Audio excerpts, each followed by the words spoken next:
Hello, hello, friends. Welcome in. How are you doing? One, this music is a lot more intense than I thought it was going to be. Hold on. let's switch back to, hold on. I mean, it's not bad. It's just, it's just a lot. Let's, maybe go for something a little bit more like this. I was playing a game yesterday where I was flying on a bird and said, wow, even I'm part of Bird Week. Hey, that's amazing. Secret, welcome in. How are you? Okay, I think. Let me just check one thing and then I'll be ready. Yeah, it's not working. Boop. There we go. That should work. Okay, should be good.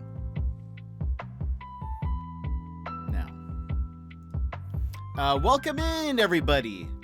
Welcome to the Chat Lounge, a very special Bird Week Chat Lounge. How are you, Secret? I'm glad that you got to take part in Bird Week. It's a national thing now. I was like playing something else, and there was another bird, and I thought the same thing too. I was like, man, it is Bird Week. I know we were joking, but it's just actually a thing now that I think hopefully we can get recognized. I do think we will. Well, we'll see. Maybe throughout the year I should try to accumulate more bird games. So that way for next year we're like prepared. There's a couple that we could do already that I've now been thinking about picking up. But I can at least, now I've got a year where I can anticipate the arrival of Bird Week. So hopefully it'll be good. But I hope you're doing well. I just got out of the shower. So technically yes. And by do my hair, I dried it. So that's what I did.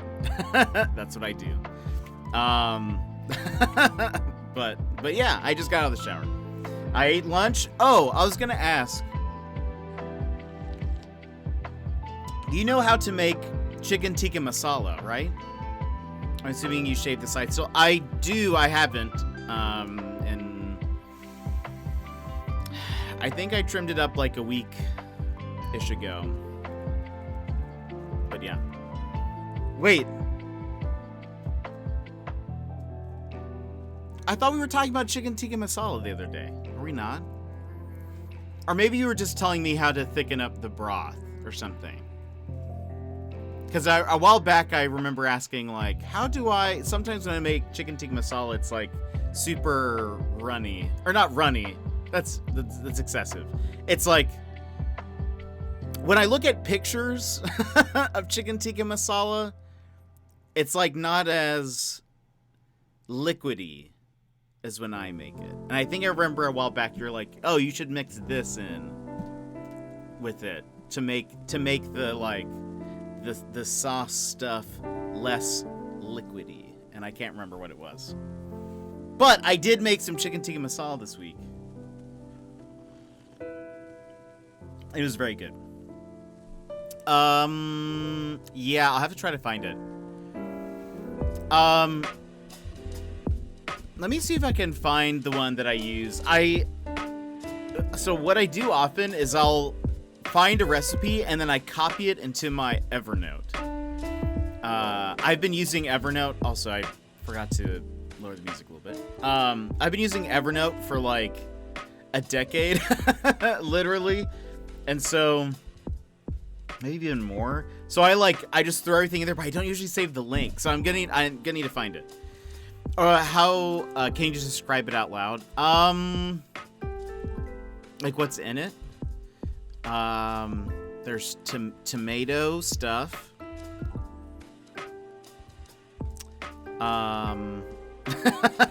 There's some onions, and there's some masala. There's Hold on. Let me see. Wait, let me see if I can find it. I think I've got... Hold on. I can just pull it up here. Hold on.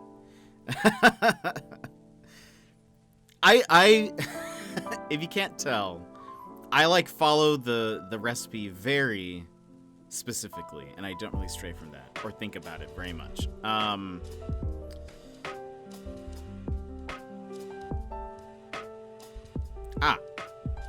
Here we go. I have Greek yogurt, coriander, optional. I follow recipes like a guideline. That's fair. I don't have as much. I don't know. I'm just as much freedom with it, I think. I get. I don't know. I tend to be like, all right, perfect. It says a teaspoon of this. The only I take it back. There's a couple of exceptions. Sassy Lady Panda, welcome in. Hello, how are you doing? How's your day going? The exception is usually whenever a recipe calls for garlic, I add way more than they say. Oh, read off the directions, not the ingredients. That's fair. And then I usually end up throwing in some additional spice, just in anything.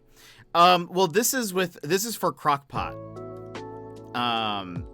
masala. So it's just combining all the ingredients and putting them in. Except at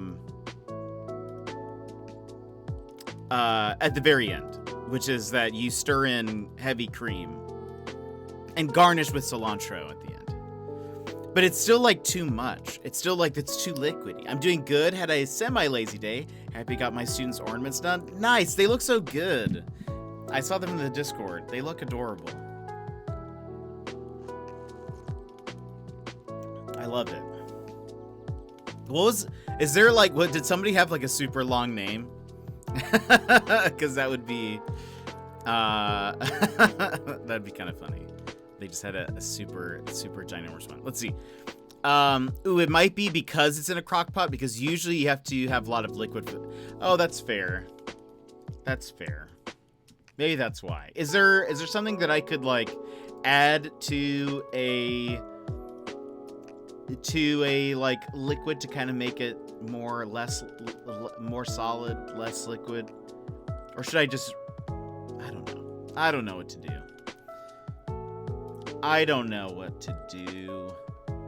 I'm trying to find.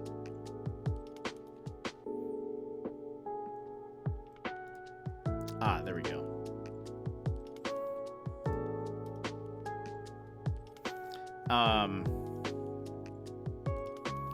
You would remove it. You would let it bubble with the lid off so that. Oh, that's smart. That is smart. I didn't think about that. Well, I will say, regardless, it tastes really good, and I want to eat all of it.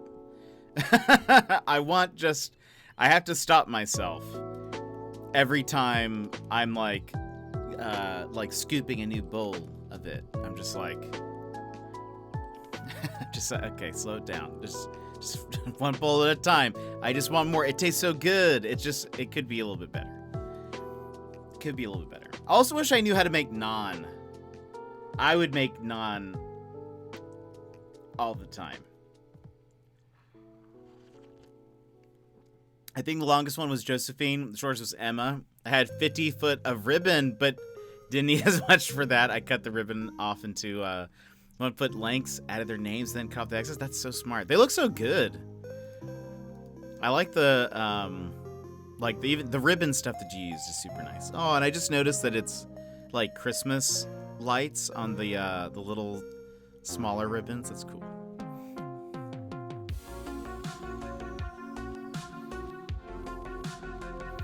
Naan is really easy, but also frozen naan is shockingly amazing, and I actually prefer it. Interesting. Oh, Pods! Welcome in. How are you? Happy Saturday. How's your day going?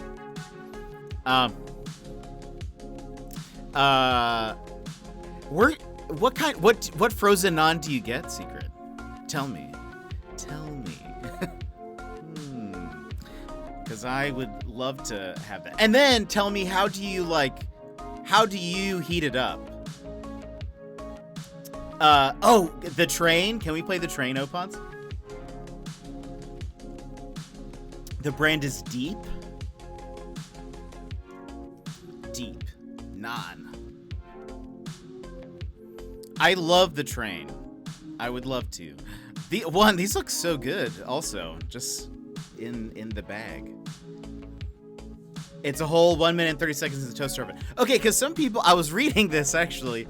I looked up the other day best ways to heat up naan, because I've been getting, what is it? I'll buy naan from the grocery store. It's not, but I don't think it tastes fantastic. I just think that it's like the only naan that I've looked for, or that's like the easiest to find. But it's not frozen. It's usually in like the bread aisle. Let me see if I can find what it is. Runner! Have you been playing, Opons? Well, let me see if I can find this. It's Stonefire. Yeah, Stonefire's the brand. Stonefire non-flatbreads. But it's like not great. It's like not great. And I think I was looking at like I was like, maybe it's the way I'm like heating it up, which I usually do in the oven. But then some people did mention frozen naan, and they were like, it's good. No, the Indian brand is the only brand. That's fair. That's fair. I need to see if my grocery store has it in our frozen aisle, or if not, where I can find it. Here. I randomly selected the names too. I was originally going to do boys one color, girls another, but I have way more girls than boys in my class. I was afraid I might run out of one of the ribbons if I did that. That's fair. They look adorable though. I love making stuff like that for Christmas. Gizmo! How are you doing today? How's it going, my friend? There is a difference. Don't go there. I've tried so many. All the Asian markets have it here. Then we have like 2 Asian market stores. I'll try to see if I can go in there and get it, because that would be. I love naan, and it actually, I will say, I can already see that it comes with way more than what we get. What I get at the store. It's like you get 2 things of naan for like $5. It's stupid. And every time like it kind of tastes like naan, but not really. The gang's all here. The gang is all here. We're starting the gang. I'm glad you're here at the gang meeting, everyone.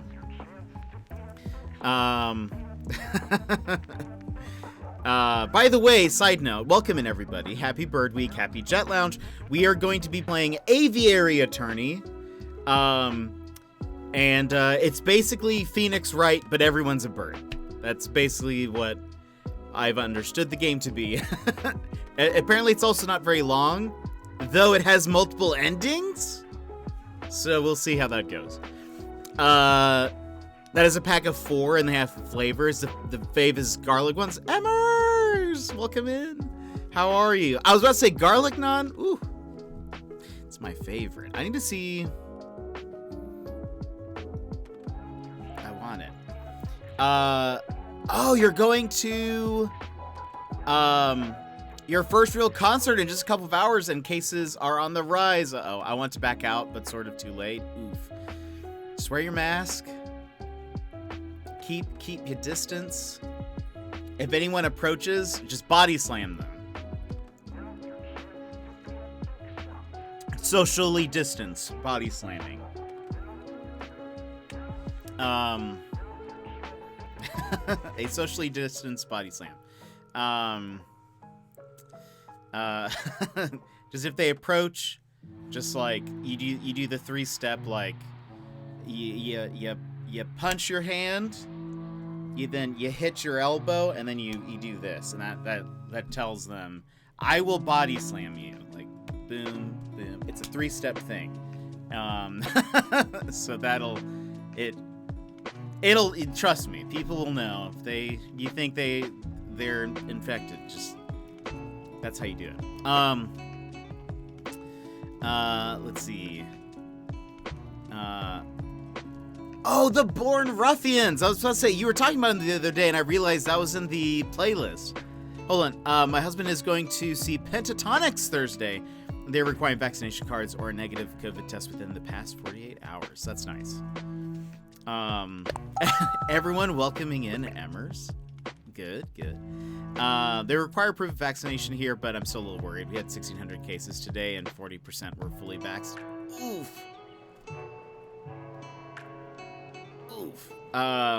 Just be careful.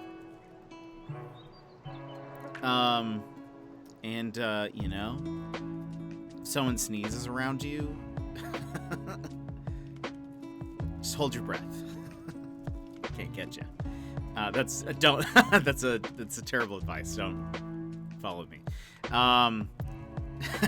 Please unfollow. That's good. They did that at Universal Studios. Nice. All right, you were there just the other day. That's right. What was I gonna say? Oh yeah, Opons, absolutely. Let's please play the I always call it the holiday train. But that's not what it's called in Apex. It's not the Holiday Inn Express. It's the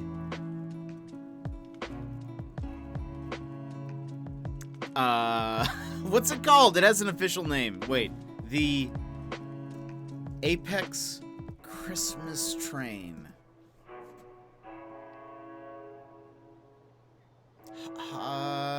Wait, nope. The Winter Express. That's what it's called. Winter Express. Holiday Bash. Anyway. It's the Shandy train now. There you go. I was like, wait, what is it? I was like, I know it has Express in it, I think, because it's a train, but it's not holiday. But it's confusing because it's Holiday, because of like, it's Mirage's train, and he has those hollow things that create the decoys and holograms. But make sure to dress as your best friend. Drink hot beer out of a mug and leave canned food under the Shandy lamp so that Shandy the clown doesn't come for you. That seems about right. That seems, yep, that's what we're doing. I did, by the way, for those who play Animal Crossing, it's now winter. I need to change, look, temporarily, until I have my first Aurora. We'll be here now. We're here now, officially. Oh my gosh. What in the world, Opons? Is that emote? Is that a fried chicken leg or something? What is that? It's shaking at me. Oh my gosh. That is hilarious. I was just not expecting it. But wow, that completely threw me for a loop. I don't even know what I was saying anymore. Wait, is this something to Gizmo? Oh no, I was gonna say something about Animal Crossing, but hold on. The female singer for Pentatonics. Oh, one of my closest colleagues knew her in high school when she was doing small performance gigs at the school. I've gotten to know her through him. Oh, that's awesome. One of the choral composers I worked with sang with her in middle school and high school. That's awesome. I know somebody who went to middle school with Kesha. Is that something? My friend from work, sub me to her. She's half Let's Play, half cooking stream. Oh, that's dope. That's awesome. I don't know how people do cooking streams. It seems so complicated. Well, maybe it's because I'm not a good like chef cook, and it would be incredibly awkward to watch me try to cook something. But I was gonna say when I logged in today and it's all wintry, the only place I thought I had more room for things to spawn the snowballs, but they only appeared on Twiggy's front lawn, and I was like, uh-oh. So I had to clear out, I actually cleared out the Zen area where the airplane flies over. That's not going to be a Christmas area for the time being. And then I'm going to redo all the Zen stuff once we're there. Plus, I have newer Zen things that I can use in that spot, so we'll redesign that later.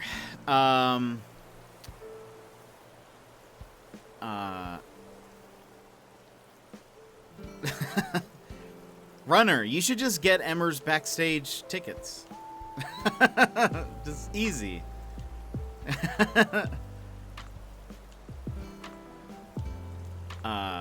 Oh yeah, it's just your husband that's going. That's right.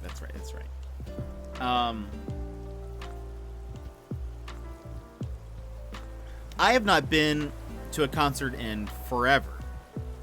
That was even before the pandemic. When was the last what was the last concert I went to? I legitimately don't know. I don't even know if I've been up to one up here in Alaska. We don't really have like the music scene up here, not bopping, if you will. Though 311 did play up, no, they were going to play up here and then the pandemic happened. Who did we have? Third Eyed Blind? I think Third Eyed Blind came up here.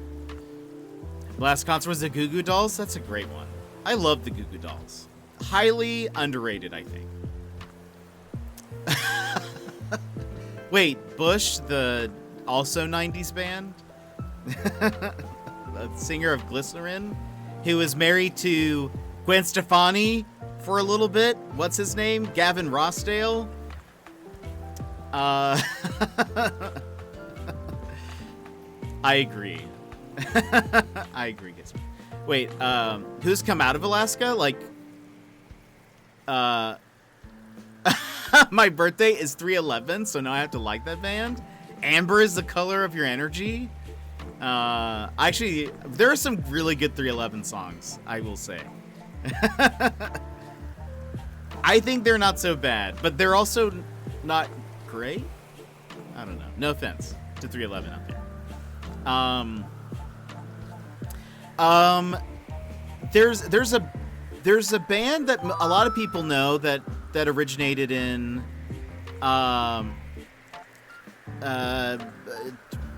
something the Man, Portugal the Man. They're from Alaska. Investigate 311. Amber is the color of my energy when I'm going through a yellow light. It's true. You should, on your birthday, drive through a yellow light. Well, don't drive. Well, maybe I shouldn't tell you to do that. But maybe just take a picture of yourself in a yellow light. But that's such a good song. I mean, I don't know lyrically if it's very good at all, but it's just very catchy, very chill. Husband and his coworker are huge fans of Pentatonics and listen to their music on repeat at work on their weekends. There you go. I think I've only heard like a Pentatonic song, but I could not tell you what it was. I know who they are. They're like a cappella, correct? Oh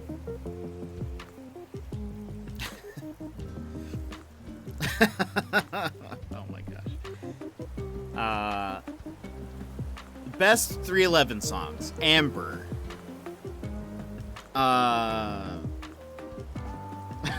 There's the other one that I do actually listen to, but I can't think of it. Oh, they have a song called I'll Be Here a While. That one's pretty good. There's the other one. They say the word jester at some point in the song. That doesn't help anybody. 311 songs.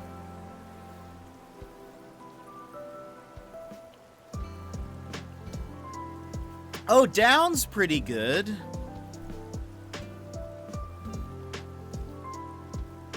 You Wouldn't Believe is a oh, and Flowing is actually a very good song. It's probably their best song, IMO. Look, Gizmo, I'll put together a playlist for you of just 311 songs for your birthday. Just for you. So you have something to listen to. 311 on 311.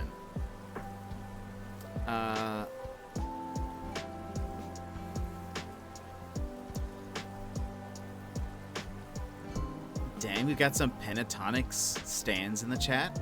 Amber is the color of my energy. It is, Opons. That's again, I think that was probably their most popular song. Maybe, or their more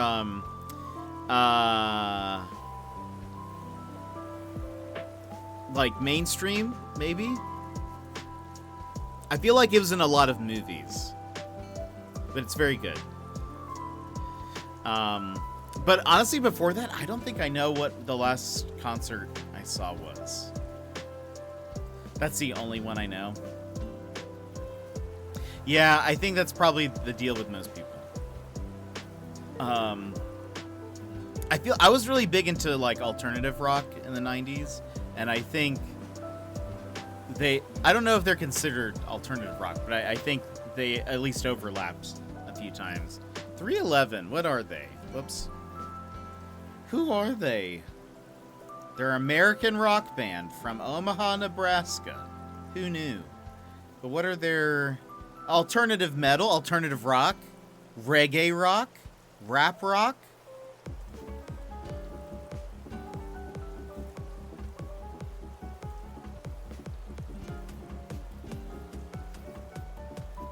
Unbelievable. Look, one of these days I'll read to you guys the entire Wikipedia of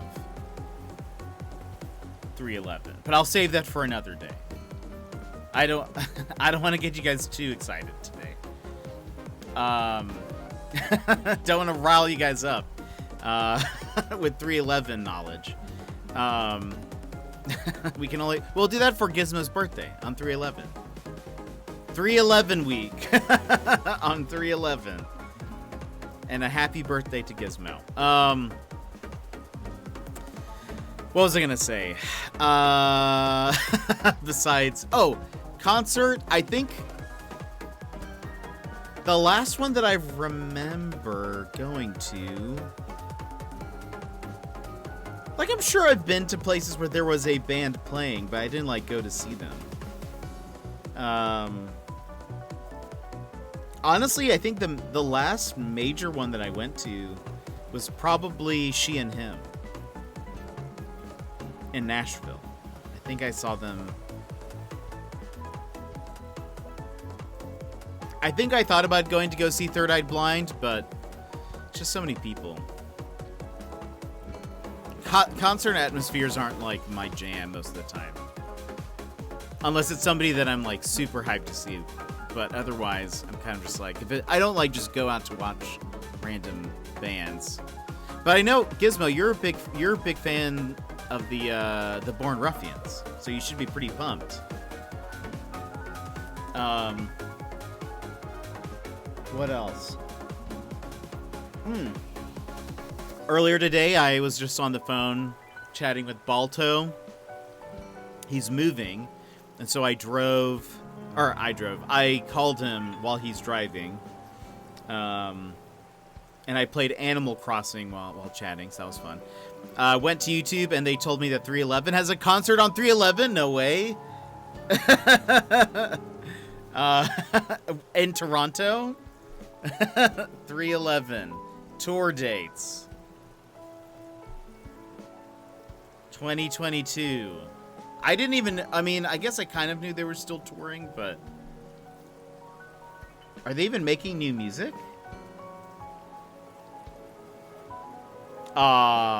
Nevada.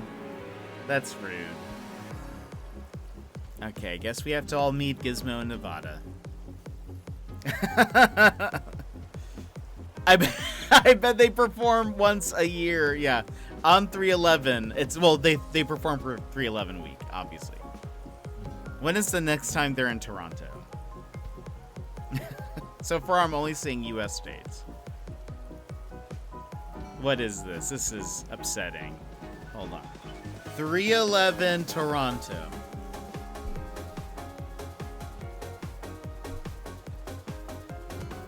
What? No, that's not. No, apparently now I'm getting... What's 311? 311 band. Toronto. Ooh, getting some Thai food? Nom nom emmers. I love Thai food. Well, look. Apparently I can't find any tour dates for 311 Toronto, Gizmo. But don't worry. I'm going to tweet at them. I'm going to tweet at them, and we're gonna get you your concert. 311 is for when you're unsure about something. It's not 411. It's not quite 411. That's good. Yeah, I like that. I'm clearly their biggest. I know, and you hide it so well. Don't worry, Gizmo. There is only one song. There is the one song. I want to make a band where we are a one-hit wonder, but we actually only released one song ever. So it's not like we have an album and just one of them is the single and it does well. It's like we only did the one, and we're done. Gizmo's the one fan saying, no, go back to the other song. Freebird. Where did that start? When did people start shouting Freebird at things? Oh my gosh, it's Bird Week, Freebird. Please, Gizmo, at your concert, please request that the Born Ruffians sing Freebird in honor of Bird Week.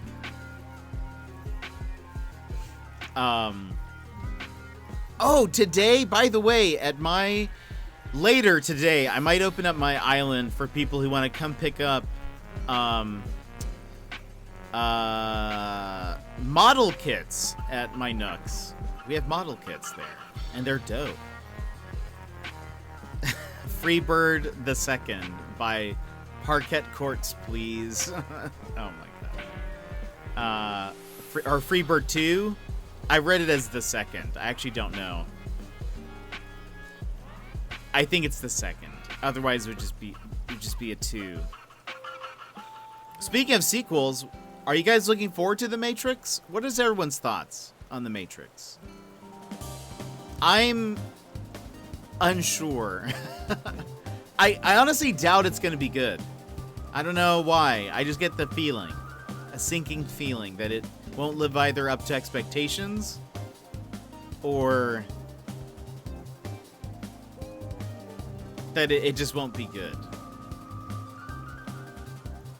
Like the first 3, well, I don't know if people liked all 3 Matrixes. The first Matrices was at the very least. Where's my background? Is this not looped? It isn't. Wait, have I just been sitting here in the dark?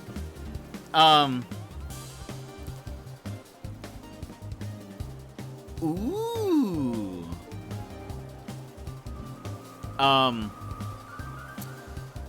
The Matrix, I feel like, was kind of a product of its time.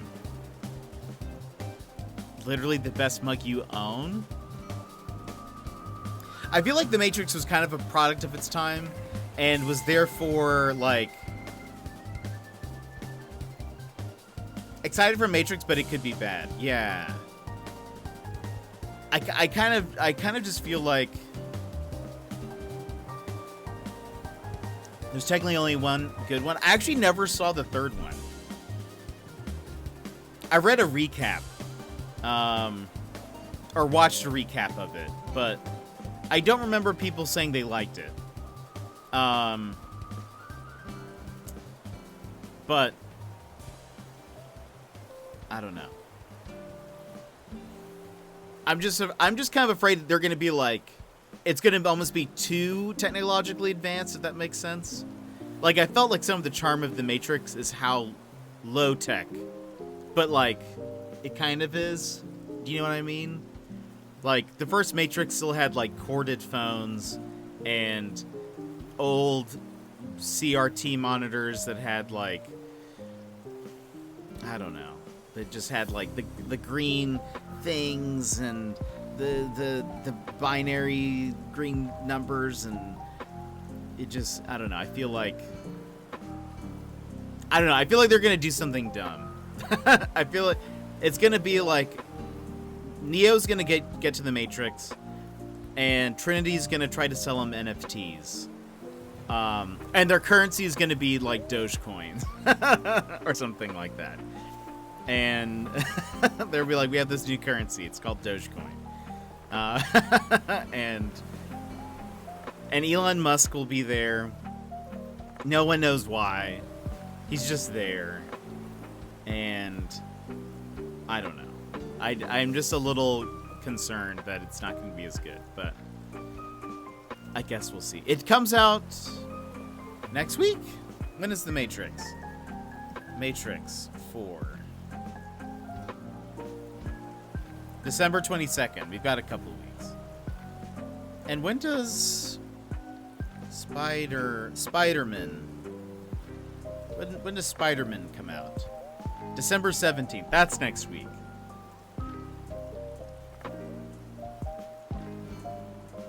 Interessante.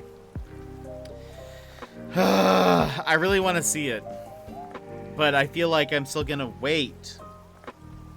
But I don't know.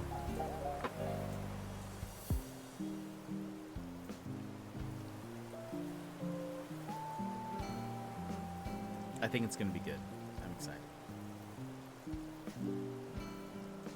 Supposedly they're working on the next trilogy of Spider-Man movies already, or they're like planning them. And I think that means Tom Holland's gonna stay on as Spider-Man for a bit. He's just always gonna be Spider-Man.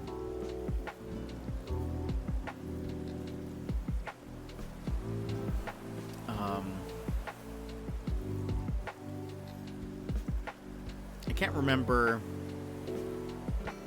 what I was gonna mention, but I was telling my buddy Balto that he needs to watch Netflix's Daredevil. Lol, your Spider-Man pronunciation reminds me of the Seinfeld episode where they argue against Goldman versus Goldman. Every once in a while, I'll any kind of word like that, I'll kind of pronounce it wrong. Spider-Man. Birdman. There's an episode of Portlandia where, oh, what's his name? He's on SNL. Hold on. Portlandia. Birdman.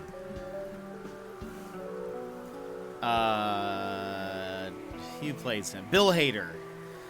Bill Hader plays a character named it's spelled Birdman, but he calls himself Birdman. And for the longest time they don't know.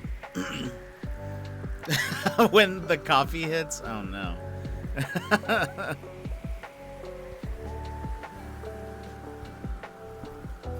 I'm not looking forward to this.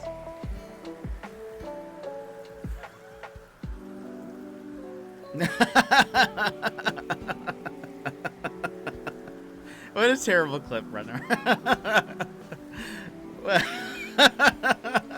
What just a terrible clip. I'm canceling the stream. Now I'm going to be self-conscious every time I drink coffee. You watched the first episode of Abbott Elementary. How was it?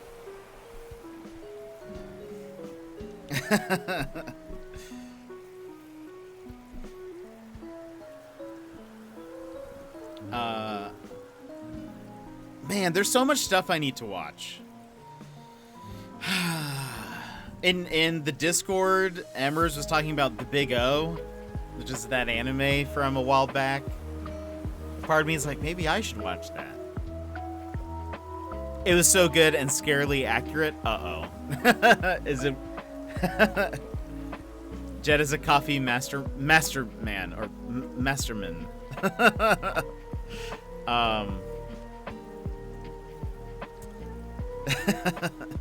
That clip is ridiculous. Hopefully you don't mind watching it, Sassy, if it's like too close to home. Hopefully it's not you know, get home from work and then watch some more of this and you're like, yep, still at work, just about. There was another show that was on my mind that I was like, I need to start watching this. I've forgotten it currently. Oh, The Expanse! The Expanse. The last season is out now. I need to watch that. Sassy's it really is poking fun at how accurate it is. I like shows like that. Supposedly, Scrubs was very close. I've heard is maybe the most accurate in terms of how they depict medical stuff, from what I've heard. Whereas, I think a lot more of those like doctor shows, it's much more focused on the drama, and therefore, not that Scrubs is like focused on medical stuff, but like, I think they're so focused on like the dramatic story that all of the actual like medicine stuff, they're kind of just like, just make it look whatever. But I've heard Scrubs is actually pretty accurate when it comes to depicting how some medical stuff actually works, for the most part. I think the fact that it's so accurate and hits close to home, seeing it in that format makes it all the more comedic. Oh, good. I should watch an episode. Julia, welcome in. The Good Doctor is also quite accurate. Nice. I need to check that out. Julia, how are you doing? Welcome in. How's your day? I hope things are going well. How's your island? How are things? I can't remember. Did you get the DLC? I couldn't remember if you'd said. Today was good. Nice. Are you off school for the next little bit? Austin, thank you so much for that host. Got the DLC. Nice. 2 minutes in, I was like, yep, that's how it be. Oh, man. Are you enjoying it? I'm loving it. Have school until the 17th. No! Well, after the 17th, I'm sure there will be plenty of time for Animal Crossing then. I worked on my island a little bit today. I think I still need to go on my Captain Island tour. I got coffee. I checked all the shops. Yeah, I checked all the shops. Customized some items, made some Christmas stuff. I do have, by the way, I have some extra DIYs that people might want. I have some extra glowing moss DIYs, and I have a sleigh, and I got something else Christmassy. I can't remember what it was, but I already had it. Maybe the ski slope wall. Haven't had much time to play lately, though. Have lots of stuff to hand in before the break, I bet. I bet.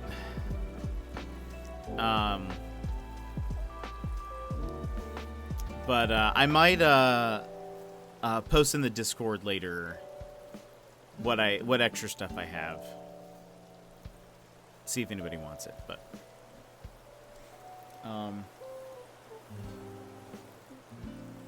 today's going to be a pretty simple, easy day. Besides streaming, I don't think I have really much planned. It should be a pretty simple day. Do you guys have anything fun planned for the weekend? I think tomorrow we might stream again. We will probably try to play more of Death's Door. There we go. I am loving Death's Door. So fun. The combat's really great, even though yesterday I was having some trubs with staying alive. But we beat a couple of bosses, like mini bosses. I think I got my last upgrade. It's gonna be fun. But Juliet, this week is Bird Week. We're only playing bird games. So we've played Haven Park, Death's Door. We'll hopefully finish Death's Door soon. Today we're playing Aviary Attorney. What? Oh. Will I look forward to Jet streaming again? Oh boy. Interesting. I know. Only bird games this week. And then probably Monday or Tuesday, we have one final bird game. And then we can go to non-bird content.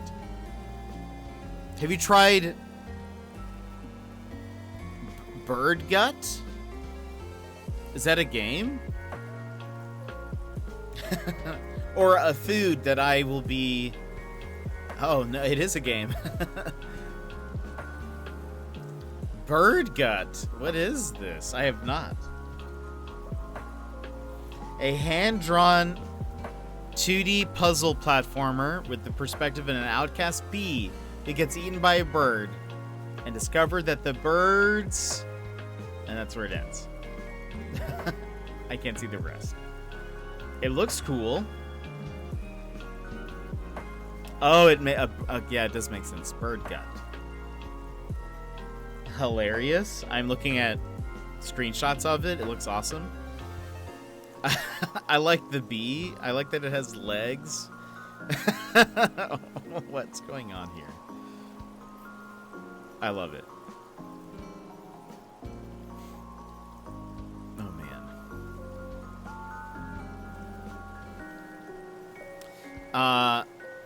I don't know. I mean, technically, it takes place inside of a bird, so I mean, I would say that's pretty bird related. I've been hearing somebody talk. Somebody. I was watching Dex Bonus, and she's been playing a gacha game, a mobile gacha game called Cookie Kingdom. Something like that. I think it's called Cookie Kingdom. Have you guys heard of it? It's like... I don't actually know what the gameplay is like, but all I keep hearing about it, it has a crazy, like, involved, plot line. Like, it's... So you unlock cookies. All the characters are cookies. And... each cookie has their own, like, lore and backstory that's, like, apparently very involved. There's also, like, a war going on, but they're all cookies, again. Keep that in mind. And they all, like, look very adorable, but there's, like... I've heard it's just, like, the plot is just very involved. And... that it's... And the, like, the, fan community is, like, huge for Cookie Kingdom. Lots of art. Lots of fan art of the cookies. But I have never heard of it before. I don't really... This is a weird way of explaining your internet browsing settings. Cookies. No! You don't understand. They're all cookies. But, anyway. I've never heard of Cookie Kingdom. But...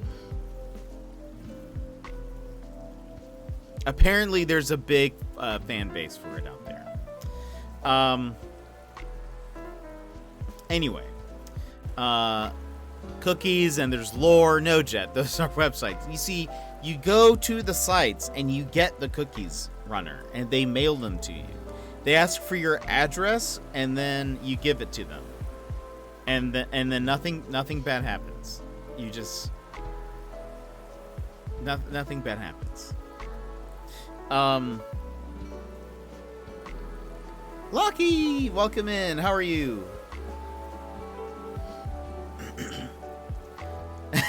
I win. I got all the cookies. Nom nom nom nom.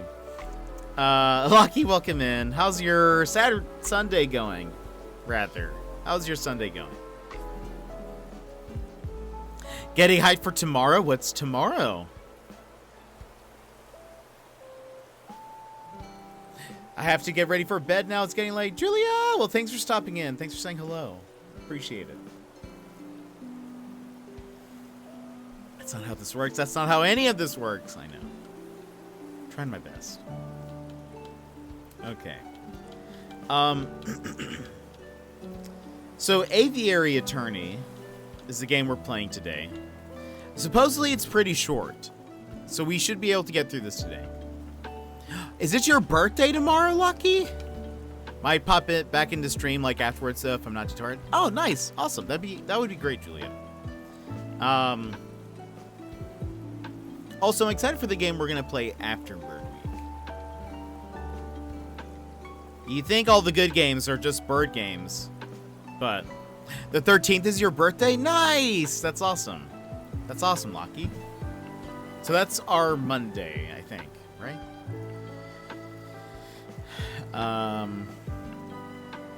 Or wait. No. It'll be our Sunday, the 12th. The 13th is for you is Monday. So yeah. Yeah. I heard that as I turned 13 on my birthday. No! Lucky's 12.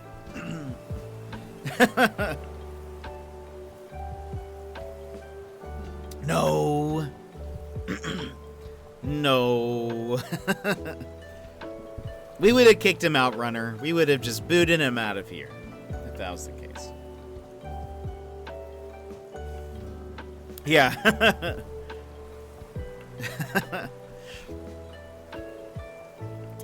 So Aviary Attorney. We're playing the definitive edition. So there's a lot of content, but I've heard it's pretty short. Sounds like a manly 12-year-old. I've had him on my stream playing Left 4 Dead with Secret Night. Oh, nice. Only 8 teaching days left until the break. Not that I'm counting. Woo! You're so close, Sassy. That's awesome.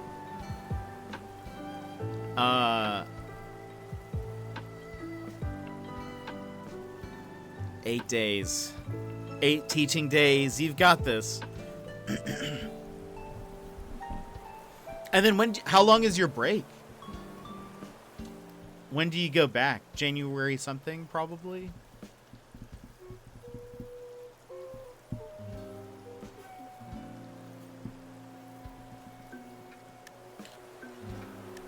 January 3rd. Makes sense. Makes sense. Well, that'll be awesome. Get a couple of weeks off.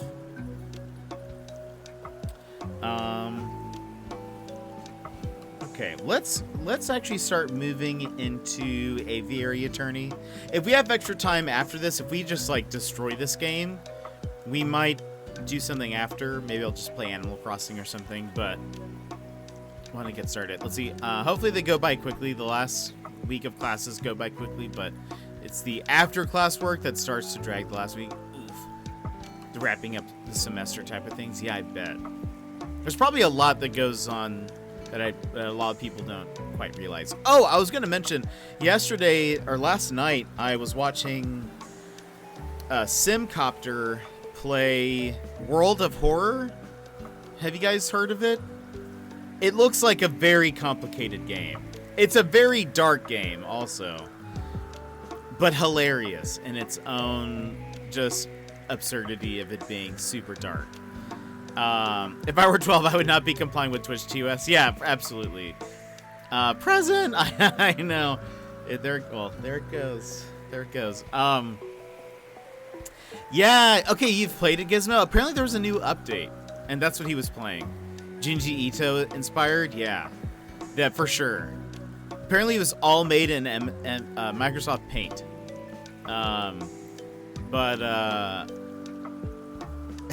So like a very dark horror game, but luckily like it's not too scary. Because it's like basically a text-based, essentially a text-based game. Just the concept is maybe a little scary. Fist bump for Jed. Why? Just cause. Well, thanks, Locky. Everybody here, thanks for being here. If you would like a fist bump, go ahead and punch your screen on the count of 3. 1, 2, 3. Wha-bam. Welcome in.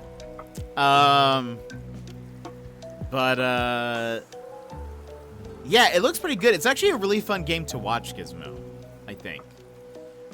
Ow, my nose. Oh no, Locky, I'm sorry. It's actually a pretty fun game to watch, I would say. A little spooky, but not too bad.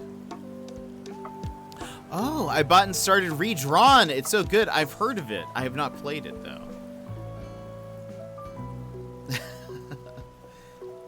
We missed our bumps and punched each other by mistake.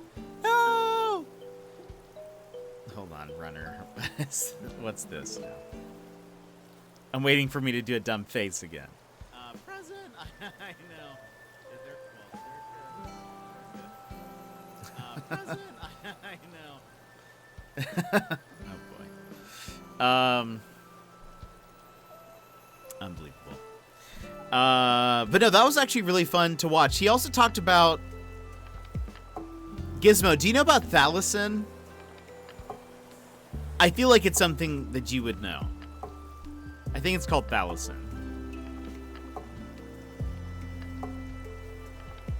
It's honestly something you it should have been a video on your October, though it's not video game related. It still would have fit the vibe, but your retro commercials. Present. That is how I said it.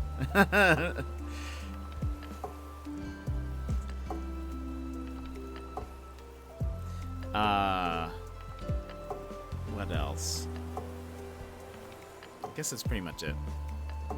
We'll be moving into the game here shortly, but let's see. Today's going to be a hot day in the afternoon. Jumping into the pool or staying inside, that's fair. We are living in very opposite worlds, Locky. Today, it's actually getting even colder. I think tonight, it's going to go into the negatives. Fahrenheit. Yeah, overnight into the morning. 6 a.m., well, let's see. 5 a.m., it'll be 0 degrees. 6, -1. Then it looks like it's going to stay to 0, and then single digits. Sunday, the low is -5. Monday, the low is -9. It's going to be a very cold week. If I take too long outside, I might as well be melted ice cream. I feel that. I'm trying to get you cute quick clips that are well-timed and time-specific for whoever has to be. Oh, no. Oh, no. No! What's funny is the day we were talking about Clippy on stream. Oh, I rated Shark Shampoo, who has Clippy. And I think Mr. Sputnik was like, he didn't know what I was talking about. I don't think he knew what Clippy was. Or had just forgotten about it. And we rated somebody who happened to have Clippy. And...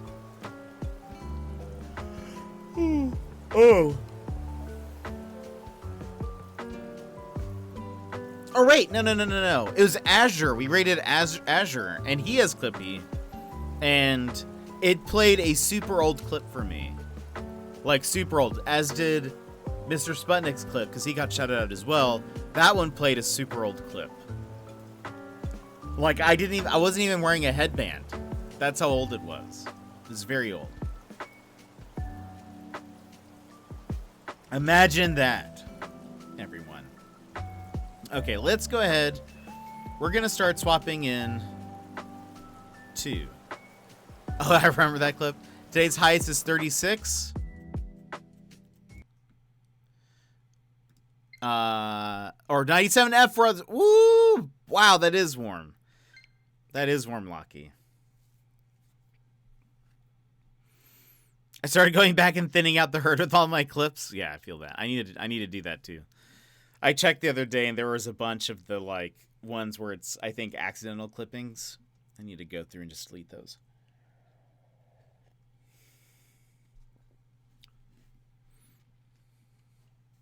Oof, that's so hot, Locky. I'm melting for you. By the way, I think I will have to be reading out a lot of these things, so I'm going to be doing voices. So if you hate that, it's your time to head out. A game based on the illustrations of J.J. Granville and the music of Camille Saint-Saëns. I've never known how to pronounce that.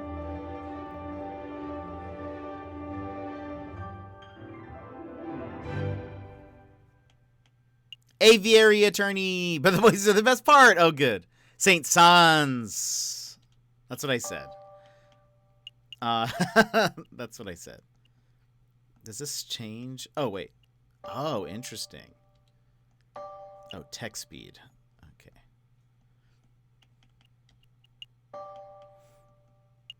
I mean, look how... I'm just in time, Emmers. You're just in time. You're like, we just started. Aviary attorney. Definitive edition. There's apparently, I think I heard there's 3 cases. They're all pretty short, but also there's 3 endings to the game. So we'll see what we get. I hope we get a good ending. If not, we might try for the good ending. I actually really like, hold on. What's Saint-Saëns? Which song is it that I like?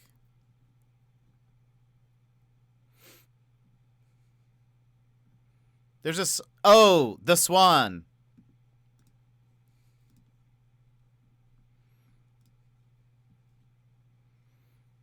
Wait for it. The song is a bop?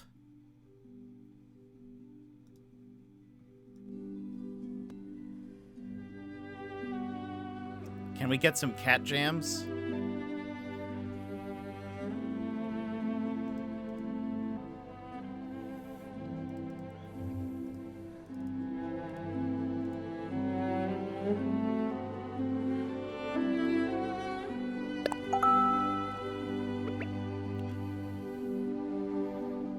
Oops.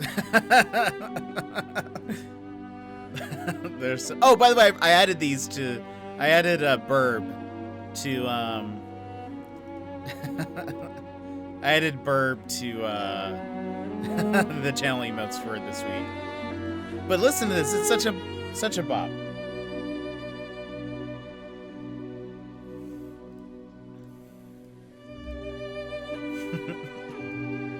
It really fits this song, I think.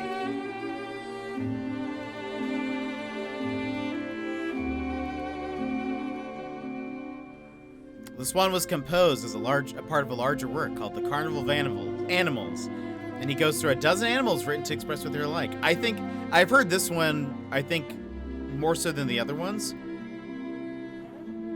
but I love this.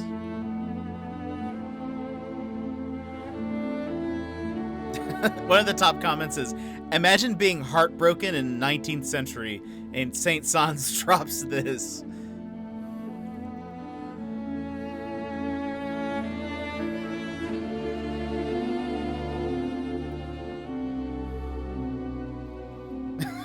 Listening to this while I'm sick feels like I'm about to die. Oh my gosh.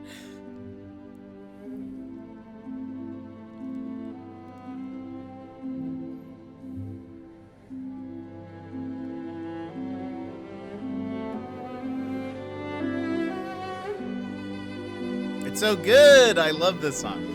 His dance, macabre. Worked. That's how you have to say that. Worked, was time changing for its time. Had you thinking you were really bargaining with evil. Oh boy. Yes, sir. Let us engage in debates of either guiltiness, guiltiness, guilt. What? I don't know how to say that. Sure.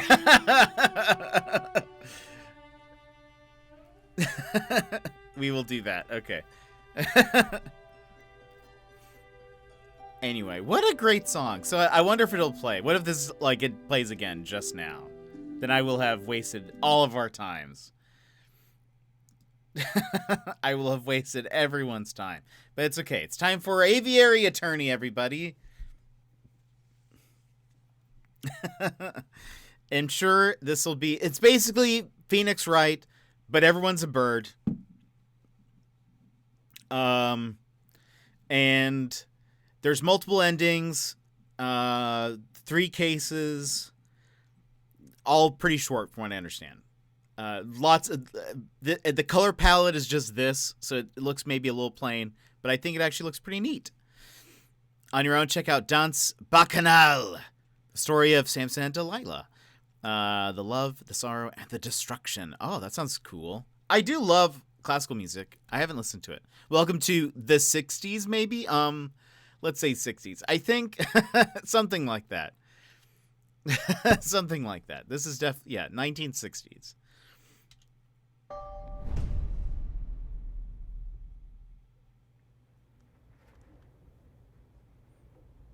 January 1st, 1848. Not too far off, Renner.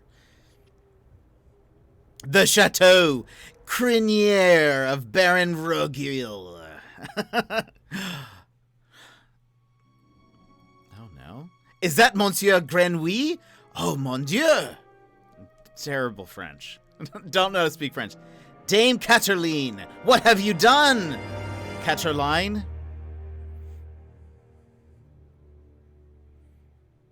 A Cat with Claws, Act 1. Speaking of attorneys, what's up next in the Ace Layton playthroughs? We still have more cases in the last Ace Attorney game.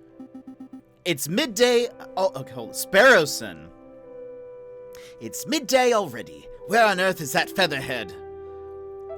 Not Dame. Dame. The Dame. The Dame. Yes, France. Yeah, we have a couple of more of, we're in Ace Attorney Freedom for All. We still have, I think we've only done 3 cases in that one, maybe 2 cases. So we still have more of that, and then once we finish that, we'll hop into the next Layton game. I was actually just thinking about that, because I was like, math games. So bad at them, but all right. Well, look who finally decided to get up. Haven't you heard what they say about the early bird, Falcon? Falcon. Ugh, too early for worms. Pass the Cabernet Sauvignon. There'll be time for that later. We've got some business to handle first. Business? A letter arrived while you were sleeping. I haven't opened it up yet. It's probably just more junk mail. Go ahead, Sparrowson. You may have the honors. All right. Dear Monsieur Falcon, I am writing to you today because my daughter, Dame Catherline, has been arrested for a crime she did not commit. She's being held at Le Conciergerie prison on the charge of murder, no less. Her trial is in 3 days' time. I would be greatly in your debt if you would offer her your legal aid. Yours sincerely, Senior Pertoir Demia. I think this is all cat stuff, right? Pertoir Demiao of the Demiao estate? I think that's what's going on. Well, this is quite something. I know, your first serious client in months. Not just that, the Demiao estate is well known for its exuberant wealth. Wow. Oh, goodness. We didn't come here because I could speak French. Let's see. There are 4 French streams I follow. Lol, I'm just going to guide. They're right here. No, Runner, please don't. Please do not. There's actually a, I was watching a French streamer play Animal Crossing. I had no idea what they were saying, but it just sounded cool. So I just listened for a bit. Even if we cannot do much for Dame Catherine, his lordship would still reward us handsomely for our efforts. Wow, so I suppose you intend on defending Dame Cataline in court. Of course. Wait. Of course. It would be foolish to let such an opportunity slip through our feathers.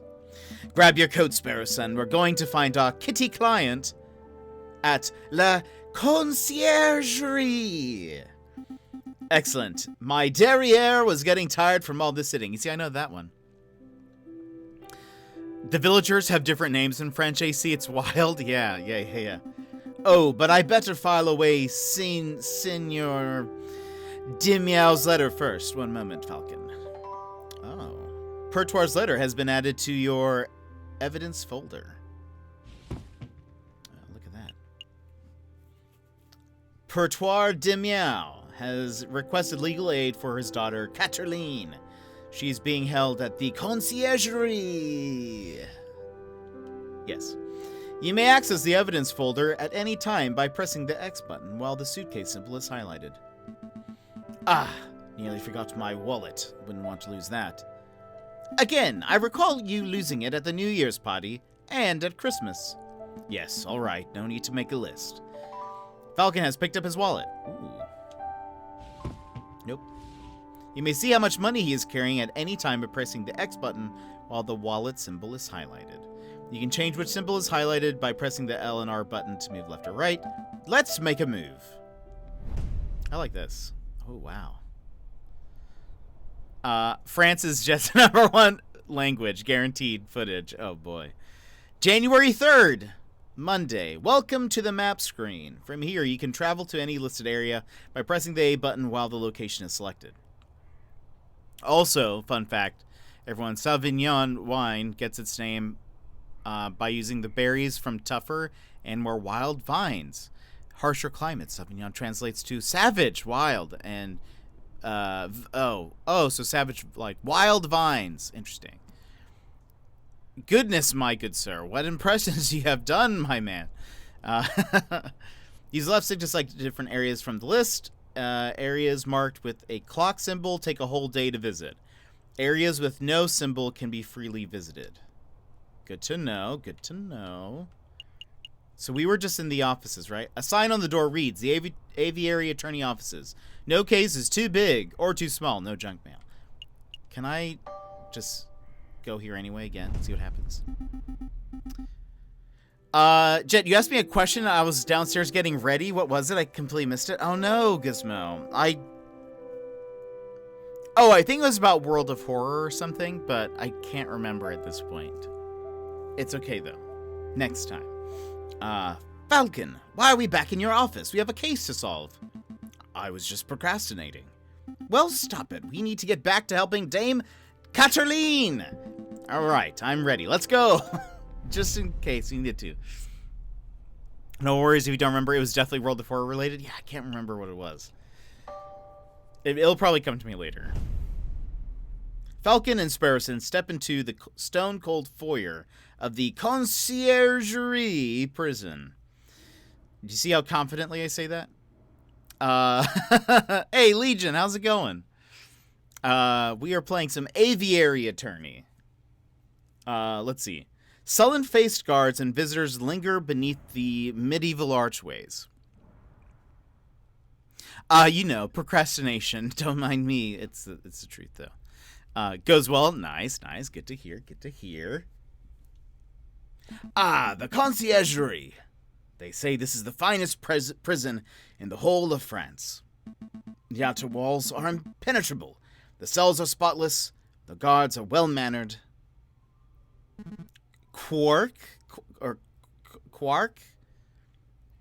What do you want? Good day, monsieur. I'm here to see Dame Cataline Demiao. I am due to represent her in court. Oh, you're her lawyer, huh? Fine. Follow me. Well, what are you waiting for? Keep up. Oh my gosh. Okay. This is I was not expecting this, but here we go. Here's Cataline. Oh, I guess I have to do my British like wait, what's her name in Ace Attorney? Maya? I have to do my Maya voice. My papa hasn't forgotten about me, has he? Dame Cataline de Meow, I presume. You've arrived. The fantastic lawyer, Monsieur Falcon, and his petite assistant, Sparrowson. Milady is knowledgeable. Don't talk like that, Sparrowson. Sorry. My papa told me that he would only hire the best lawyers in town. I'm flattered. But they weren't available at such short notice, so he hired the first people in the address directory. Oh. You see, Falcon, I told you listing under Aviary attorney would pay off. Let's get down to business. Dame Cataline, could you fill us in on some details? Your father's letter was a little brief. I can do my best. What is it you wanted to know? Oh, OMG, perfect British accent. Thank you, Lockie. I've got to head out now, Jet. Have a great rest of the stream. I look forward to more Bird Week, Gizmo. I hope you have a good time at your concert. Enjoy. We'll see you later. Have a good one. Okay, let's see. We got some questions to ask. Also, how much money? I have 20 francs. Thank you for the lurk, Legion. What happened on the night of the murder? What exactly happened on the night of the murder? Oh, let me think. It was Friday evening. Me and my papa had arrived at Chateau Crinier, the home of the great Baron Rorgruil. Yep. I hope you solved these bird murders. Well, this first one's a frog murder, actually. Interestingly enough. It's very, I mean, what a twist, first of all. But maybe they could still technically be bird murders because we're involved. Also, hold on. I feel like I'm covering Sparrowson. I feel like you guys need to see his face. I always love the English accent, even though Cataline is French. I can't really do much of a French accent. Unless it's like written out for me in a certain way. It's like in Super Mario RPG, there are these like French chefs. But they I actually don't know, Legion. I think he's probably a sparrow because the falcon looks like a falcon. So I'm going to assume that he's a sparrow, but I don't know. Well, but I think it's like the letter pronunciation more, Runner. I don't really know like French at all much. So like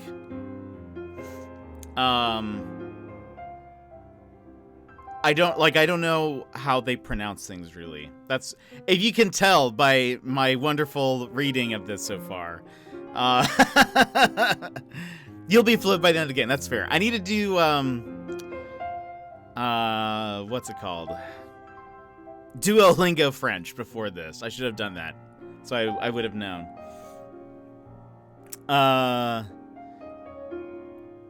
So hold on. This is the night of the murder. So, me and my papa had arrived at Chateau Crinier, the home of great Baron Rorguil. I wonder if that is also a pun off of some kind of frog. What? Let's hold on. How do you say frog in French? Frog in French. No. What if maybe he was a toad? Oops, that's not how you spell that. Lockie, we'll see you later. Nope, that's also not that. I don't know. Maybe it's not a pun at all. I just... Hold on. Rorgiel. Oh, wait. Hold on.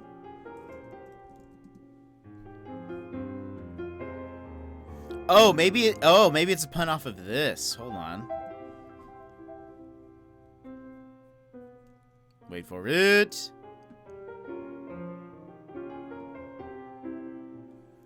apparently... Hold on.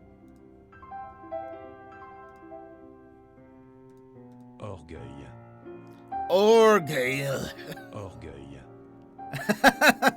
Means pride. So I wonder if, like, they had an R in front of it as, like, a joke. A little joke or something. I don't know. We'll see. Yeah, I wonder if that's what it is, Runner. Maybe that's like yeah. So, the home of great Baron Rorgeil. My papa spent all evening talking with Monsieur Grenouille. Oh wait. Frog is Gren something, isn't it? Hold on. We're learning so much French today. Frog in French. I just looked it up. Didn't it start with Gren something? Grenouille. Hold on. How do you say that? Grenouille. Oh, it's like Grenouille. Okay, yeah. Like I said, it's Grenouille. I'm a French. I'm a Frenchman. My papa spent all evening talking with Monsieur Grenouille and the Baron about business stuff. Business stuff. Well, the three of them own a railway company together. So all through dinner, they were talking about company shares and investments, but I didn't really understand most of it. But after dinner, this man with a camera took our photograph. That was a lot more fun. Sorry, man with a what took your what? Camera! It's a very new gadget. A tiny bug sits in a box with a tiny paintbrush and paints your picture very fast. In 10 minutes, poof, you have a perfect picture. Wow, technology's amazing. I don't think the lady's explanation is right, Sparrow-san. Pshaw, let me believe. Still, the camera sounds like a very special device. I'll make a note of it. Camera has been added to your evidence folder. Yeah, it's fraud. We're learning so much today. Please continue. Dame Cataline. You see, I remember this time, Runner. So after we had the photograph, I went to the gardens to get some air. And that's when I found the body of Monsieur Grenouille. He was all ripped open. A housemaid saw me standing over the froggy Monsieur and called for help, and then the police arrived. Before I could say anything, I ended up here. It was such a blur. It must have been terrifying. It wasn't so bad. My papa taught me how to be a brave cat. Was there something else you wanted to ask, Monsieur Falcon? Who was there that evening? Dame Cataline, who attended the banquet that evening. Well, there was me, my papa, my dearest maman. My dearest mama couldn't make it. And there was Baron Rorgerwill, who hosted the dinner, and his housemaid, Couline, I think she was called. Of course, there was Monsieur Grenouille, well, until, he died. And there was Monsieur Robitio de Robinio, the man with the camera, but he was only there for a little while. I think that was all. Was there anything else you wanted to ask? Did you see anything suspicious that evening? Suspicious? Like, maybe a guy lurking in the shadows or a bloodied murder weapon? Monsieur Falcon, I do believe you are looking for an easy answer. You got me. I did not see anything, I'm afraid. The evening was normal. The food was delicious. The conversation was boring. It was all very ordinary until the incident. I see. Wait! Falcon, you missed something of huge importance. I did? Cataline, you said the food was delicious? But you didn't say what food it was! Did we miss that? Is that really... Oh gosh. Is that really this important? Okay. Sure, Sparrowson. You and your stomach. Let me see. We had poached red herring to start. garnished with garlic butter. That sounds Nami. Go on. Then a marbled steak served perfectly bloody rare. Glorious. Falcon, write this down. What? This can't possibly be relevant to the case. Write it all down, please, for me. Fine. Red herring has been added to your evidence folder. Lol, everybody. It's a red herring. Because it's a red herring.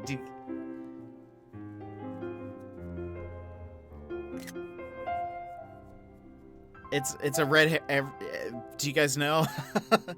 A red herring in like a mystery story is something that is like there to distract you from the real evidence, but maybe it is actually evidence though this time. That would be funny. But anyway, and a bloody rare steak has been added to your evidence folder.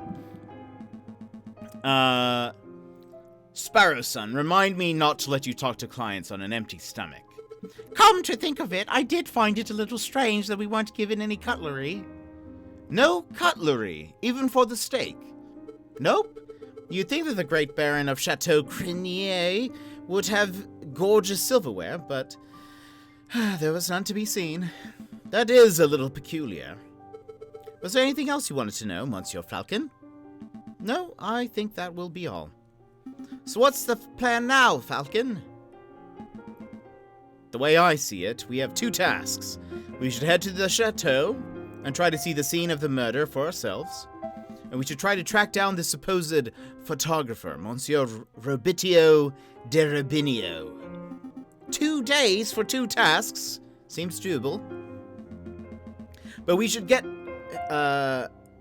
should head back and get some rest first. We have a lot of work ahead of us. Wait, Monsieur Falcon, before you go. You do believe my story, don't you? I believe in justice. Do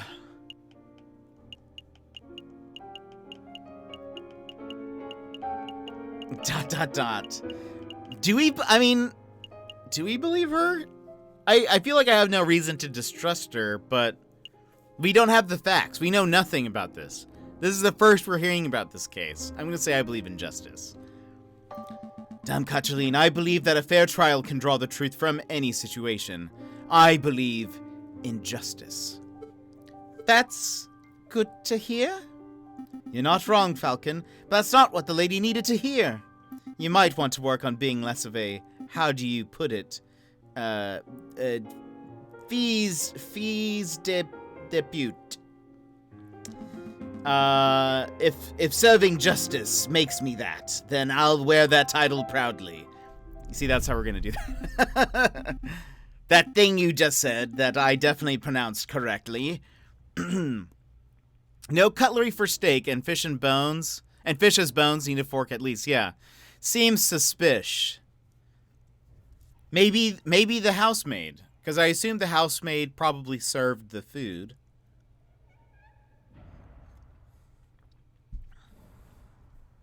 Would be the one to place the table. I'm already trying to figure this out. All right. Dame Cataline, Monsieur Grenouille, Baron Roguil. These names are all getting a bit confusing, aren't they? Not particularly. Well, it is for me. I'm going to start compiling a Facebook so that I can keep track of who everyone is. Thank you. A what? A Facebook. It's a collection of people's names, pictures, and descriptions in one easy-to-carry catalog. I think I understand. The name could use a little work, though. Sparrowson has started compiling a Facebook. Thank you. Wow.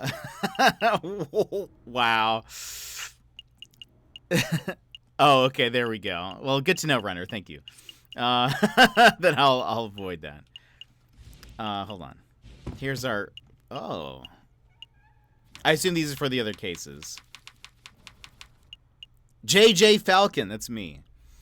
Sparrowson, hold on. The aviary attorney himself. Falcon, suave and courageous lackey. What a handsome fellow. Oh, he probably wrote this, right? Because this is his thing. Oh. Pertoire de Meow. The wealthy father of Dame Catherine Pertois hired us to defend her in court. I can't click on these, right? You can access a list of people you have met at any time by pressing X button. Yeah. Quark, an ill-mannered jailkeeper, seems to feel disgust for criminals and for animals in general. Catherine de Miao, the elegant bourgeois daughter of Seigneur Pertois de Miao.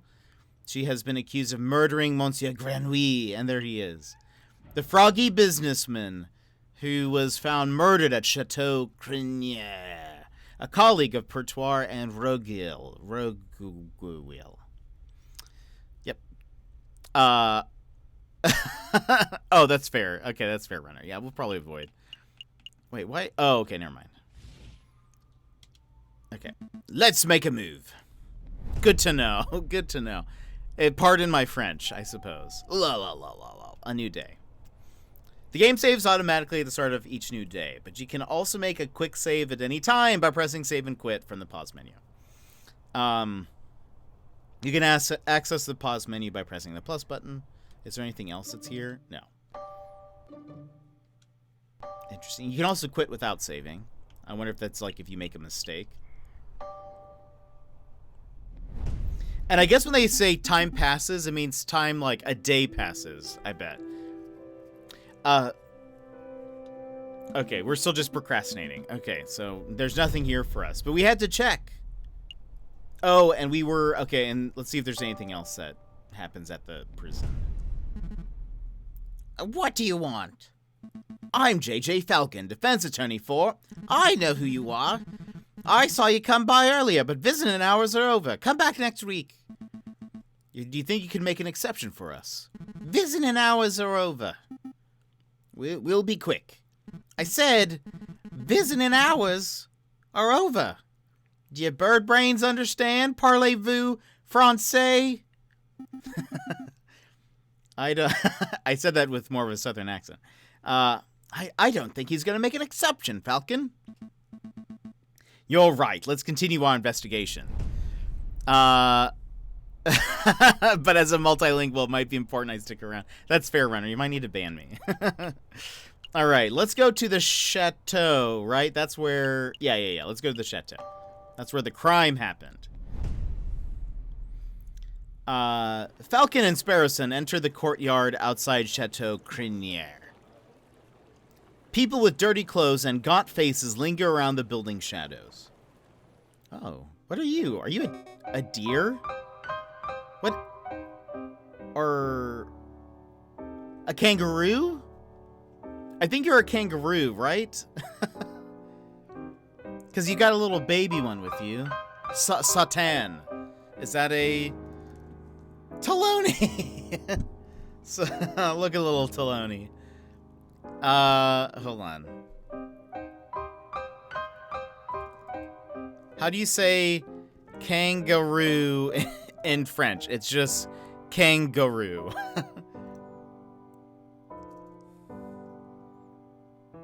Wait, does it say? Hold on. Are they in our? Are they already in our Facebook now? It must be. A mother and her bouncy daughter who... Oh, wait, unless... No.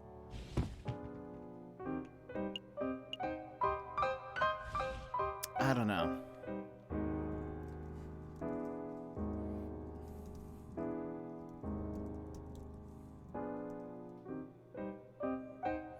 Yeah, exactly. Okay, I don't really know.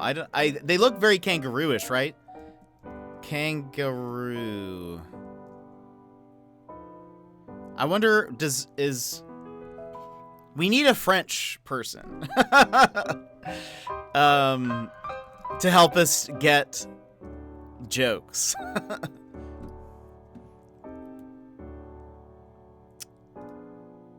Misa, where's Misa? We need you.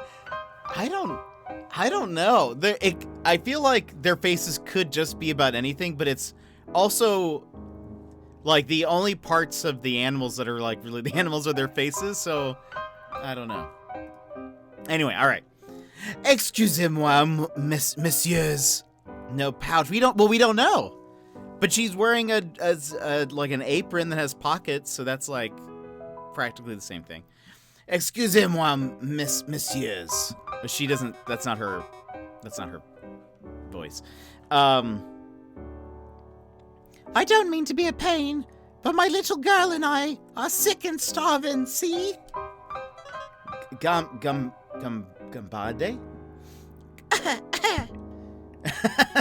That was my coughs. I don't suppose you'd happen to have some spare change? You have 20 francs in your wallet. What will you do? What is 1 franc? Hold on. This is 1860? No, 18... What was this? What year was this? 18...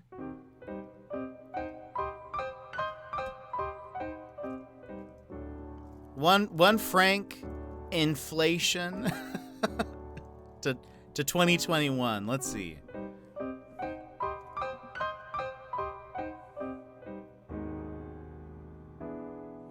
$1 or in... Oh, wait, but that's dollars. I want to know about francs. Tell me about francs. How many francs... a franc in 1860 to, like, what? Euro? What do they use now in France? $1. A US dollar in 1860 is worth $33 today. So I bet 1 franc is probably enough. I gave her 10. That's like a lot, right?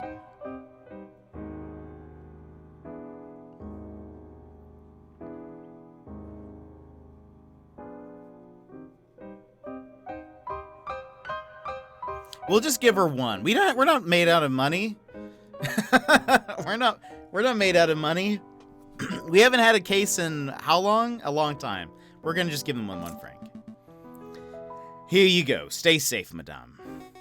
Many thanks to you, messieurs. Oh. They just got Thanos snapped? That was pretty generous of you, Falcon. Times are tough. Making sure mother and child have something to eat is the least I can do. But what am I doing, standing here moralizing? Come on, Sparrowson. We've got business to attend to. Falcon and Sparrowson step into the pristine wood-paneled foyer of Chateau Crinier. Whoa, look at this place. Baron Roguil must be loaded. More than loaded. When it comes to lucrative investments, the Baron is a legend. Factories, chocolate shops, hotels, railroads. The Baron owns a little bit of everything this side of this sign. Is he here right now? Yes, he's the smug-looking chap with the impressive mane.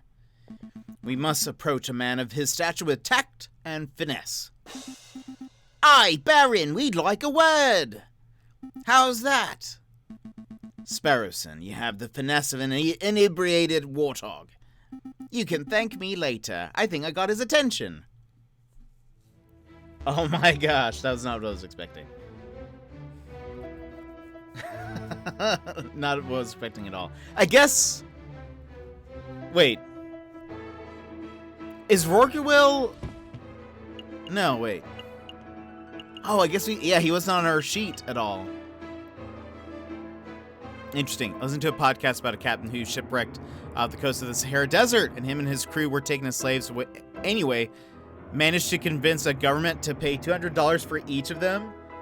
3 of them total back in 1815. Dang.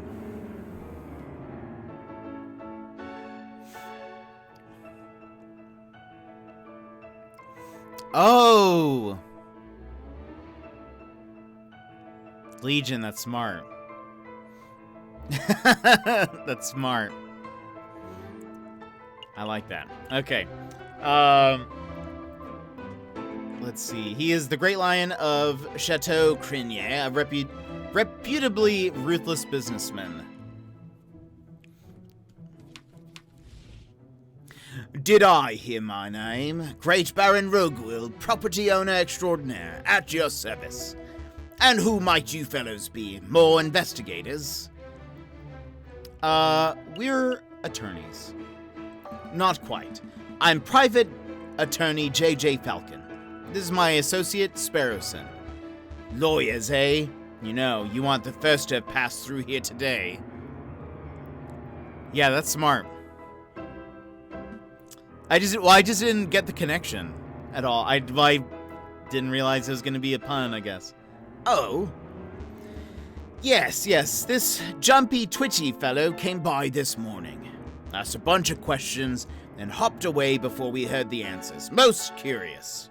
Do you know who he was, Sparrowson? Perhaps. I have a hunch. We'll be seeing him at the trial. A friend of yours? Something like that.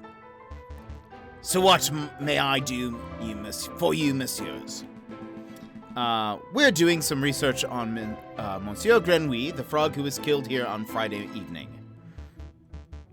Of course. Such a tragedy. He was a good friend and a loyal business partner. I suppose you, messieurs, will be wanting to see the crime scene for yourself. Actually, yes, that would be fantastic. Well, be my guest. You will find the garden where the murder occurred through the back doors. You may also be interested in the lounge on the second floor, third door to the right. That would be where we gathered for a group photograph prior to the...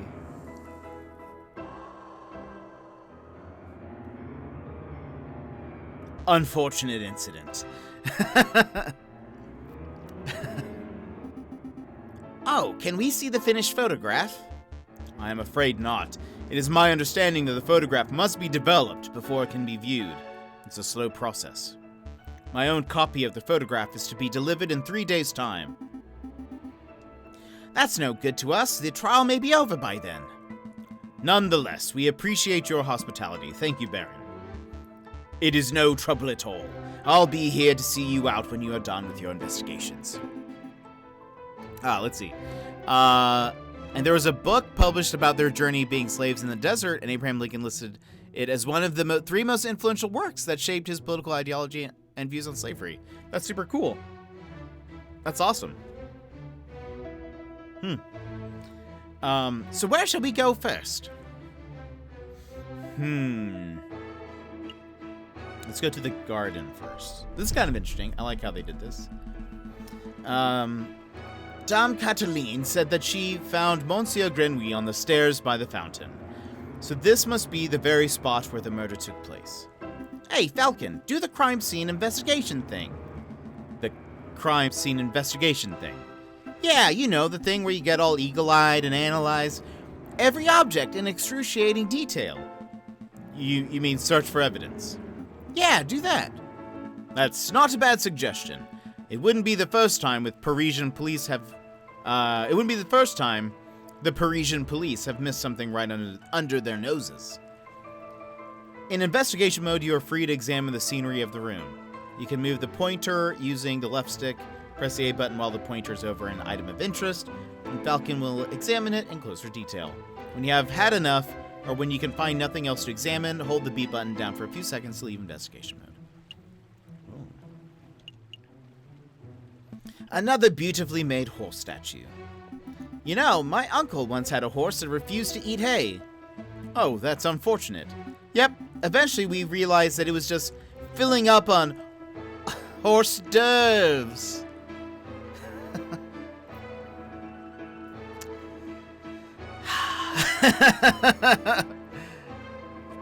Yeah, it kind of seems so, right? He's kind of the Watson version. Ugh, terrible. A finely crafted horse statue. The mane almost looks lifelike. Wait, and I know Jet didn't say, but it was the joke, Runner. Did you got the but you had to say it for the joke's sake. I know it's hors d'oeuvres, but it said horse d'oeuvres. Because Because it was a horse. Would you say it behooves you to stroke it? You see, Sparrowson is just being punny. No, I would not. Okay, that's probably the staircase where he died.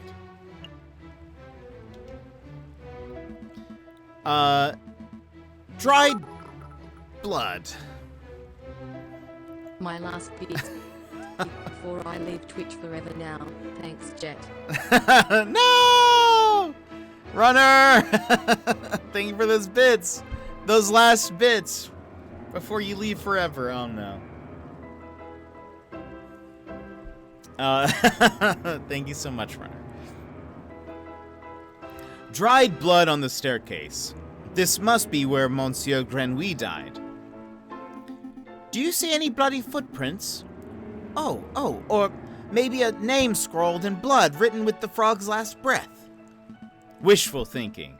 All I'm seeing here is a big sticky puddle. There's nothing to indicate that the body was moved or that the frog left a last-minute clue. All I can make out from the bloody mess is that Monsieur Grenouille was attacked and killed on the staircase.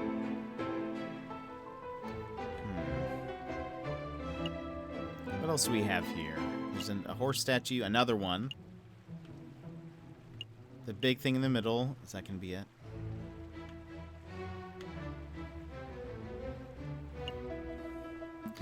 This fountain is finely crafted. It's solid carved marble. That can't have been cheap. I see nothing but water at the bottom of the lower basin. It's a shame we can't see the inside the upper basin from here. That would be a perfect place to quickly stash a murder weapon. That's actually not a terrible line of reasoning. We ought to wade in to take a closer look, just to be sure. Yeah, I suppose we should. Oh, I apologize. I wasn't being direct enough. What I meant to say was, Sparrowson, go wade into the fountain and take a closer look inside the upper basin. Me? No way. If you want to go wading, do it yourself. I'm a respectable lawyer. You can't have me expect me to roll up my trousers and paddle around a fountain like a duck in a lake. Yeah, well, you don't pay me enough to justify getting my sweet threads wet. Look, there's only one reasonable way to settle this. We'll flip for it. Flip for it. Yep, I'll flip this 1 franc coin. You call the outcome, get it wrong, and you go for a swim. So what'll it be, heads or tails? Napoleon face or plant squiggles?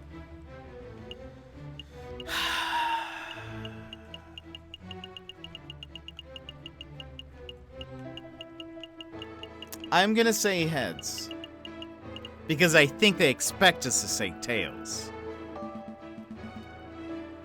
Put it all on heads. Don't let him down. Don't let me down, old Emperor. Here I go. It's tails. No! Roll up your pantaloons, Falcon. You're going for a swim. Gah, fine. Hold my shoes. Falcon really should learn how to spot a rigged coin flip. Oh. I almost feel bad for cheating him. Tails never fails, Jet. No. Looks like it didn't matter. Almost. Ah, you're back! Had a good swim. Oh, look, his clothes are all wet. His hat doesn't fit him.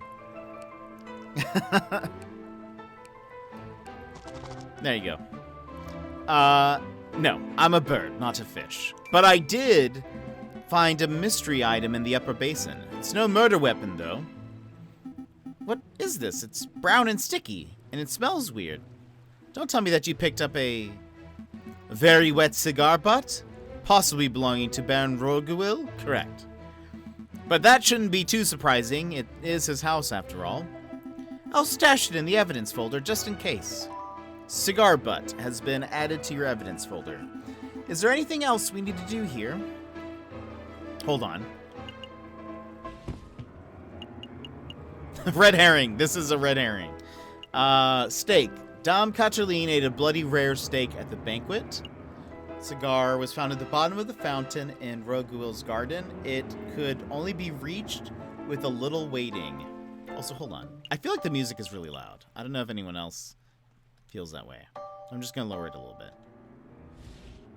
It just, like, swells sometimes. Let's see. Baron Rorgwill certainly likes his horse statues. I don't mind the horse statues, but the little cherub people creep me out. Babies should be waddling, not attempting saddleless horseback riding. A horse statue. This one has a goofy face. That reminds me of a joke. A horse walks into a bar and the barkeep says, "Why the long face?" Yes, we've all heard that one. What? No, the barkeeper says, "You've got to stop coming here. You're drinking us under the stable." I think it's time to rein in the horse jokes. Oh boy.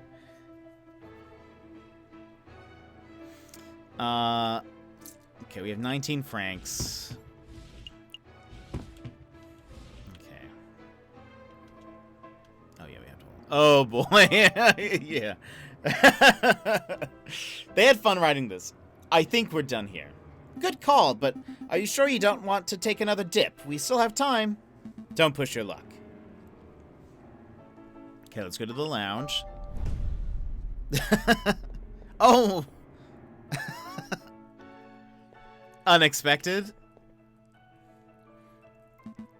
Second floor, third door on the right. This must be the room where the photograph was taken. Psst! Hey, Falcon, do you see that? See what? That housemaid totally just did something shifty. Shifty? I think she just pocketed something from that drawer. You should totally call her out on it. Excuse me, mademoiselle. Ah! Yes? Are you two policemen? No, we're private attorneys. My name's J.J. Falcon. And I'm Sparrowson. Oh, how rude of me. My name is Culain Duhout. So, what can I help you, messieurs, with today? We're investigating the murder that took place last week. Do you mind if we ask you a couple questions? That's fine. Just let me grab a chair. That's better. What was it you wanted to ask? We're looking for the room where the photograph was taken prior to the incident. Would you happen to know whether this is the right room? Oh, yes, you're in the right place. I saw the photography section. I almost said photography. I saw the photography session for myself. You see, let's see. The cameraman was standing just about where you're standing, actually, Monsieur Falcon. And where was the camera pointed? Right at the clock above the mantelpiece. The Baron insisted on using that very location. Now that I'm looking at it, something isn't right about that clock. I know, the painting on it totally clashes with the decor. I was thinking along more obvious lines. The clock has no hands.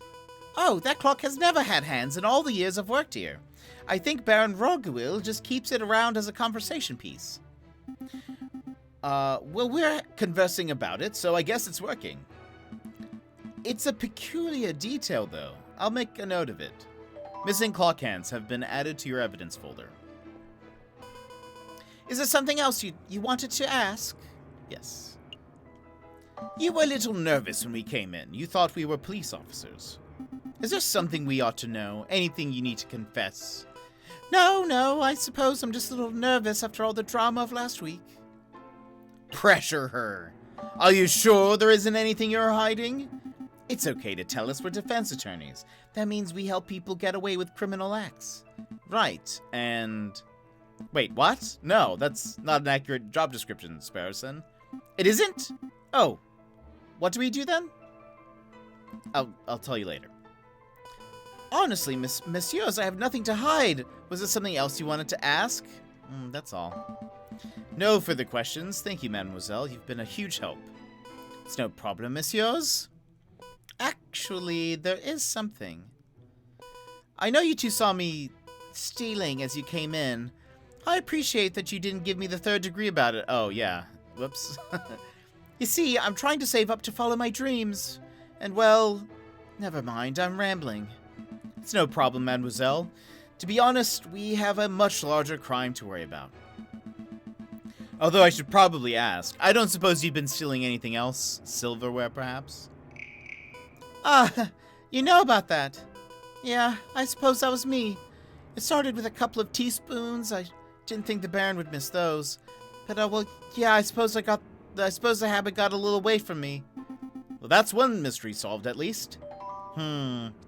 Missing silverware has been added to your evidence folder. I would appreciate if you didn't tell the Baron. He's been really kind, and I would hate to break his trust. I see. So where to next, Big Bird? You know what would help not break trust? Not stealing. That would help. Did you, messieurs, have a good look around? I trust everything was in order. We had a good look. Thank you, Baron. But we actually have some questions for you. Please, ask away. I have nothing to hide. About your housemaid. We met your housemaid, Colleen Duhout. She's a courteous young lady, isn't she? She's a thief!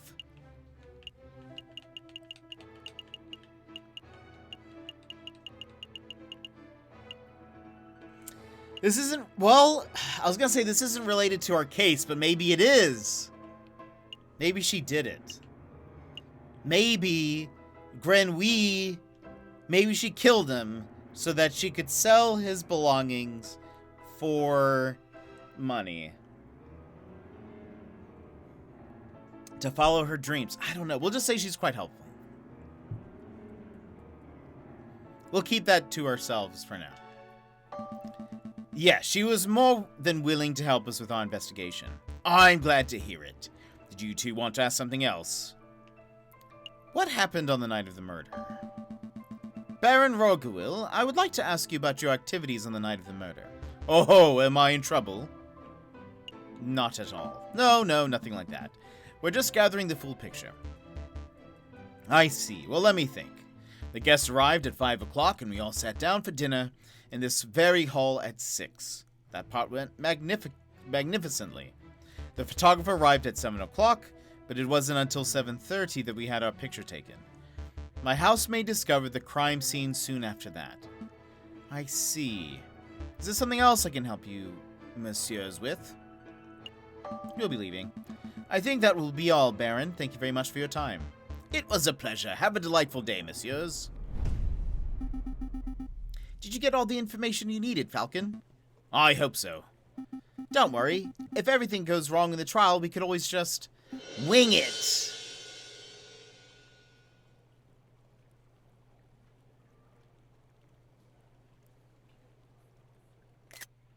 Terrible.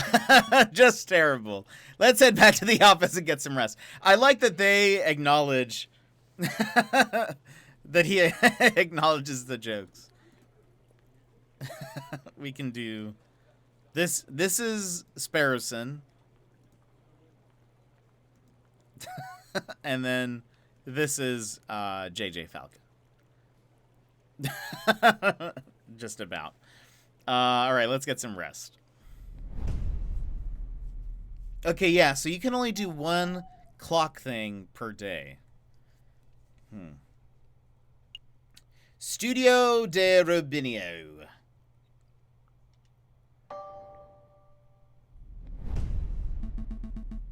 So this is the studio, the famous photographer. Shall we knock? Wait, there's a note on the door. Ahem. The magnificent and marvelous artist, Monsieur Robitio de Robinho, is currently out on an artistic expedition. He shall return when his muse sees fit. When his muse sees fit? What does that even mean? I think it means that he is a pretentious bird brain, but in any case, the artist seems to be out. What shall we do now? We should knock anyway. We should knock anyway. Alright, I don't see the harm. Oh, that was like a realistic knock that scared me. That's like... That was, that was very well done.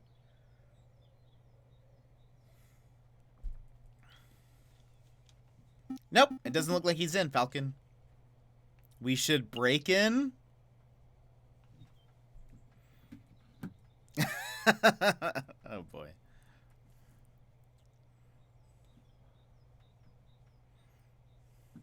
I don't have my audio. Sorry.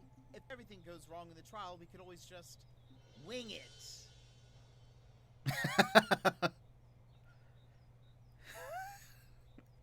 I love the, like, speed lines. Terrible. Just terrible. Let's I like the I like the speed lines that they added to it. It's kind of funny. All right. Let's try to break in. Why not? I mean, I'm sure it's very illegal, but why not? We should break in. What? Are you serious? Maybe. Monsieur J.J. Falcon, I would have thought that a man of justice like yourself would be against such reckless displays of unlawful barbarism. That still works. You're right. I'm sorry. I don't know what came over. It's a brilliant suggestion. Stand back. I'm barging the door down. Wait, just like that? Shouldn't we discuss this first? Yes. Oh my gosh. What in bird Jesus' name was that? You said you wanted to break in. I thought we could find an open window. I didn't think you would turn into a bird-sized cannonball. Well, now we're here. We ought to make the most of it. This place is quite something. It's very swanky. I was going to say ostentatious. That's just swanky talk for swanky. We don't have time for this. The sound of a door being smashed in could be drawing unwanted attention. We should find anything that may help our case and get out. Okay, let's look around. I see a bourgeois tigress profile. I see paints, inks, and dyes. I'm not quite sure what the clear liquid in this bottle is. I could taste test it. You could, but we don't have time for a hospital visit right now, so let's not. I see a finely dressed dandy fellow upon a horse. A beautiful picture of the Paris skyline. Given the angle, this must have been taken from Notre Dame Cathedral itself. A chandelier! You should get one of those for the office. I don't have the money for that sort of luxury. This is a photograph of a castle somewhere in the countryside. You know, I once had an uncle who fell off a castle rampart while on guard duty. Oh, I'm sorry to hear that. Did he die? No, he just got demoted. Ugh, terrible. Oh my gosh. Oh, we can click on these. This appears to be a photograph of a ladder, symbolic of climbing towards success, perhaps. It looks more like a stepladder to me. Oh no, we're not getting into that old argument. A butterfly, or maybe a moth? It's difficult to tell in black and white.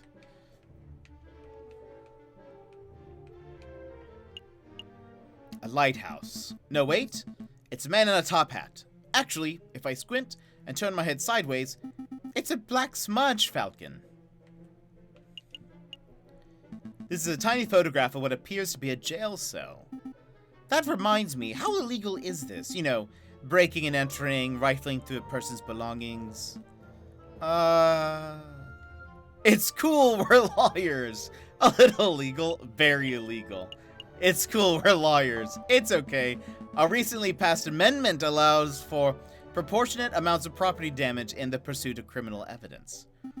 I don't think that's correct, but your use of legal jargon makes me have faith in your credentials. It sounds like you're starting to learn the finer points of the French justice system, Sparrowson. Ooh, burnt. This is a picture of a fence. It's a fancy photograph. It leaves the viewer defenseless. Out of all the pictures here, I would pick it as my favorite. Okay, I'm done. No more fence puns. Oh my gosh. Okay, nothing here in the middle.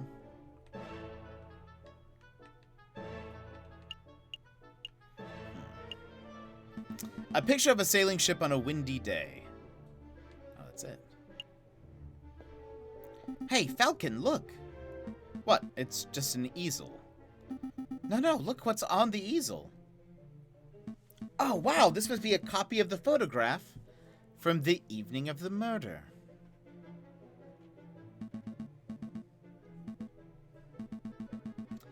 There's no question about it. Oh, thank you, Sassy. Thank you for noticing.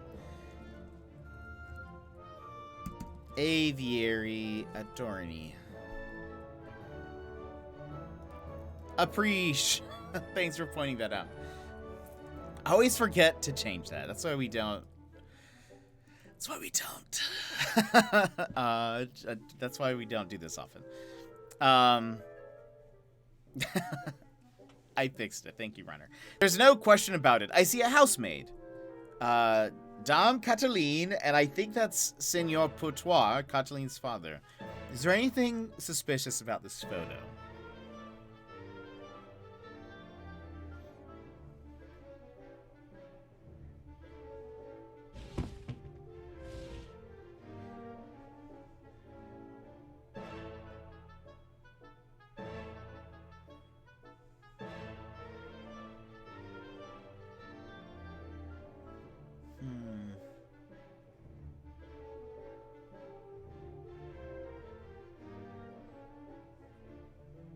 The clock is very much on display. I'm curious.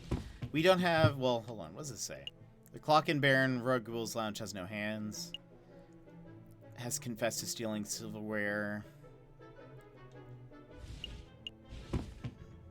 Vertically enabled housemaid who works for Baron Rugwill. She seems to have a mild case of kleptomania. Okay. So what shall we do? Do we just take this?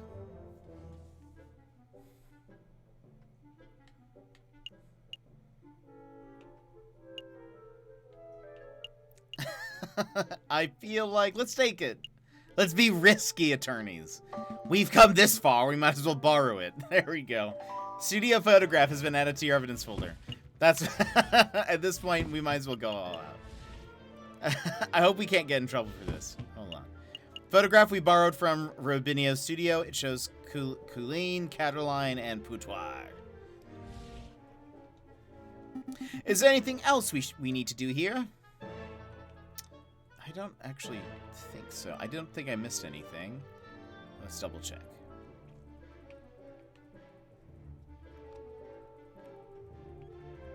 No investigation in the... See what's... If there's anything in the fireplace, that seems like a rookie mistake, but whatevs. I think that's it. Whoops. I think we're done snooping. Let's get out of here before we draw further attention to ourselves. Sounds good to me. Uh-oh. Oh, mon Dieu, what happened to my door?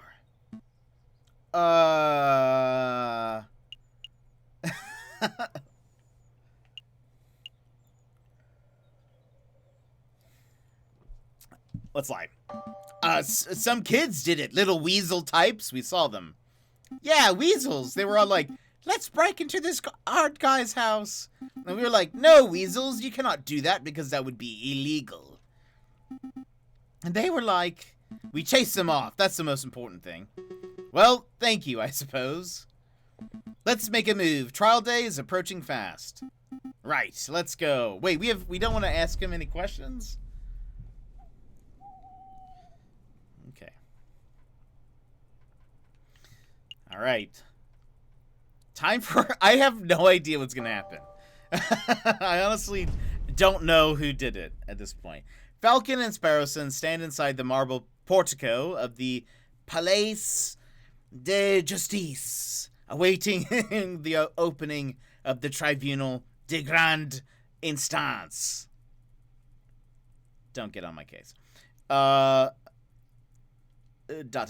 you nervous, Falcon?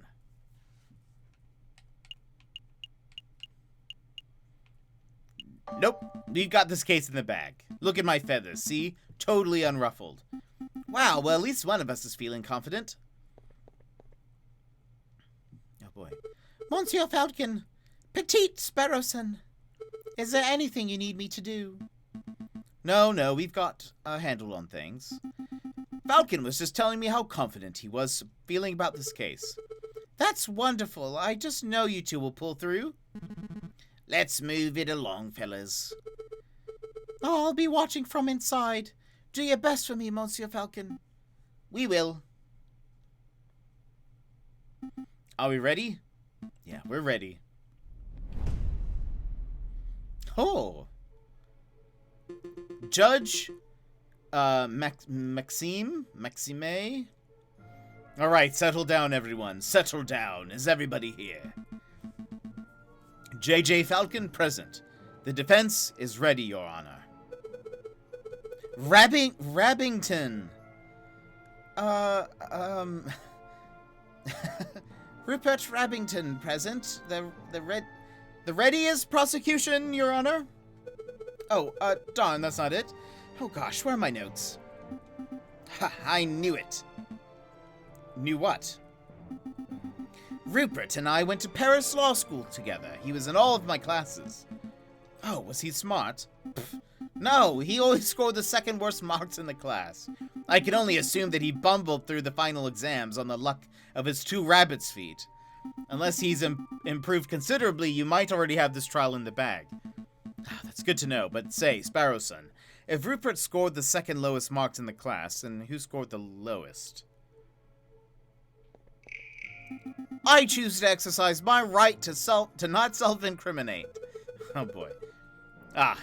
Here it is. The prosecution is ready, Your Honor.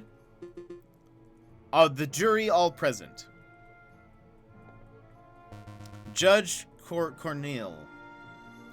Ooh, we've got, looks like a dog, a hippo, a ram, an ostrich, with like a bird cane too. Maybe an eagle on the front row. A seal. Is that a dodo? What would that be? Maybe. I'm not sure. And then. Is that like a crow of some kind? All present and accounted for, Your Honor. Hey, Falcon, I thought there were only 6 members of the jury for cases like this. Why do I count 8? Oh, those 2 birds with the funny hats are assessors, the associate judges. Birds with the funny hats. Oh, the 2 at the end. Okay.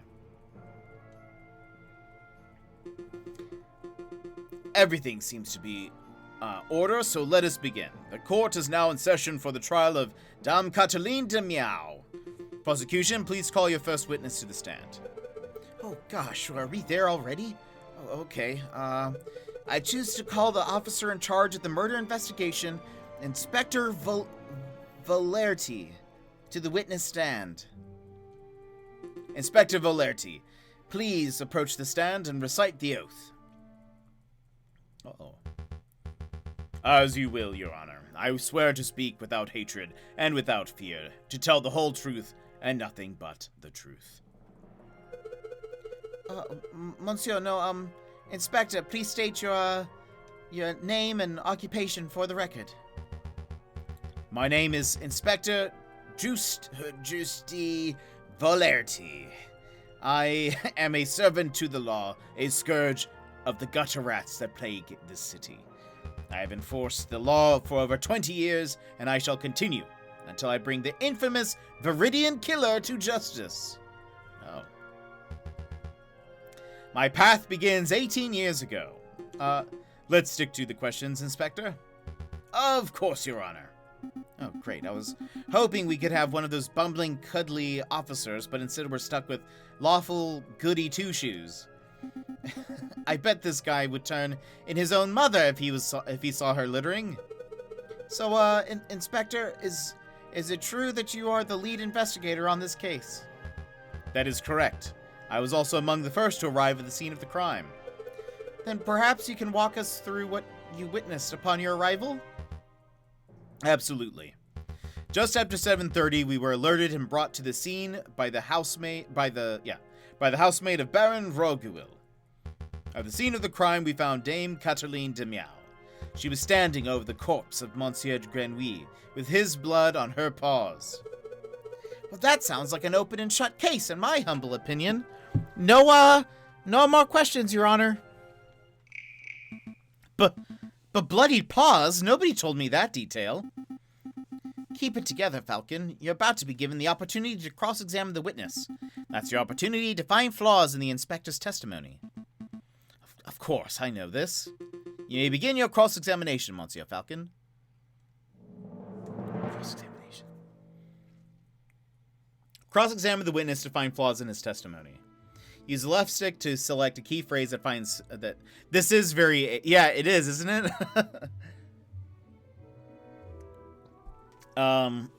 Use the left stick to find... Or to select a key phrase that you find suspicious. Objection! I know. Then press the A button to have Falcon press the witness for information. Ask the right questions to bring the truth to light. Avoid pressing for pointless details. The judge and jury don't like having their time wasted. Select a statement to question. Oh. We were alerted and brought to the scene by the housemaid of Baron Roguil. At the scene of the crime, we found Dame Catherine. She was standing over the sliced open corpse of Monsieur Grenouille with blood on her paws. Let's question that. Inspector, you say Dame Cataline had blood on her paws. Correct. Blood clung to her fur like guilt to a convict.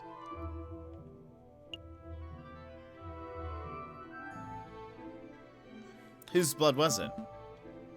Ha! What a question. It was Monsieur Grenouille's, of course. How can you be so sure? I object. This line of questioning is absurd. There was only one murder victim that night, Falcon. The blood on Dame Cataline's paws could have only belonged to one person, Monsieur Grenouille. That's not true, because they ate bloodied raw steak with no silverware. So that's probably where it came from, is my guess. Judge, Falcon's trying to delay the trial by asking pointless questions. I'm afraid the prosecution may have a point, Monsieur Falcon. Do you have a reason to suspect that the blood belonged to someone other than Monsieur Grenouille? I do. Your Honor. Actually, I have more than suspicion. I have evidence that the blood on Dame Cataline's paws had nothing to do with the murder. This is a foolish time wasting, Falcon. If the blood on Dame Cataline's paws didn't come from the victim, then where did the blood come from? The bloody steak. On the evening of the murder, Dame Cataline ate a bloody raw steak. Is this true, Monsieur Remington? Well, in a manner of speaking, I suppose steak may have been on the menu.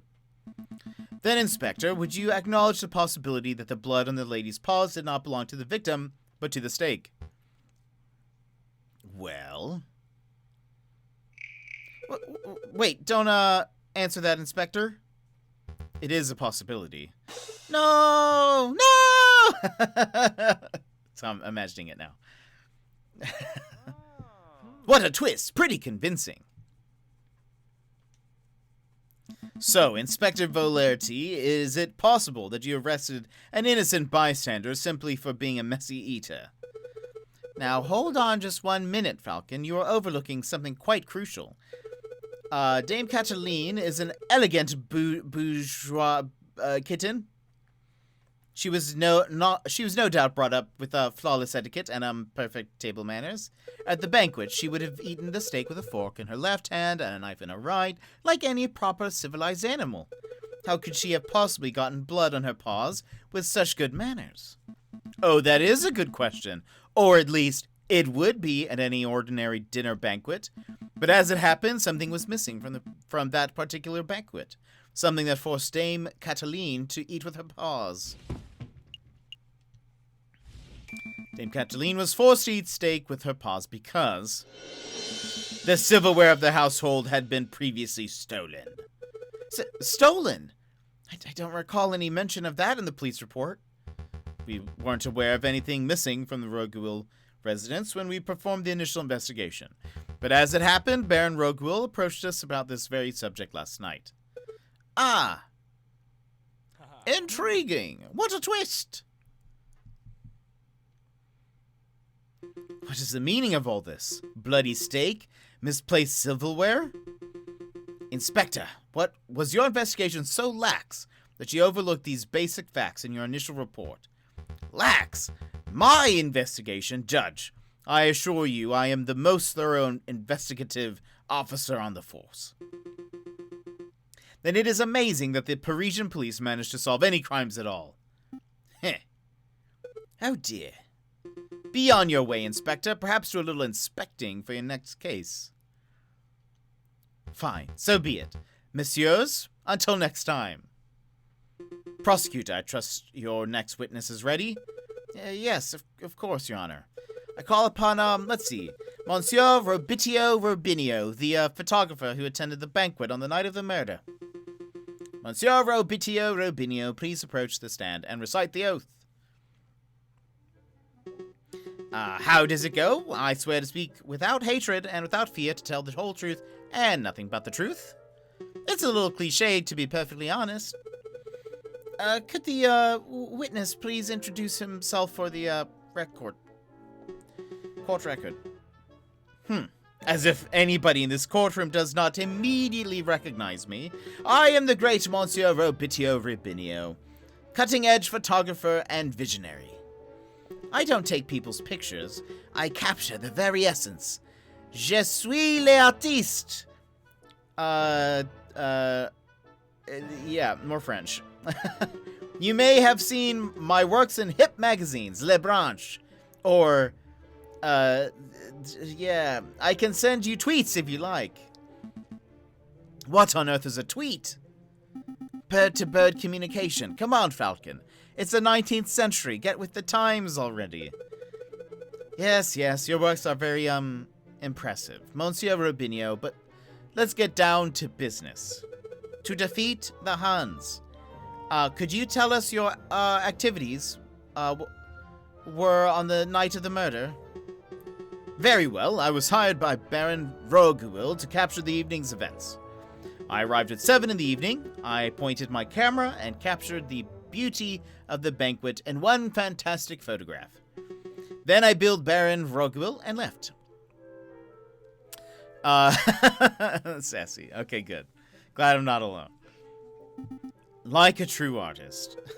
And, with regards to the photograph itself, who did you photograph? I thought you might ask. I brought a copy so that you could see, so you could all see for yourselves. Oh, very good. Let's take a look. Oh!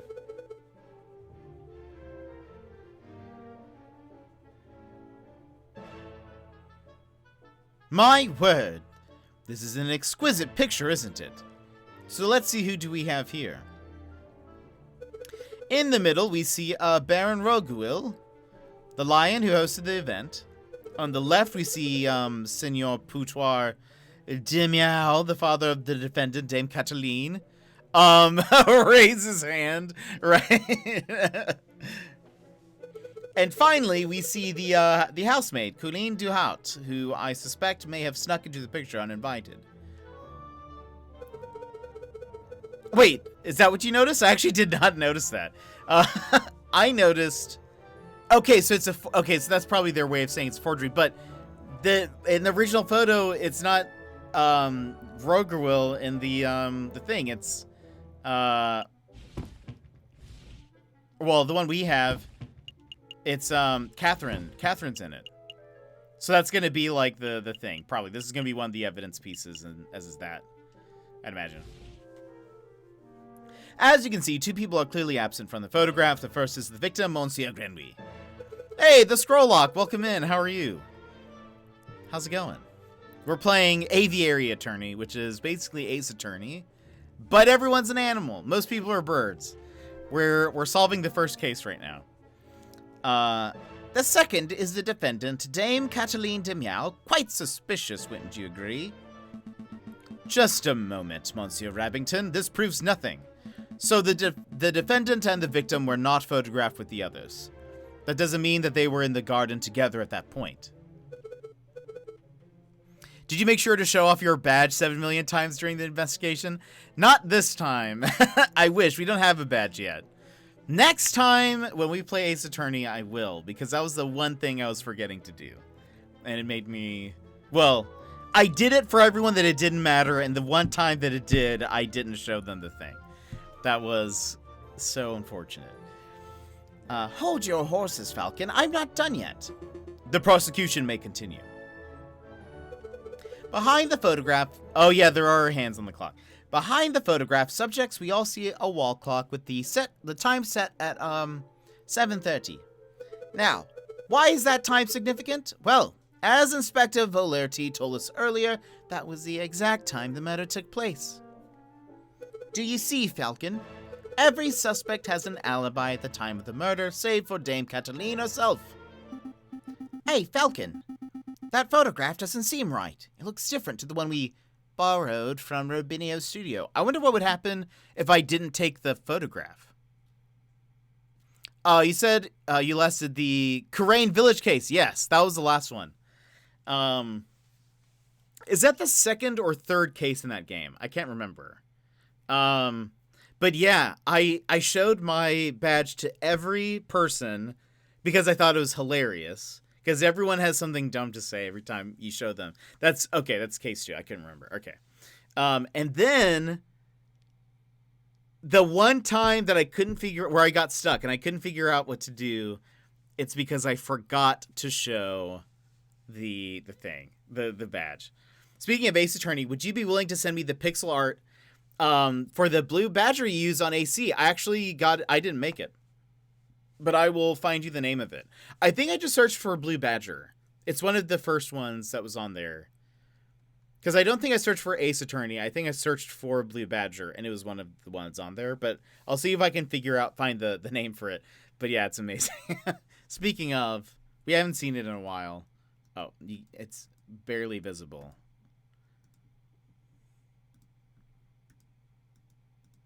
I hope there is a Blue Badger in this game.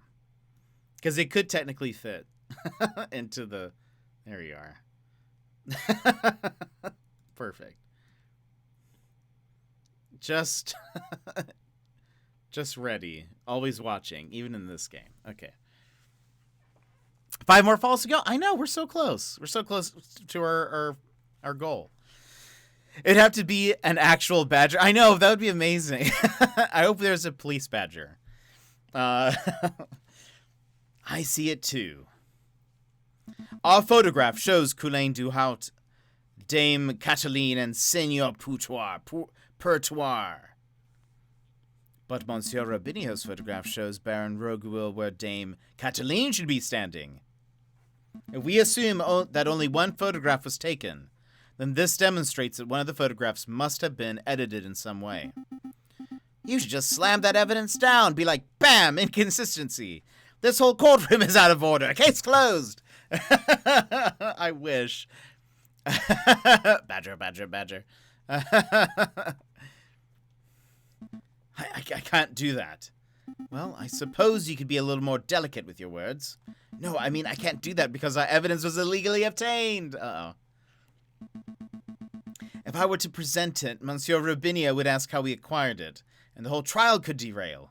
In a worst-case scenario, I could lose my legal license, and we would be arrested for theft. Oh, well, we don't want that. No, we don't. I should tread lightly. Your Honor, I would like to cross-examine the witness. Very well. The defense may proceed. A waste of time. If you ask me, photographs are rock-solid evidence. Cross-examination. We need to bring up the missing hands. That's going to be the main bit. Select a statement to question.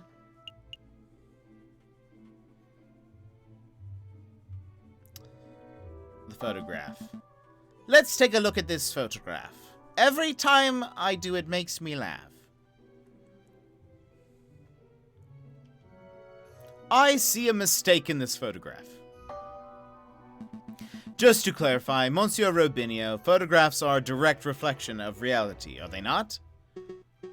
That is correct. The photographic process leaves no room for bias or inaccuracies. That is most curious, because I see a mistake. A mistake? Impossible! I just told you. Monsieur, the camera is perfect. Unbiased device. The photographs it produces are flawless. Falcon, I'm not seeing any mistakes. Perhaps you could be more specific. Certainly. Highlight the area of the photograph that you believe contains a mistake. The clock in this photograph. There is something not right about it. Huh, well, isn't that convenient? The defense sees something wrong with the key piece of evidence that implicates his client. Don't give me that cocky tone, Monsieur Rabbington. I have evidence that there's something wrong with the clock in that picture. The photograph clearly shows the clock's hands pointing at 7 and 6. That much is self-evident. Which is most curious, because the clock in the lounge of Chateau Crinier has no hands. It has no hands. The clock is merely a decorative piece, a talking item. Feel free to ask Baron Roguil or his housemaid if you have any doubts. Monsieur Robinio, how do you explain this discrepancy? I don't know. There must be some sort of mistake. My camera is flawless. There is no mistake, monsieur. Your photograph depicts something that does not exist in the real world. Maybe there was an error in the printing process. An error precisely where the clock's hand should be. Please, monsieur, don't patronize us. Allow me to offer a more plausible explanation. You, Monsieur Robinio, edited this photograph. It's like, I wish they had an objection, but this is basically that. A mistake, because that doesn't exist in this universe. There are only contradictions. Right. Please, Monsieur, please. Mr. Sputnik, welcome in. How are you? Edited? I'm no expert, but I suspect that you used paint or ink to carefully put hands upon the clock. It would have been a simple task, considering that the clock face was bare. One could even speculate that you specifically chose to include a handless clock in the photograph just to simplify the editing process.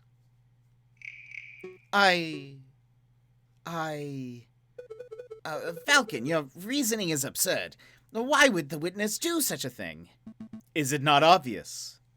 By showing the photograph to have taken place at precisely 7:30. It clears off all of the photograph's subjects of suspicion. In other words, Monsieur Robinio created a perfect alibi. I guess this is where the pursuit theme would play. Absolutely. Your voices, they're incredible. No! They're okay at best. Thank you, Mr. Sputnik, though. I needed the boost, though.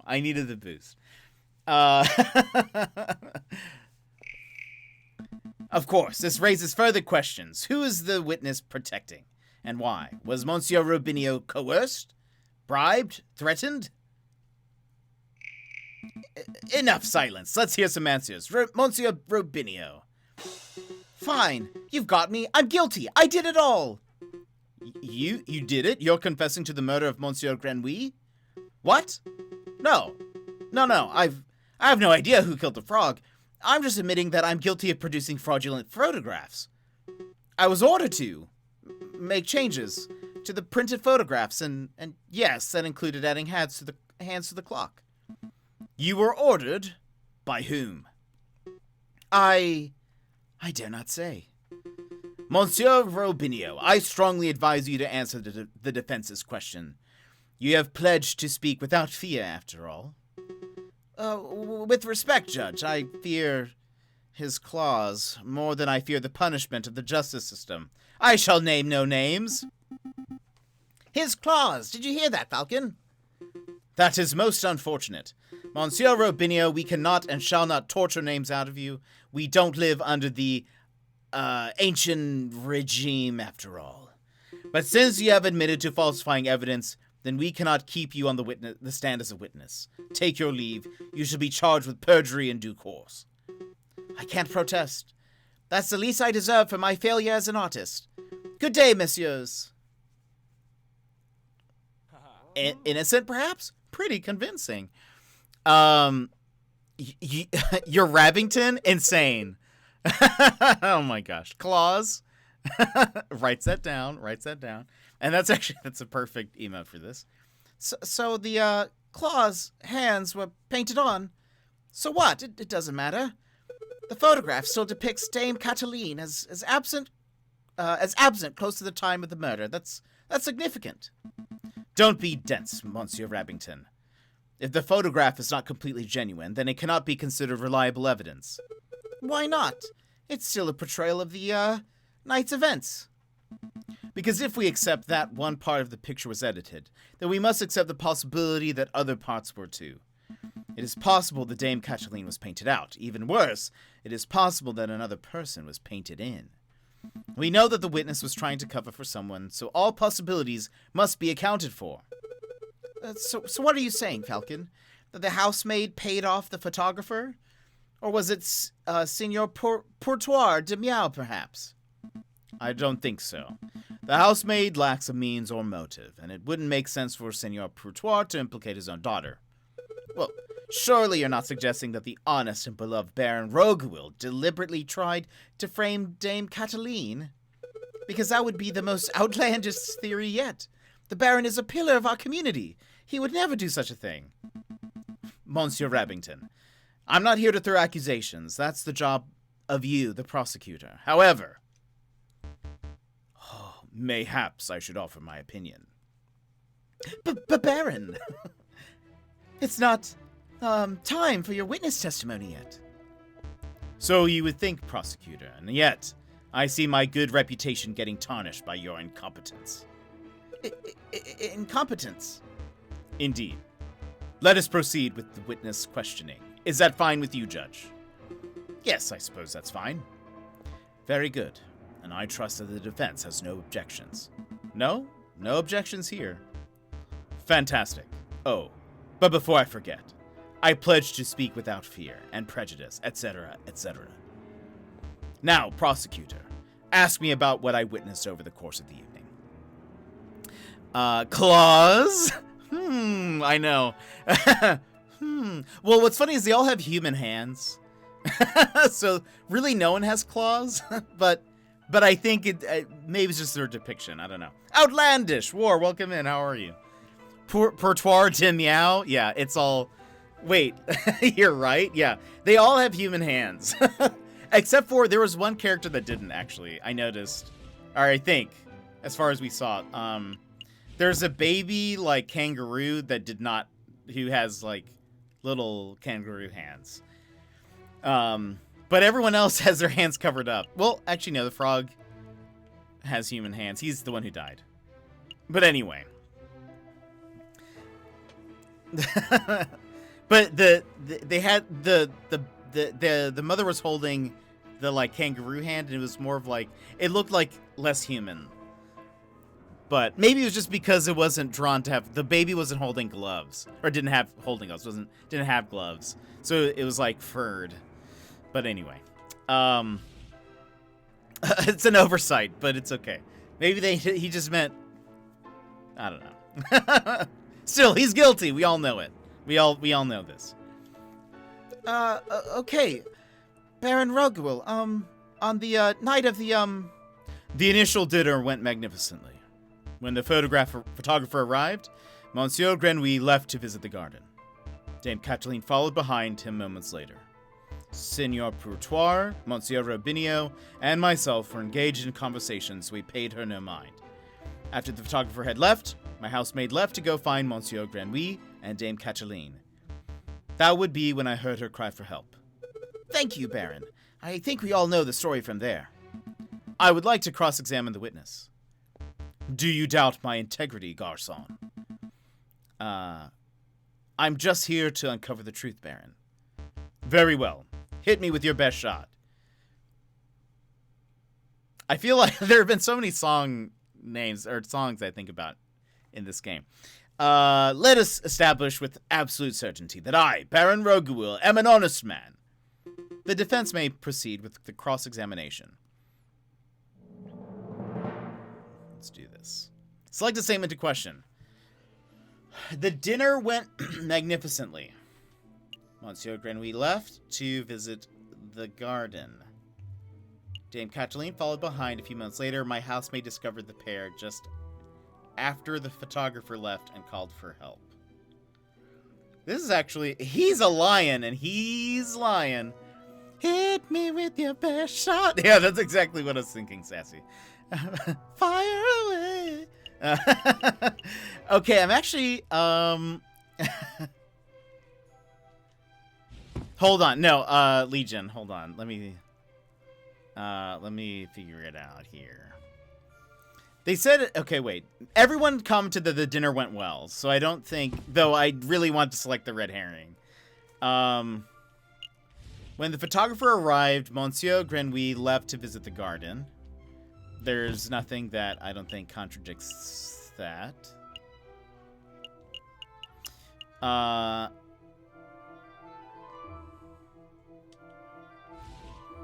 This statement is not true. Dame Cataline did not go behind. My housemaid discovered the pair just after the photographer left and called for help. Professor Plum with the pipe in the kitchen. Easy, I already solved it. Yeah, no help, Legion. No help. If we learned anything from Clue, they're all guilty. Maybe they are all in it together. Oh, we do actually have more. A grumpy war veteran turned police investigator. This guy is as strict. This guy is as strict and law-abiding as they come. This isn't anything. We can only choose from.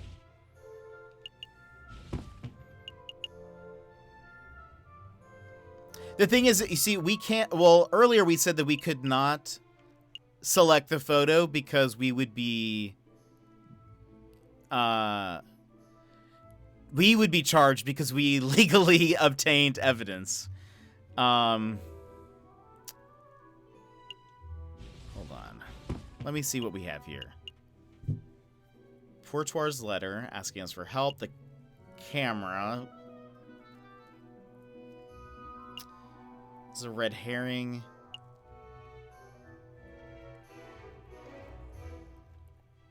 Cigar was found at the bottom. Oh, maybe we can do.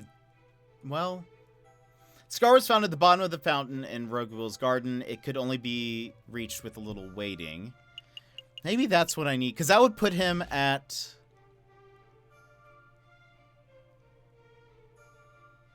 Oh, wait. Was he at the garden? Hold on. Yeah, well, yeah, everyone.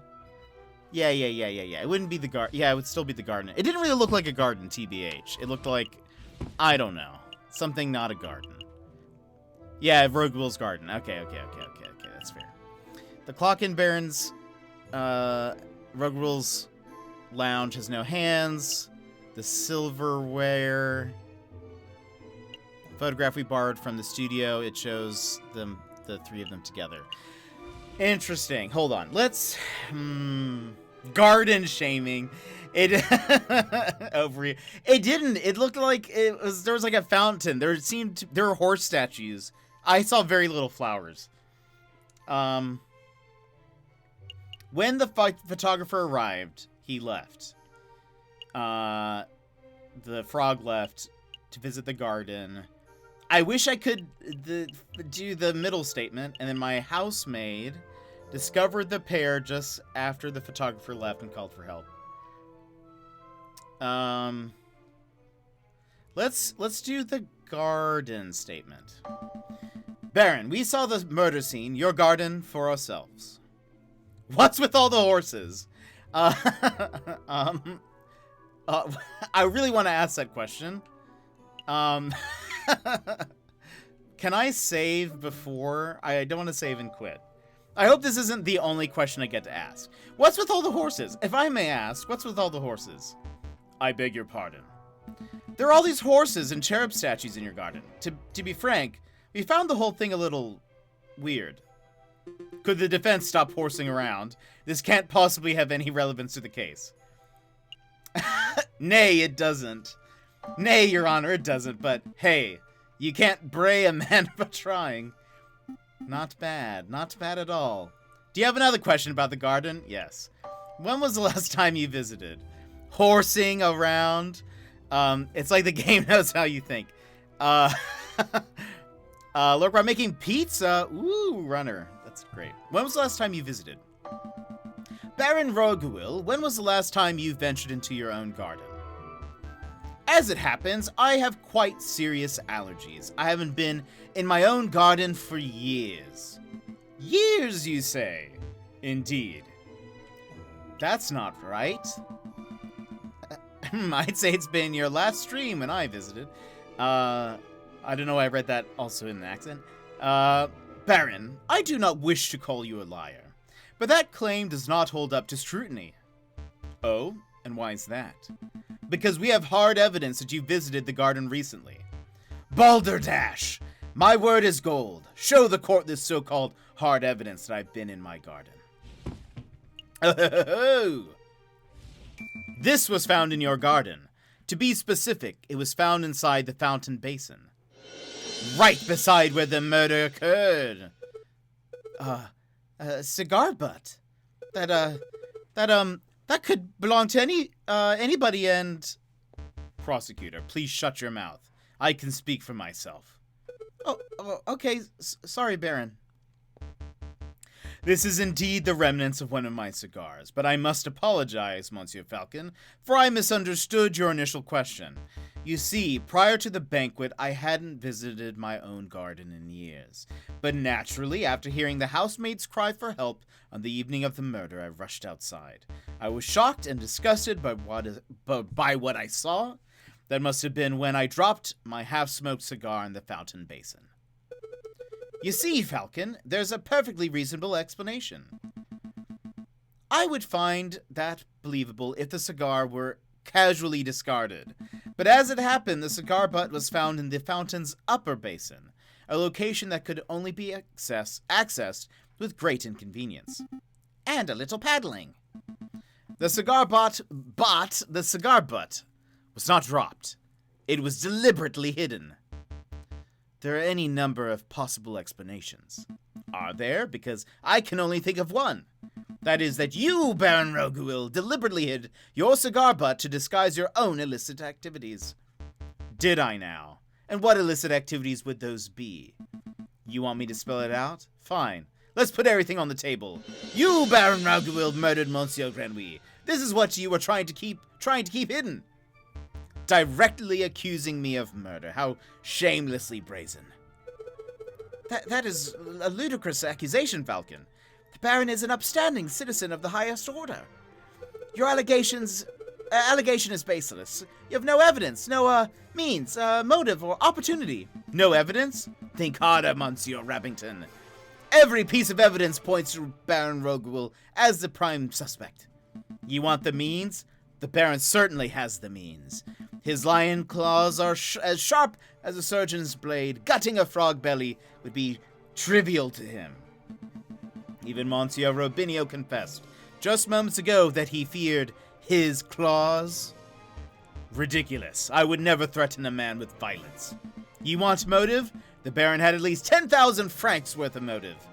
By removing a business partner, the Baron's share of his railway company increased from 1/3 to 1/2? This is preposterous. And finally, the Baron had an opportunity. No, he crafted the perfect opportunity. He arranged a small banquet with a very select number of guests. He was aware of the missing silverware, and yet he served steak, a food item that necessitates good cutlery.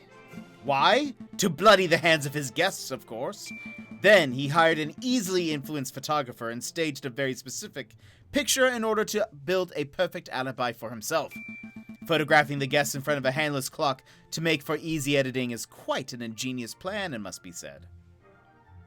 Prosecutor, are you just going to let this slanderous yarn go uncontested? Say something. Object! Oh, you are pitifully useless. After executing the murder, the Baron found himself still holding a single piece of incriminating evidence. His finished cigar.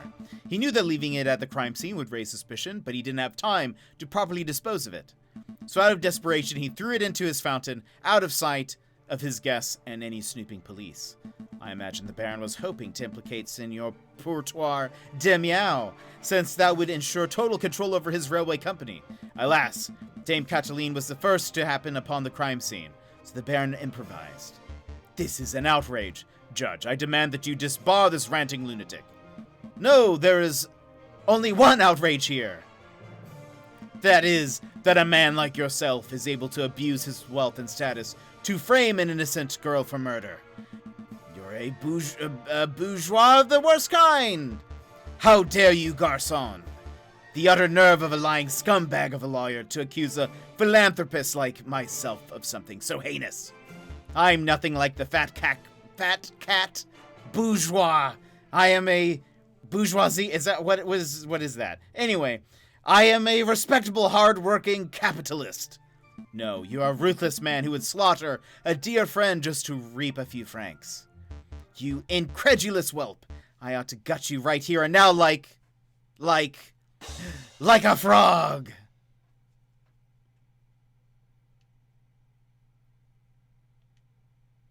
Could someone please restrain the Baron? I'm on it, Your Honor. Let's go, old man, to the conciergerie with you. Don't touch me, you filthy jackdaw. I can walk myself. This is quite the turn of events. Does the prosecution have anything to add? Well, in a manner of, speaking, well, to be honest, no. Then I shall now confer with the members of the jury to come to a decision. I ask that the animals of the court please be patient in this time. Falcon, that was pretty incredible. Thank you. I just hope it was enough. What do you mean? You just proved Cataline's innocence. We'll get a not guilty verdict for sure. Sparrowson. I think you misunderstood something important about the justice system. What's that? I haven't proved anything. As lawyers, we cannot deal in proofs. It's just not possible. All we can do is organize the evidence and convincingly explain what it suggests. I haven't proved Dame Cataline's innocence. All I have done is demonstrate that there is a significant possibility that she is not guilty. I'm not sure that I understand the difference. Hold on, I missed a bunch of stuff. Hold on. Let's see. So I should probably have asked this earlier, but is Bird Week similar to a Shark Week thing? Why all the bird things? Because we have too many bird games. Like legitimately, we have 4 games that all involve birds, so we're doing them all now. Why not? Jet's making Bird Week a thing. Yeah, this is what happens when Jet approaches the Discovery Channel and gets turned down. There's only one outrage here: the hat. I think you're saying it right. I have no clue. I'm just trying to do it. If only they were still interested in Discovery. See, here's the thing. A jackdaw is a raven? Oh, interesting. Jet is saying it correctly, and it defines a person with capitalistic tendencies in this context, or can be used in pop culture as a snooty person. You have a little Sparrow Watson. I know. Wait, can I say my evidence now? I'll wait. Yeah, I think we're done with this, but we'll see. He'll probably direct you to the Discord. Ah, that's true. There is a, our spoiler channel is in there. That way people can chat about if I miss something. Oh, and another question I should have asked, did you find Chadwick? We did not. We got Twiggy, though. We got another bird. We have reached a decision. In light of the recent revelations, it is clear that an error of judgment was made with the initial arrest. On that note, we unanimously... That's how you say that. We unanimously find the defendant, Dame Cataline de Meow, to be not guilty. Hey, wait, this is exactly... This is 100% like Ace Attorney.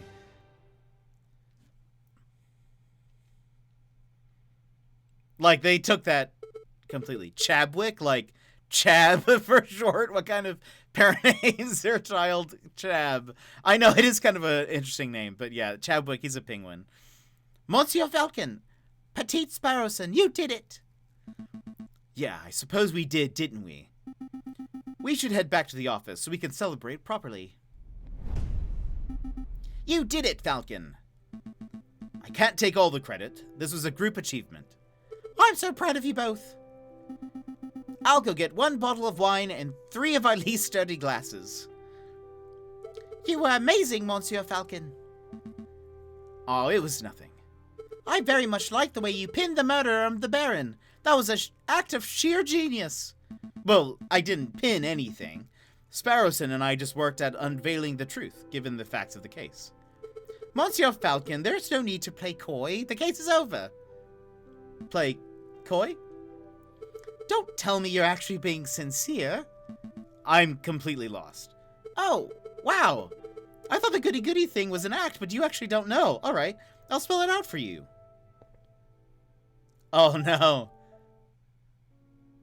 I murdered Monsieur Grenouille. I saw him in the garden, all drunk and vulnerable, and I seized my opportunity. It was nothing personal, just business, you understand.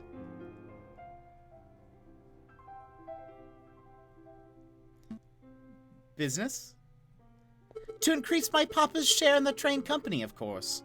My papa always said that the drunk old frog was the weakest link.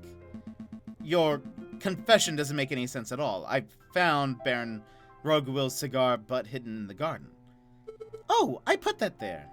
I expected the police to find it, but I suppose that was putting too much faith in the brains of Paris's finest. But Falcon proved that Monsieur Robinio's photograph was edited. It was edited. I wasn't in the picture because I was busy paying a visit to Monsieur Grenouille in the garden. My papa knew I needed an alibi, so he ordered Monsieur Robinio to paint me over Baron Roguewill and to add hands to the clock. But that lazy artist didn't manage to finish altering either photograph by trial day. It's a good thing that Monsieur Falcon was so imaginative, because that could have gone very badly.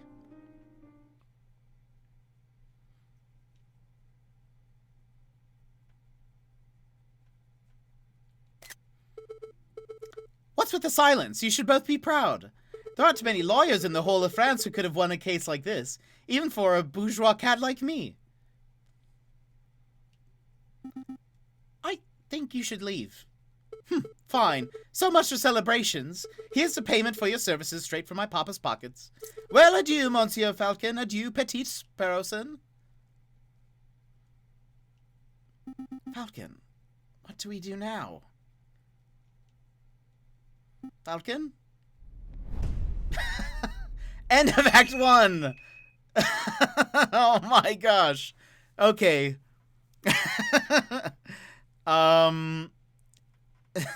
She just pulled a take that. I know she did, didn't she?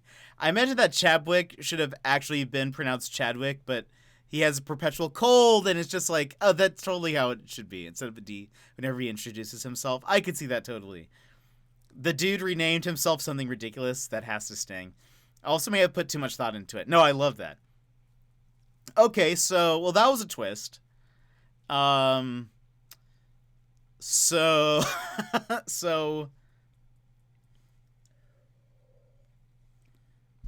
well,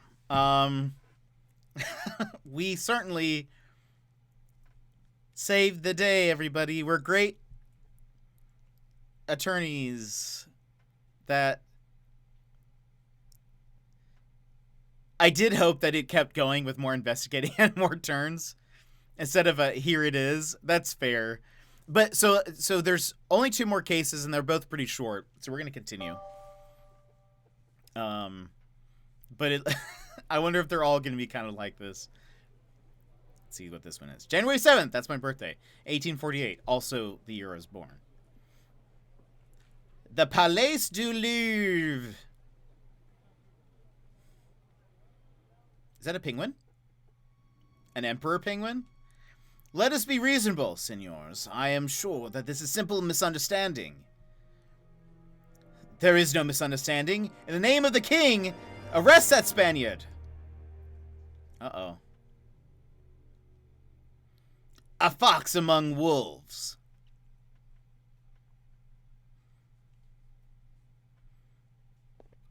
Wait, so this is the next day, because, right? Or maybe a year has passed. We'll see. But the case finished on the 6th, and this is the 7th of January. So, I knew Falcon wouldn't like turning up to the office on Friday.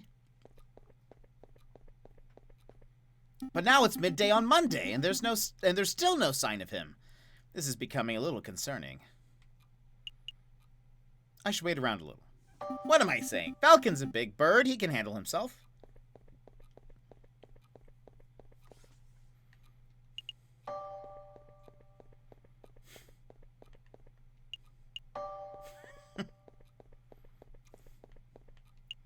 In comes Big Bird. He is literally Big Bird. Oh, wait, hold on. I wonder how long... If I wait enough times, do you think he'll show up?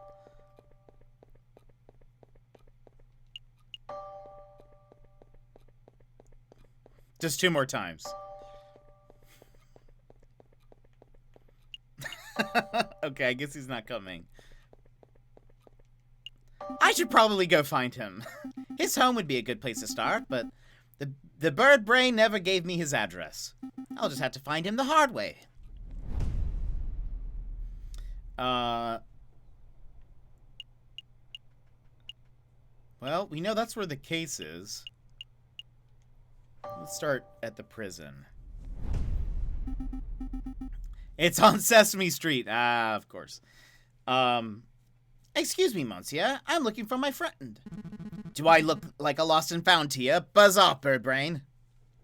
All right, then. Let's go to the chateau. I doubt he's still here, but sure, why not? Excuse me, Mademoiselle Duhaut. Down here. Oh, there you are. It's Sparrowson, right? That's right. I heard about the case you're involved in. I never would have thought that the Baron was the murderer. He always treated me with the utmost respect. But then I suppose it makes sense that the most ruthless killers are the ones who can put up the best facade. Yeah, I suppose so. Say, how's your friend doing? He seemed a little down last night. Oh, you've seen him. Yes, he was brooding in the corner of La Canard Joyeux. Mumbling and drinking. It was a little depressing, to be perfectly honest. Le Canard?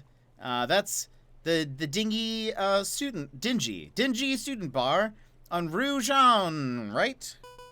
It's not dingy. It's just a little rustic. In any case, that's an enormous help. Thank you, mademoiselle. Any time, Sparrowson. Okay, let's go here. It's true, I had no idea that my high school English teacher was actually 19th century murderer Jack the Ripper. Incredible facade on that one.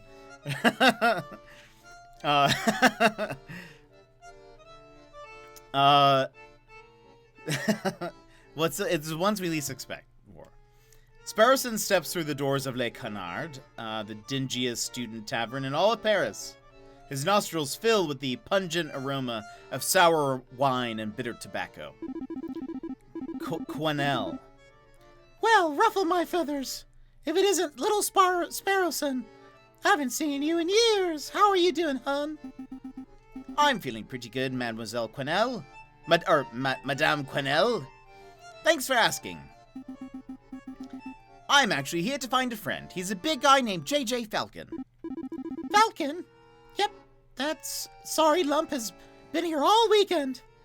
He's just moaning and muttering to himself all weekend. Frankly, he's bringing the whole atmosphere down. I'll take care of him. Thanks, Madame Quenelle. It's no problem, hun. He's probably still in the corner of the drinking room upstairs.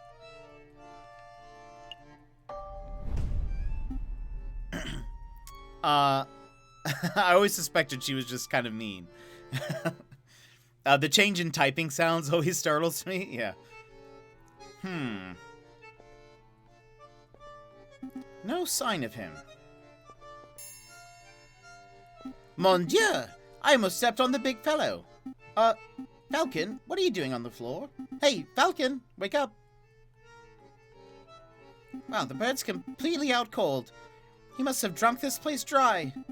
Let's see, how do you wake up a drunk person? Kick him, yell at him, pour a drink on his head. Let's pour a drink on his head. Well, I guess it's time for a rude awakening. Wakey, wakey. There we are. Kick him, says Emmers. Oh my gosh. Ah, good, you're up. Are you with us, Falcon? Yeah. Feeling sober? We should probably head back to the Aviary office so we can get some work done. I don't understand it, Sparrowson. Huh? I thought I did everything right. I followed all the procedures, I found all the evidence, I presented the case beautifully. And yet, a guilty feline walks free while an innocent man sits in custody. What went wrong? Where's the justice? Maybe we need to try harder? Try harder. I don't know if we messed up, or if the system messed up, or what, but we just have to do our best as lawyers, I suppose. Maybe if we work hard enough, we can stop mess-ups from happening again. Sorry, Falcon, I don't have the answers, but what I do have is freshly baked croissants from Pierre's Boulangerie.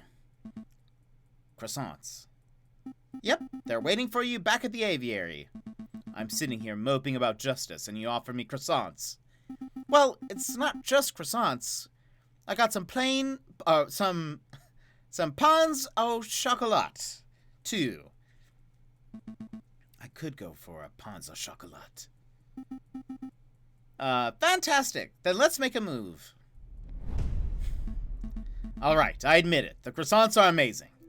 I told you, Pierre's Boulangerie on Rue Verde is something else. Oh, that's me. The baker told me something interesting. Oh, that reminds me. The baker told me something interesting. Do you know what they call pains au chocolat in America? Is this about to be a Pulp Fiction conversation? They don't call them pains au chocolat? Nope, pronunciation difficulties. American is a whole nother language. So what did they call them? Chocolate croissants. Hello? Huh, chocolate croissants. What do they call profiteroles? Oh, I think those are still called profiteroles, but rather than custard, they fill them with ice cream and smother them in melted chocolate. Simply outstanding. Is this the aviary attorney? Chocolate with cheese. That's amazing. Okay, so I know IRL there's that whole double jeopardy thing, but couldn't they still get the other guy out of jail without her confession? I don't know what they would do in this type of situation. Well,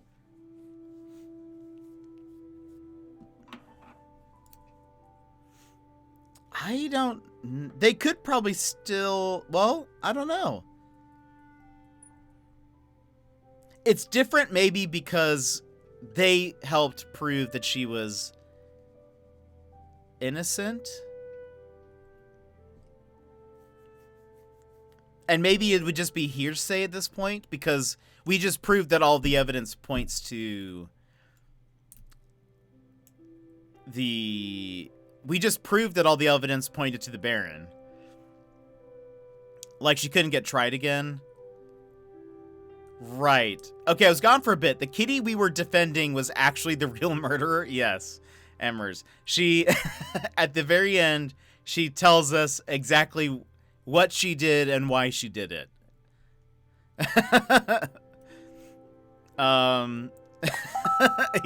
Yeah, exactly. So right now, Falcon is a little, depressed and upset at what just happened. And I don't know. I don't know. We tried our best, and I think you know, he's taking it real hard. But yeah, I don't know what they would do, Sassy, in a case like this. Like, I think they would, I mean, I don't know. Maybe they could at least get him out of jail, I suppose. But they would probably need to find hard evidence that they would need to find hard evidence that she did it, or that at least calls into question that the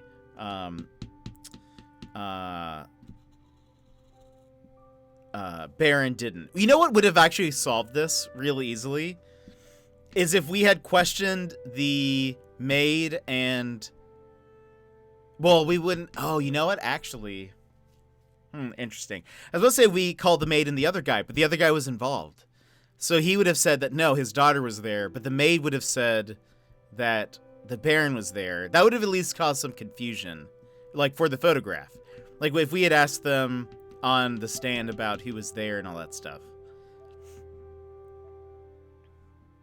Interesting. Interesting. Okay. Is this the aviary attorney? Can I speak to someone, please? Well, what do they call crepes? Excuse me. Did you hear something, Sparrowson? Down here. Oh, sorry, I didn't see you there. What can I do for you, little one? Oh, gosh, where to start? Your name, perhaps? Mousy. My name is Mousy. And what can we do for you, Monsieur Mousy? I have this friend. Oh, his nose wiggles when he talks. I have this friend, and he has fallen under some legal turbulence. Legal turbulence? You mean he's been arrested? Oh, yeah, I suppose so. They're saying he's a murderer, but he didn't do it. He didn't do it. That's quite a problem. I know, but... Oh, I forgot to mention, he's the Prince of Spain. The Prince of Spain? And you didn't think that was worth mentioning from the start? I forgot.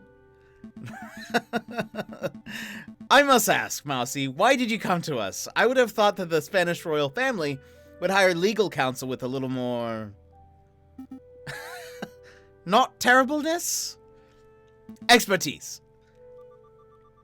Oh, the prince has great faith in your lawyering skills, Monsieur Falcon. He said that your reputation as a lawyer was renowned. Really? The prince said that? This is a great opportunity, Falcon. Surely you wouldn't deny a request from the Prince of Spain. How do you forget that someone is the prince? I don't know. Of course we'll take the case, why not? Of course we'll take the case. Grab your coat, Sparrowson. We have royalty to defend. That's the spirit. Good luck to you, messieurs. You aren't coming with us, Mousy? I have other matters to attend to. But Prince Juan is being held in the conciergerie. I'm sure he will fill in all the details. Right, let's make a move then.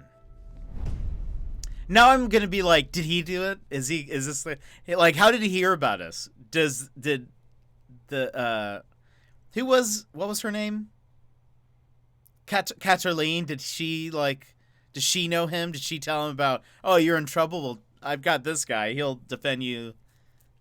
He'll get you not guilty. I mean, unless it's the artist formerly known as Prince, because that's just confusing. That's true. Maybe so. Maybe this is the case. Good day, monsieur. Oh, it's you two again. Hey, nice work on Lady Kitten's trial. Baron Rogueville is pacing around a cell right now, ranting about wringing your neck. Yeah, I'm not surprised. He's super mad, but hey, a criminal's a criminal, right? If the lion didn't want a death sentence, he probably shouldn't have killed a guy. Oh, you're not here to defend him, are you? Because that would be hilarious. We're actually here to see Prince Juan Querido, heir to the throne of Spain. The mouthy fox, huh? That guy's driving me nuts with his señores and his flamboyant attitude. I say the sooner he hangs, the better. Oh my gosh. Well, come on then, while we're young. Gosh, Quark is intense. The Prince of Spain, I presume.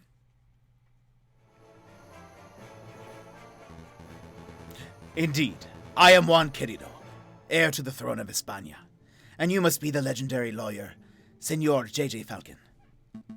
Well, I wouldn't say legendary. I wouldn't even say notable. Some of this is really funny, I will say. Oh my gosh. Okay. Never heard of a bird talk. Well, awesome. We have plenty to show you today then. I can show you a bird. I can show you a bird who can barely defend a trial, or at least get the wrong person convicted. Such humility. I would expect nothing less from renowned individuals, such as yourselves. But let us get down to business. I trust that my compañero, Mousy, explained the situation? He told us that you have been accused of murder, but we need some further details before we can start our investigation. All animals talk, while we just can't understand the sounds. So true. Ah, of course. What is it that you wanted to know? Tell us about the murder. To be honest, Prince Juan, I'm a little confused as to how a member of royalty could get in so much trouble. Could you walk us through your activities on the day of the murder? Of course. Let me see, where to begin. It was the cold and misty morning of the 6th of January. I had heard that King Louis Philippe was unveiling a new painting at the Palais de Louvre. And I wished to meet the man himself. So, after a brief stroll and picnic in Tuileries Garden, I entered the palace. I find the royal entourage in the Louvre's Grande Gallery. When I saw an opportunity, I presented a humble gift to the king. A rose, an international symbol of passion and virtue. How romantic! But before the king could take it, a rather rude person snatched it from my fingers. And it was a royal guard, a dog by the name of Major Howl. Ouch, cried Major Howl. I have pricked myself upon the thorns of this dastardly flower. And then the major slumped to the floor. His face turned blue, his mouth frothed, and he died. He died straight away after being pricked. Straight away, senor. It's obvious that the pricked finger was the cause of death, but I don't know of any poison that acts so fast. Nor do I, Senor Falcon. But clearly, the police felt the poison upon the rose thorns was the only logical explanation. And with so many witnesses, even the king himself, what could I say to defend myself? So where did this rose come from? I acquired it from a beautiful Parisian flower seller at Les Halles Markets. A girl by the name of Catherine Marie... I actually don't know how to say that, the last name. Sign... We're just going with that. But surely you're not suggesting that the flower girl applied the poison herself, Senor Falcon. Well, I'm not making any accusations yet. I'm just planning to explore every line of inquiry. Poisoned rose has been added to your evidence folder. I can't believe your first case was you saving the murderer. I know. I think listening to Jet try to pronounce all these words is half the entertainment. I wouldn't even try. Well, I'm trying my best. Prince Juan, that's from Spain. Look out, French animals. There's a plot unfolding. So much lore. So much, because this is animal Spain and animal France, you know? They could be so different from real world. You're a braver soul than I. Did you want to ask something else, Senor Falcon? Why are you in Paris? Why did you come to Paris, Prince Juan? I was on a diplomatic mission. I do not know whether you are familiar with current events. You see, we're getting lore! But, oh no, wait, I missed it. What was it? Hold on. Wait.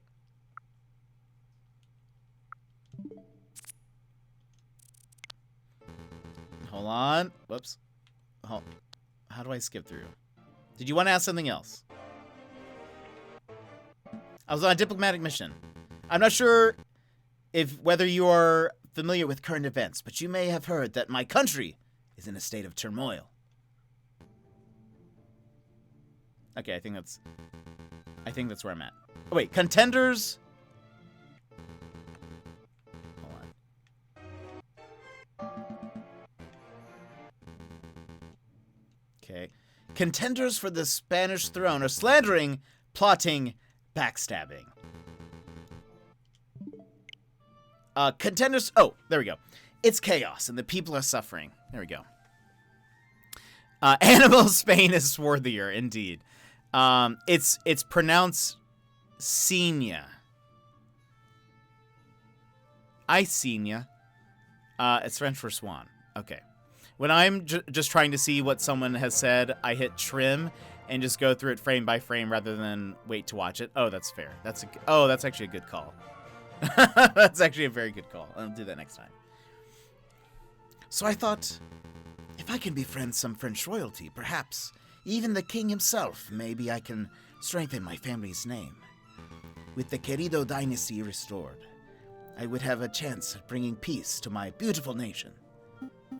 Well, I guess that plan's gone out the window. Sparrowson, don't be so rude. No, he's right. I've failed terribly. Don't fret, Prince Juan. We'll do everything in our power to clear your name. Maybe once the dust is settled, you will have another opportunity to speak with King Louis Philippe and complete your mission. Thank you, Senor Falcon. I am sure you will do your best. Was there anything else you wanted to ask? What were you reading before we so rudely interrupted? Ah, this book. It is a Spanish classic, Don Quixote of La Mancha. Do you know it? Well, I don't know. Am I role-playing the bird? Readings for squares! I don't know if I'm role-playing the bird or... I have read Don Quixote. Sparrowson is the Flash of the Justice League. Yeah, kind of. Reading is for squares. Sorry, Juan. I don't have time for reading in today's fast-paced world. That's a shame, Senor. You are missing out on a fascinating tale of one man's chivalry in a world where chivalry is dead. But if you don't care for reading, why did you ask about the book? Curiosity, I suppose. I see. Then I tell you what, Senor. I will lend you this book. Perhaps, if your curiosity allows, you can take some out of your day to read a chapter or two. El Ingenioso Hidalgo Don Quixote de la Mancha has been added to your evidence folder. King Philip was a rowdy king, good for the overall economy and growth and stability, but knocked a few people out of the way to do it. Like, he pushed them down. That seems reasonable. Okay, hold on. Rabbington, a stuttering and jumping prosecutor who bumbles through cases on nothing but sheer dumb luck. Volerty, a grumpy war veteran turned police inspector. This guy is as strict and law-abiding as they come. Quanell, this dodo is the motherly landlady and manager of that place. Mousy, a small and soft-spoken assistant. Juan Querido, the flamboyant Prince of Spain, on trial for the murder of Major Howell and of conspiracy to kill the king.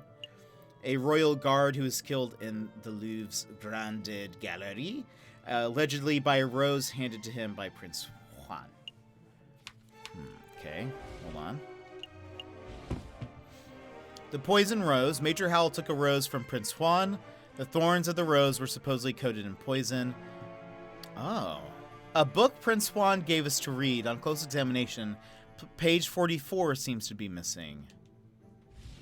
Interesante. Was there anything else you wanted to know? No, I think that's everything. Thank you. What's the plan, Big Bird? Well, we have 2 lines of inquiry. We should head to the scene of the crime, the Palais des Louvres, and see if we can find any clues or witnesses. And we should interview the flower girl in Les Halles Market to see if she has anything to say about this alleged poisoned rose. 2 tasks spread over for 6 days? That almost sounds too easy. Let's not get complacent. Good luck, senores. I just got so tilted because I couldn't dig a spot, then tried to race the ground to see if maybe there was a pattern I couldn't see. Apparently there was. No way. Like an invisible pattern? Amazing. Wait a minute, Falcon. What is it? Did something seem off about Prince Juan to you? He's quite a character. He seemed colorful to me, throwing roses, spouting about literature. Juan's one suave Spaniard. Maybe I misread him. Well, look, if this is bothering you, then we could always ask around. Maybe someone in the cities knows Juan's dirty secret. If he actually has anything to hide, that is. Yeah, let's dig up the dirt. But we've still got a trial to prepare for. Priorities, Barrison. Uh-oh. There is snow now, runner. Oh my gosh. All right. Okay, we have 3 things that'll take time. Let's go to the scene of the crime first.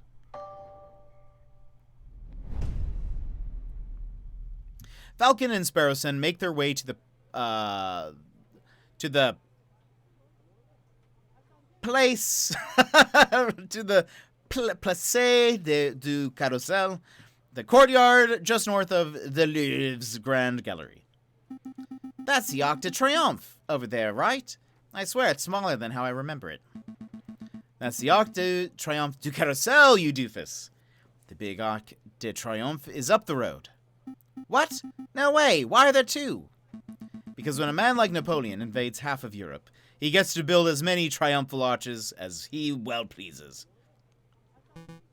Cocorico! Well. I never expected to see you here, JJ. That arrogant voice. Good day, Severin. Let's be civil, JJ. Why don't you introduce me to your new assistant? Fine. Severin, this is Sparrowson, my assistant. Sparrowson, this is Severin Cocorico, the most pompous prosecutor in Paris. Oh, are you two old school friends or something? More like arch rivals. Please, JJ, I think arch rival implies some sort of competition. As I recall, we've met in court on 5 occasions, and on 5 occasions did you get humiliated terribly. I'm amazed a failing bird brain like you is still able to get clients. Actually, Severin, business has never been better. I'll have you know that I am currently being employed by the Prince of Spain, no less. The Prince of Spain? Juan Querido. Well, this is quite an amusing coincidence. Don't tell me. Correct. I am the prosecutor for the very same case. It is a pity that the Spanish prince will indubitably hang, but I suppose that is what he gets for hiring a bird brain to represent him. Don't call me a bird brain. You're the only bird brain here, Severin. Tisk. One always speaks badly when one has nothing to say. Voltaire. Uh-oh, he's giving you the verbal smackdown. Quick, Falcon, make a witty retort. Huh? Oh yeah? Well, I'm rubber and you're glue. I don't agree with what you say. A witty saying proves nothing. Mira el pollito en una camisa. I'm rubber and you're glue. Yeah, well, I'm rubber and you're glue. What bounces off you... Wait. Oh, dear. Tisk, you're the same bumbling fool that you've always been, Falcon. But enough talk. If you messieurs would excuse me, I have a case to prepare for. JJ, Sparrowson, I'll see you two in court. He still messed up the insult. I can't stand that guy. He did seem like a bit of a cockerel, but is it true what he said? You know, that he trounced you in court 5 times? I can't deny it. Severin has a reputation as a ruthlessly thorough prosecutor. Mountains of evidence, surprise witnesses. It's no wonder he always manages to one-up me. But this time will be different, right? I hope so. It's like Squidward and Squillian. I feel like that guy's our Edgeworth for sure. I hope so. I know so, for you see, I stole this annotated map of the Louvre out of Cocorico's pocket when he was busy rattling off Voltaire quotes. Sparrowson, that's pretty impressive, actually. I swear you were standing 3 meters away the whole time.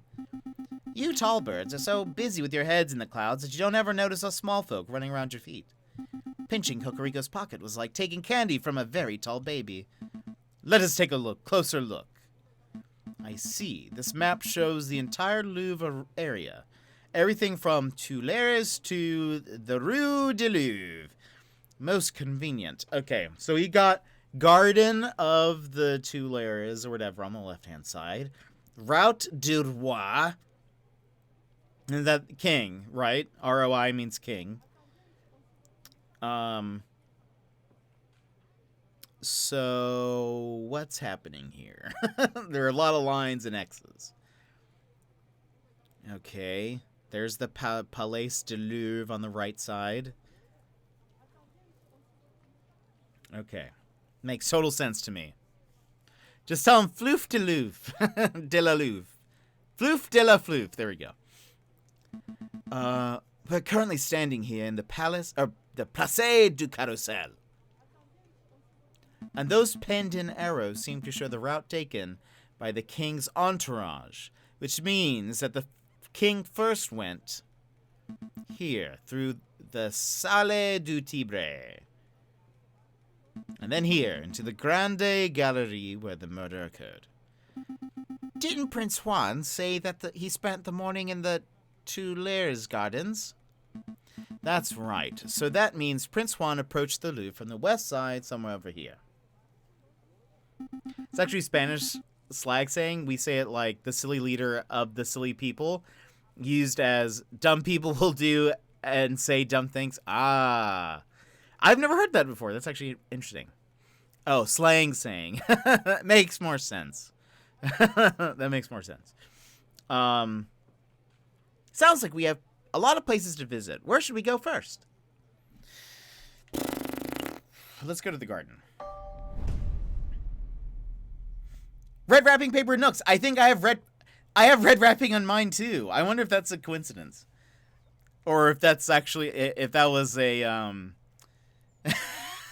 not a drill. Or if that's like the first day. Oh, it's this guy. Wait, really? Oh, I wonder if it's like a, it must be. It has to be. Oh. Runner's just lying. Never mind.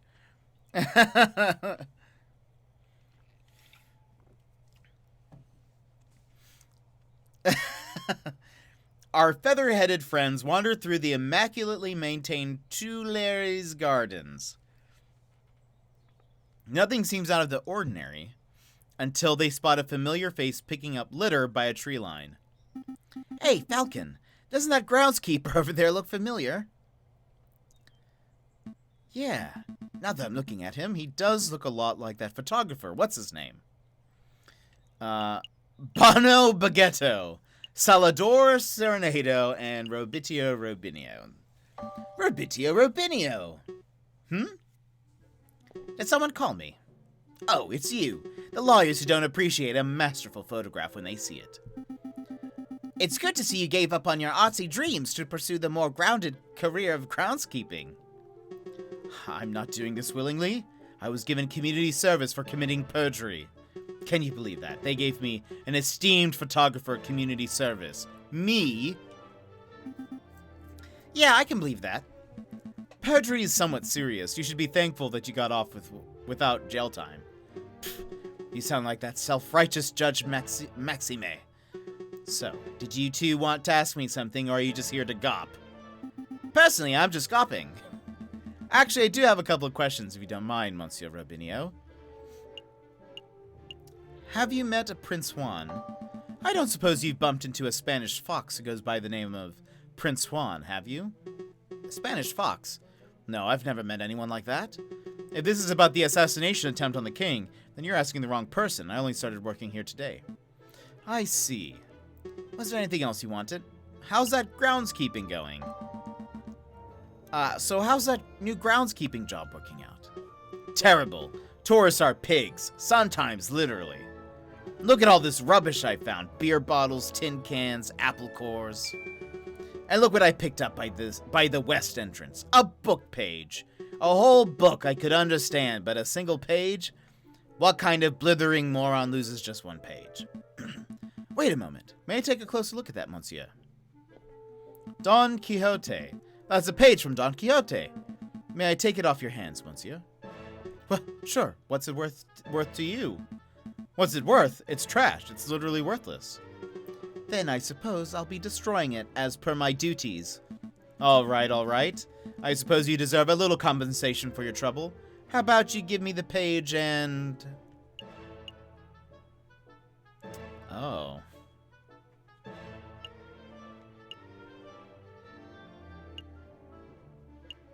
I'll speak with Judge Maxime. I'll speak with Judge Maxime. I'll put in a good word and might be able to get your sentence reduced. Really? You do that for me? Thank you, monsieur. I would really appreciate that. Here, take the page.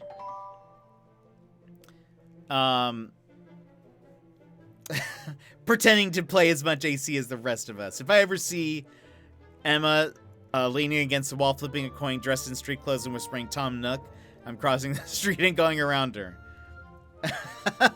Oh my gosh. Emmer's dragging runner.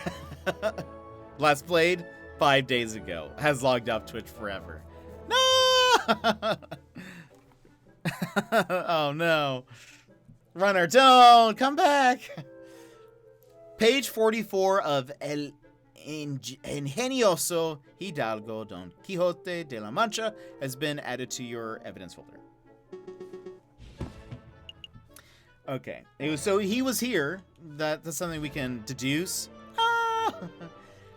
Did you want to ask something else? That's all. That's all. We'll let you get back to your work, Monsieur Robinho. Now let's go to...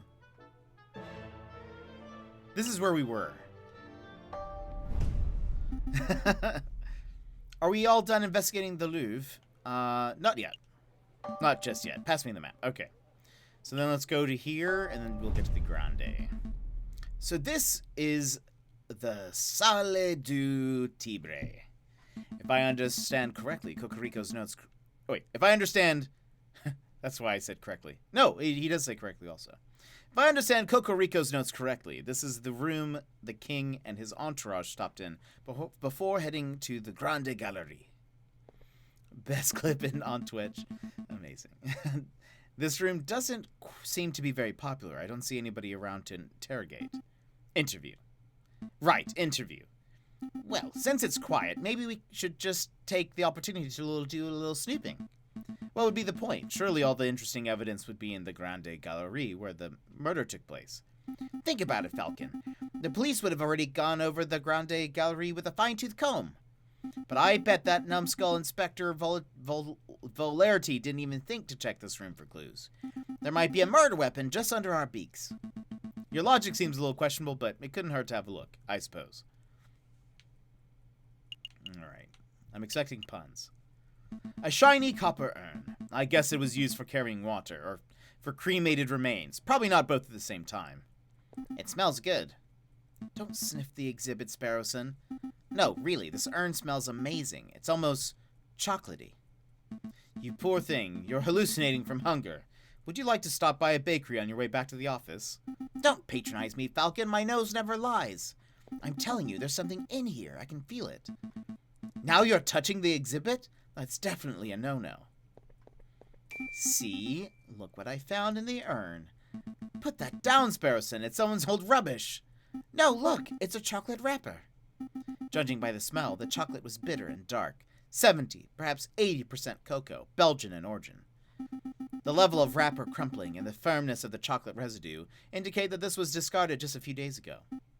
Yes, I am certain. The chocolate contained in this wrapper was undoubtedly consumed on the 7th of January, the day of the murder. Mon Dieu, Sparrowson! You deduce all that from smelling the wrapper? Imagine what I could work out if I tasted it. That won't be necessary. Sparrowson, if you could apply this level of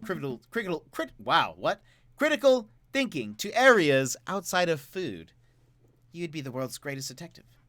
If only evidence were edible. So, do you have any idea which shop this chocolate was purchased from?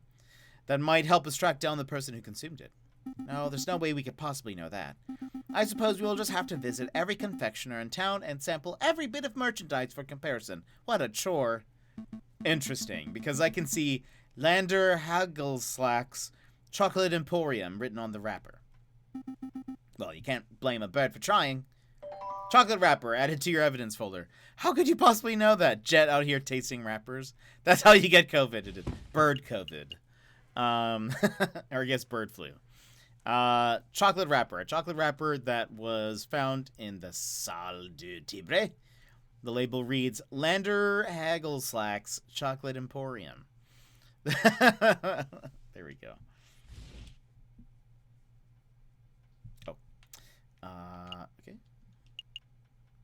These columns have been designed to look Roman. I think the style is Ionic.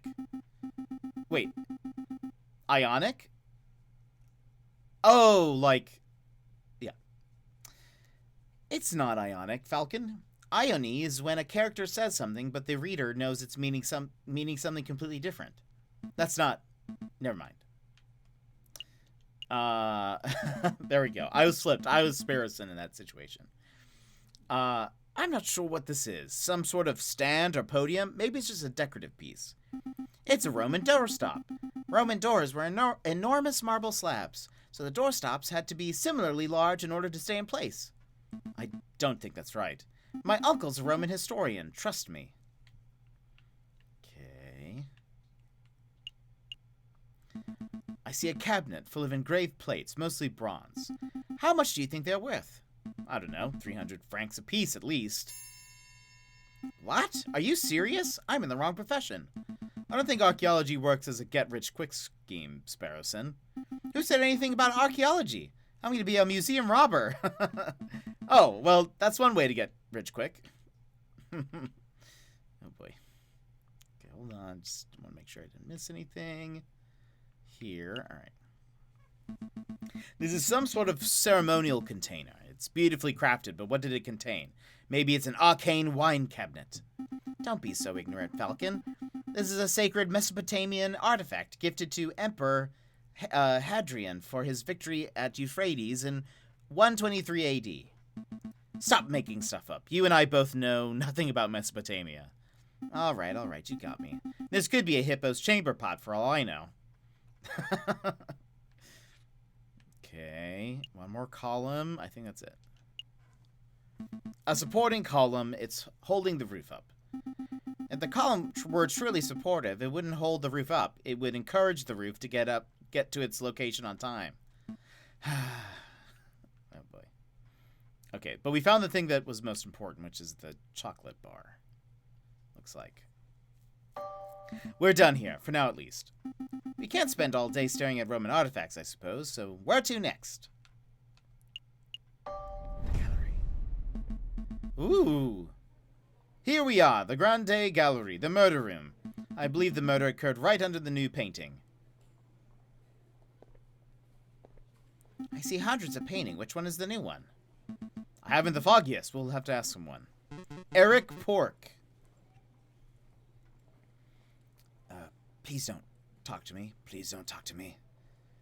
Excuse me, monsieur. You look like you're new. I'm sorry. You look like you know your Mona Lisas from your last suppers. I don't want attention. Maybe he isn't talking to me. Nope, he's definitely talking to me. Keep it together, Eric. Oh, hi. Would you happen to know which painting was unveiled on the 7th of January? The one the king came to visit? Oh, yeah, I can help you with that. It's the piece right behind you. Ah, I see. It's a painting of the king himself. That's one noble-looking penguin. What do you think of it, Falcon? What do I think? Well, I'm no art critic, but... it's subtle and nuanced. It's a masterpiece. I don't care for it.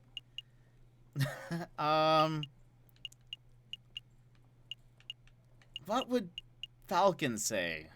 I feel like he doesn't... I don't really get a read on Falcon.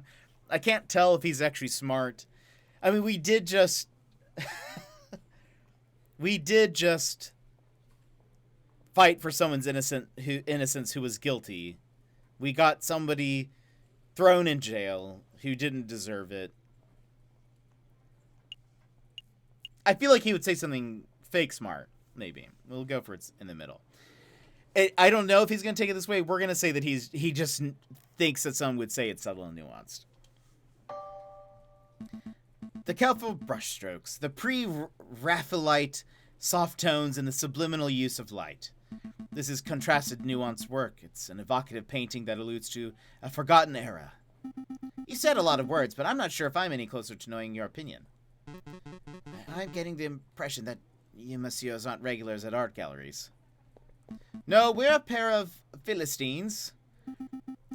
Speak for yourself, Falcon. I've never even been to the Middle East. Then I'm guessing you're here to investigate the king's assassination attempt? That's right. We were actually hoping we could ask you a couple of questions about what you saw.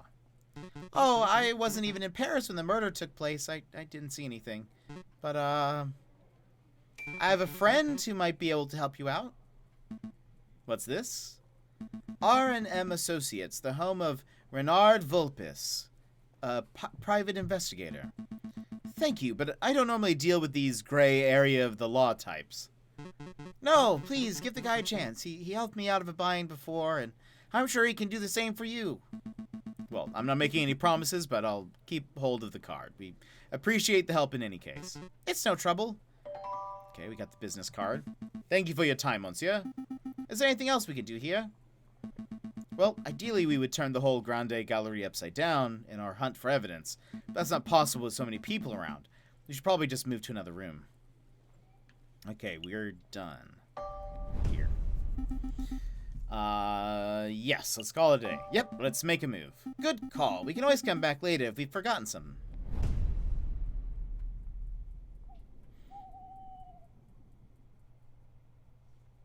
Okay. We can go to R&M Associés without spending a day. So let's do that.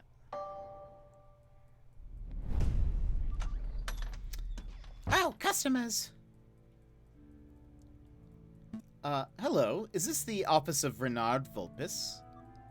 Ah, it's you two. Mousy? What are you doing here? Oh, this is where I work. See, R&M, Renard and Mousy. Monsieur Renard Vulpes and I carry out all sorts of investigations together. Although, to be completely honest, it's normally Monsieur Vulpes who chooses which cases to take on. I see. Well, can we speak with Monsieur Vulpes? Oh, I'm afraid that won't be possible. See, Vulpes is on vacation right now. He's visiting his father in England. England? But he is set to return in a week or two. Maybe you guys can come back then? That's no good to us. Our case will be over by then. There's nothing to be done about it. I suppose we'll have to come back later. Can we not talk to Mousy? Okay, chocolate, the market, or you could just go to the tavern. Okay, let's go investigate the flower, which I think is where this market takes us. The pair arrive at Les Halles Market. Vendors and buskers, performers and thieves, bourgeois and peasants all bustle from place to place. Prince Juan said that he met a flower girl here. Senia. I think he said her name was. There's a swan with flowers over there. Do you think that's her? Probably. I think so. It's possible that she knows a murderer, even that she is the murderer herself, so we should probably act with tact and finesse. Excuse me, Mademoiselle Flower Lady, we would like a word. Tact, Sparrowson, tact. We've been over this. Good day, messieurs. Are you interested in purchasing a flower? Yes, I would like to purchase a rose from Milady. Why isn't there a buy max at Nux? I know, Emers. Why haven't they added that yet? I'm afraid I'm out of roses. I sold my last one a week ago. Perhaps you would be satisfied with a chrysanthemum instead. 'Tis a beautiful flower from a fair maiden. Please don't mind Sparrowson. He fell out of his nest as a baby and has said dumb things ever since. Hey! Let me introduce myself. I am J.J. Falcon, defense attorney. Are you Mademoiselle Senia? That's right. Catherine Marie Senia. I suppose you're here to ask about the royal assassination attempt. How did you know? I'm no fool, monsieur. I know that a rose I sold was used as a murder weapon. To be honest, I'm surprised it's taken so long for someone to directly question me. The Parisian police seem to have a habit of missing obvious leads. So, do you mind if we ask you a couple questions? Business is slow. Please ask away. Mademoiselle, you mentioned that you sold your last rose a week ago. Who did you sell it to? The person who bought the rose, I did catch his name, but he was a charming red fox. Sounds like a Juan. I met him around a week ago, on the 6th. We talked for a while, about the usual things, like how everyone seems to be in debt these days. Then he bought a rose and left. I hear that the fox is on trial, but to be honest, monsieur, I don't think he's guilty. It's interesting that the prince was talking about people being in debt. Interesting. Random tidbit. I don't know. I'm not really sure if I'm trusting this case or anybody. Alright, let's see. I hear that the fox is on trial, but to be honest, monsieur, I don't think he's guilty. Oh, why's that? Well, actually, never mind. It's just a gut feeling. Pressure her. Mademoiselle, it just so happens that we're defending this particular fox in the court. If you have something to say that could prove his innocence, now would be the time to let us know. I'm sorry, messieurs, I can't. Wait! Mademoiselle Senior, wait up! Nice display of tact and finesse, Falcon. You scared her off. The Swan obviously knows something crucial about the case. We need to get to the bottom of whatever it is. Agreed, but I don't think she'll be in the mood to tell us anything else. I know. Why don't we try acting with a little more tact and finesse next time? Hush.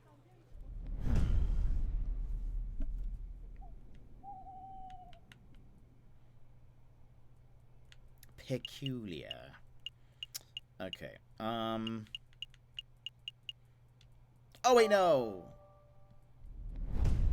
Well, Really, Falcon? I thought you were done with your mopey drinking. I'm not here to drink Sparrowson, or mope for that matter. Taverns are a fantastic hub of information. If we wish to get to learn more about this Prince Swan, then this would be the ideal place to start asking questions. Oh, that's pretty good thinking. Oh, you two are back. Are you feeling any better, Falcon? Much better. Thank you for asking, Madame Quanelle. That's great to hear, hun. What, will it be the usual? No, I'm back to investigate work today. So I've got to keep sharp. We wanted to know if you've seen a Prince of Spain around here recently. A Prince of Spain? I don't know if you've noticed, hun, but this isn't exactly the classiest pub in Paris. I'm lucky to serve the occasional bourgeois. You can forget about seeing a member of royalty. That's a pity. Maybe I should ask some of your patrons. Feel free. The old regulars, Rufus and Paul, are playing cards in the attic, same as usual. But we get all sorts of colorful characters in the drinking room. I bet if you rattled enough cages, you'd find someone who knows whatever it is you want to know. Thank you, madame. Let's see, where to start? Let's go to the drinking room. Fontaine! Look at these fancy chaps.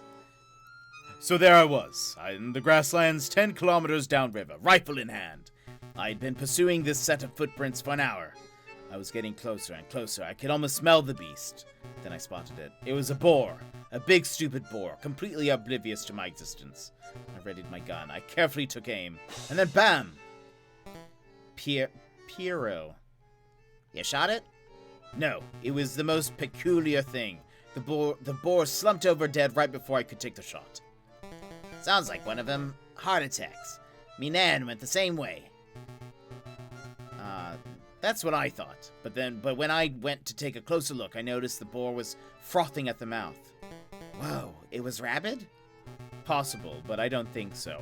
I remember reading somewhere something about frothing around the mouth being a symptom of poisoning. Needless to say, I left the dead animal alone.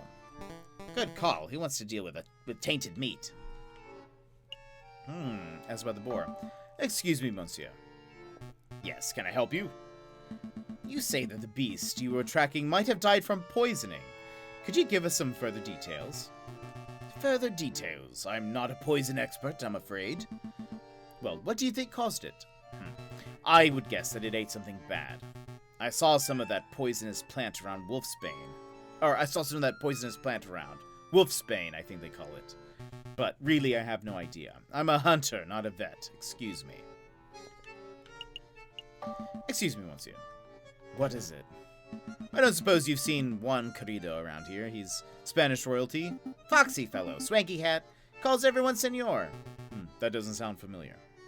Do you recall seeing anyone like that, Piero? Ain't got a clue. Sorry, messieurs, you're barking up the wrong tree. Well, what can you tell us about the Spanish royal family? Do we look like walking encyclopedias or something? I'm afraid my comrade has a point. If you want to talk about hunting, then I'm your man. But Spanish royalty, that sounds like a question to be answered at a library, monsieur. Not a tavern. A library. Maybe you're right. Sorry for bothering you, monsieur. Leave them be. Let's give them some peace. Another card. Rufus! Is he an otter? What is he? Is he a seal? Maybe he's an otter. I think he's a... Come on. Wait, how does this person sound?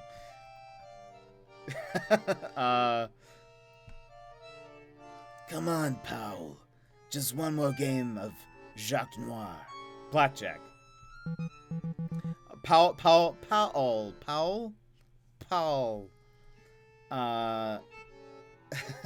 Is that the French version of Paul? What is that? What is Powell?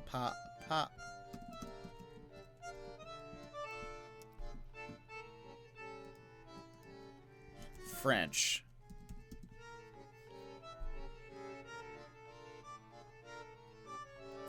Hold on.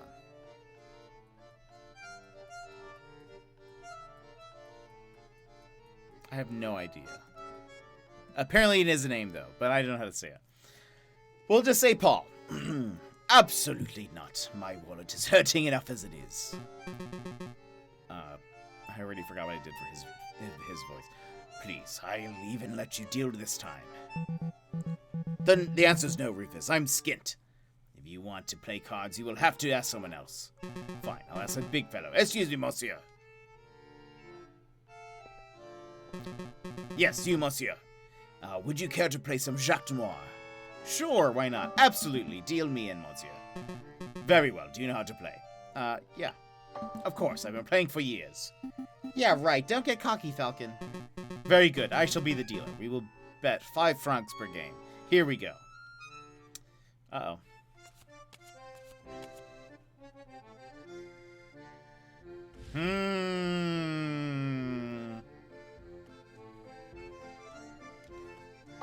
Oh, no. Okay. Oh, no. Unlucky, monsieur. Most unfortunate. Shall we have another round? Yes. Deal me in. Absolutely. Deal me in, monsieur.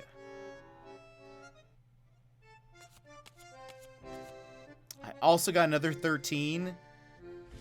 Let's stand. What? Oh. How much money do I have? Oh, I have 50. Oh, okay, I have a lot. Yes, let's do it again. I thought we still only had 20. Okay, let's see if we can win some, please. I have 5. Hit me. Cool, disconnected from my Final Fantasy Q spot at 5900-ish and reconnected back at 7100-ish. Love it. Anyway, look at them fat birds. It's true. War, I'm so sorry. That feels like such a... the queue times have been so bad. I have 7. Hit me again. 18. I stand. He got 21? What? Yes, let's try again. Is this like rigged? Okay, 16. I'm going to stay. There we go. Take that. Well played, monsieur. Here's your payout. Shall we have another round? Sure, why not? Let's see if I can make some of my money back. 18. We stay. 24. Take that, buddy. So can I question these people, or is this just playing this game? Okay, I'm back to 54 francs. Once more.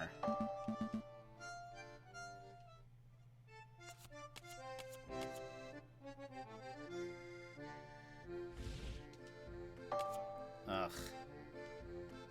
No!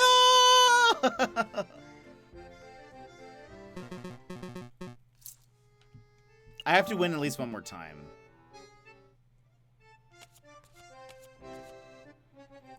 I'll be back. I have to clean the stench of Q off me. Oh, no. 17? I'll stay. Oh.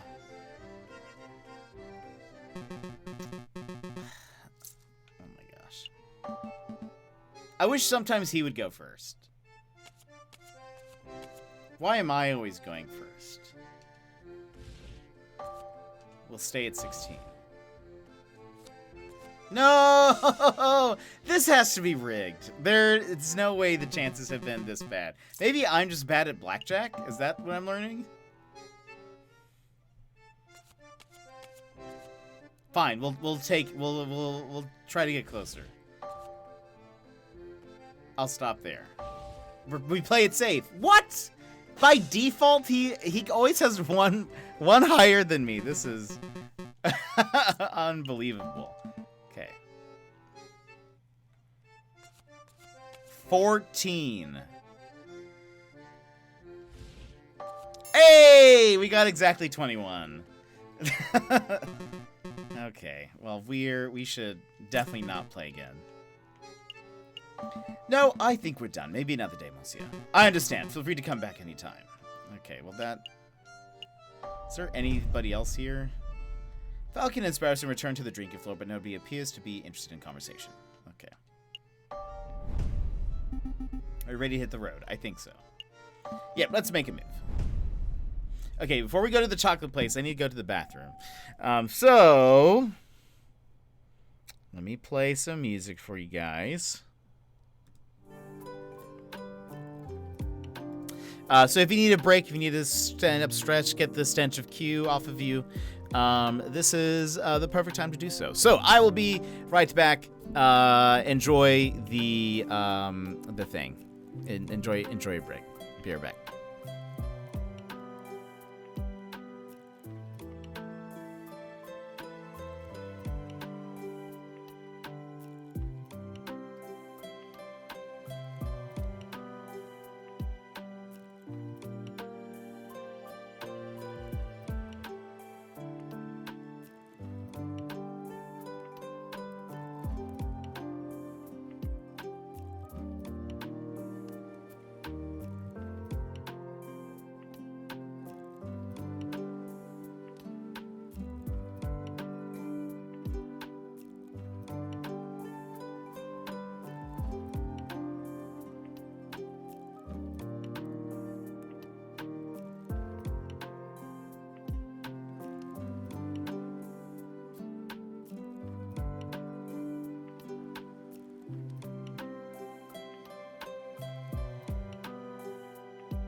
Alrighty, I am back.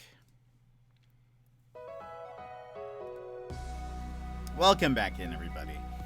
Hope if you had to go grab a snack or something that you're able to. Actually went and got these chips. They're like corn popped chips.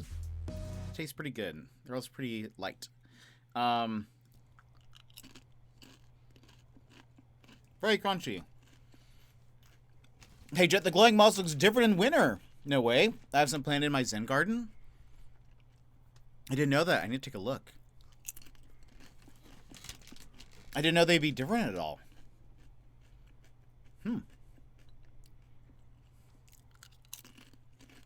I just got these for the first time last night. They are pretty good.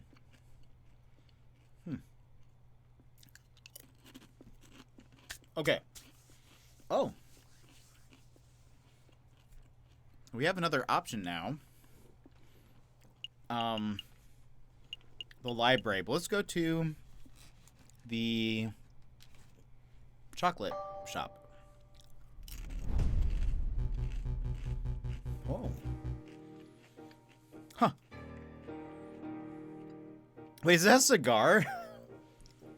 Lander. Welcome, welcome, welcome to Lander's Haggleslack's Chocolate Emporium, the finest Belgian chocolate in all of Paris. I am Lander Haggleslack, the founder and owner of this establishment. And I am J.J. Falcon, defense attorney. Good day, monsieur. Oh, lawyers. Very fancy. I must say that I once dreamed of being a lawyer, but, well, circumstances wouldn't allow it. It's a funny story, you see. When I was a young boy, I befriended the son of a Hungarian attorney. Falcon, you have to help me. What is it? The smell, Falcon. It's overpowering me. It's demanding that I lay waste to the shop. For pity's sake, restrain yourself, Sparrowson. Oh, but I'm rambling, aren't I? So, are you messieurs here to buy some chocolate? Yes! No. We're actually here on business, monsieur. Business. First things first, we believe that this chocolate wrapper originated from your shop. Are we correct? Oh, yes, yes. This is indeed the trademark Hagelslack wrapper for genuine Belgian Hagelslack chocolate. This was almost certainly bought from this very establishment. Very good. Well, with that established, there is something else we wish to ask Monsieur Hagelslack. Who bought this piece of chocolate? Can you tell us who bought the chocolate that was contained in this wrapper? I'm afraid not, messieurs. Not just because it matters confidentiality, although that is a factor, you understand, but because I couldn't possibly know that. I thought elephants never forget. My memory is impeccable, monsieur, but you must understand that I have dozens of customers a day. There are hundreds of people who could have potentially bought this particular item. So your memory is good, but you need further information. If we were to give you the description and name of a person, would you be able to tell us whether they purchased something from you? Oh, yes, I could probably do, monsieur. Let me think. Who to ask about?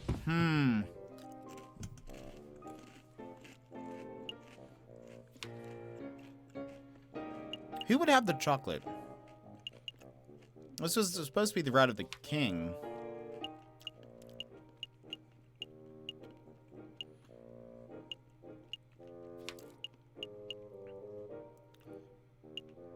Let's ask about Major Howell. Have you ever served a member of the Royal Guard by the name of Major Howell? No, monsieur. Are you sure? Yes, monsieur. I have served many soldiers, but I don't recall seeing a major here in recent memory.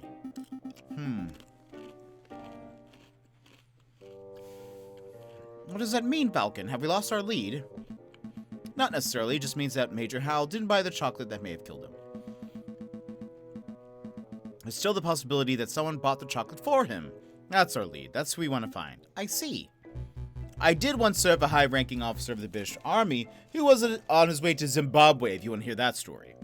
No, I don't want to hear that story. Let me think. Who to ask about?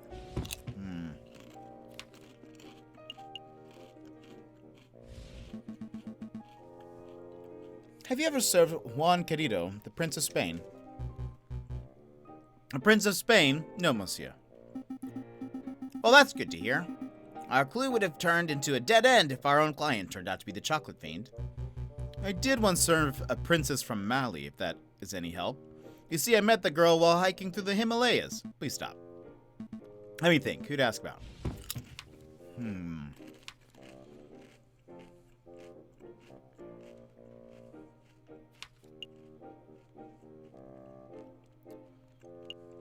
The king is actually not listed on here.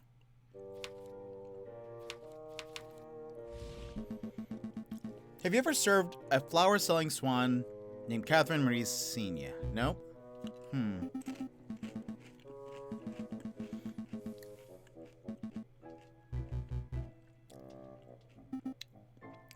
You know, Falcon, it's possible that we haven't encountered the chocolate fiend yet. Rather than coming back every day and making aimless guesses, we should wait until we have someone specific in mind. You might have a point, Sparrowson. Thank you for your time. We shall return when our investigation has progressed a little. Any time, messieurs. Okay, so... Interesting. I got distracted with Fall Guys. Did you see? I did. I didn't know they changed during the seasons.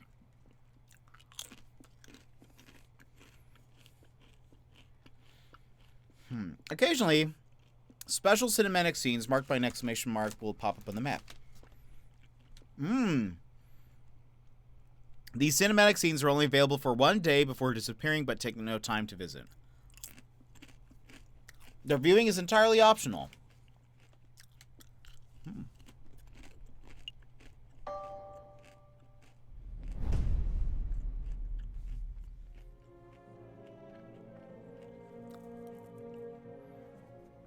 A storm is brewing, my brother.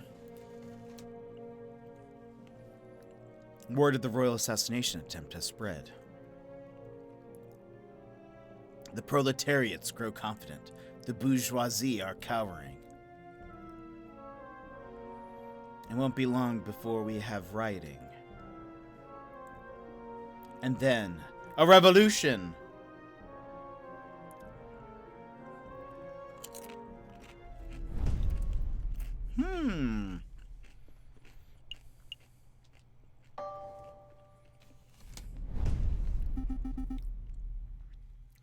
Here for a little light reading, are we?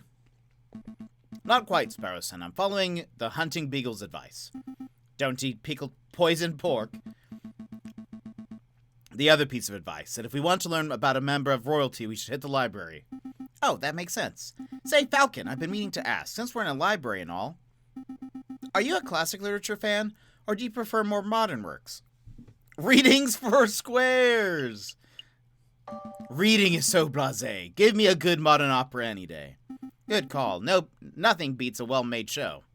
Speaking of which, I hear they are performing La Damnation de Faust at the Opera Comique. I would sell my soul. I would sell my soul for front row tickets. Oh.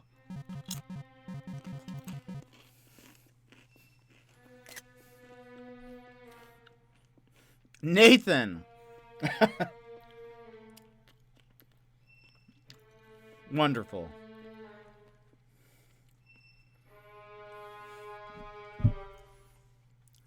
Would you, messieurs, mind lowering your voices? I can hear you squawking from the other side of the building. Ah, my apologies, monsieur. We'll keep it down. Wait, you're a librarian, aren't you?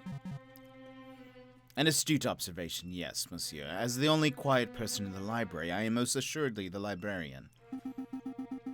Well, now that we have your attention, my friend wants to ask you something.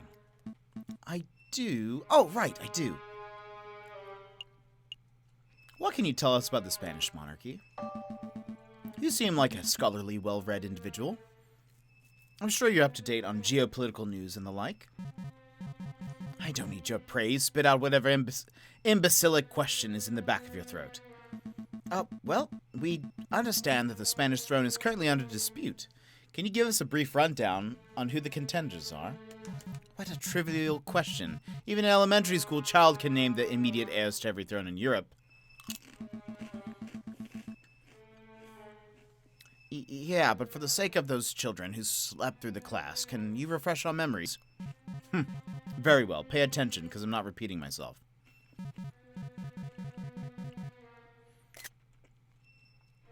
The current reigning monarch of Spain is Queen Regnant Isabella II, of the House of Bourbon, daughter of King Ferdinand VII.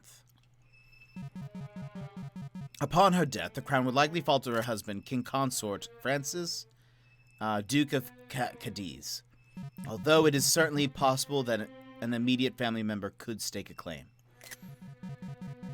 However, the Queen's position is currently being disputed by the Carlists, headed by the Count of Montemolin. I hope that answers your question. Did you catch all of that, Sparrowson? Not a word! And so we were actually interested in a Prince Juan Querido of Spain. I don't think I heard that name in your explanation. A Prince Juan Querido. Is that what you said? Monsieur, I think you've been misinformed. There is no current Prince of Spain, and I'm not even sure Querido is a real name. It is certainly no line of any Spanish monarchy. How strange. What does that mean, Falcon? Well, one thing is for sure, our client is not the Prince of Spain. Maybe he's a delusional lunatic, or perhaps he's involving us in some sort of con. We don't have long before the trial, but it may be in our interest to confront Prince Juan directly to get some answers. Right. Are you two quite done chit-chatting?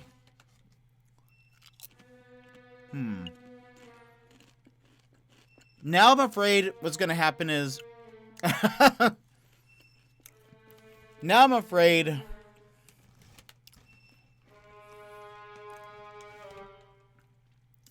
that...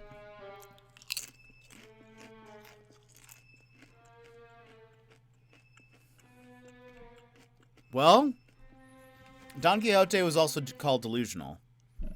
But I'm now, what I'm afraid is going to be like, we're going to be like, no, you're not actually the Prince of Spain, whatever. It's something, we're going to prove him wrong or something.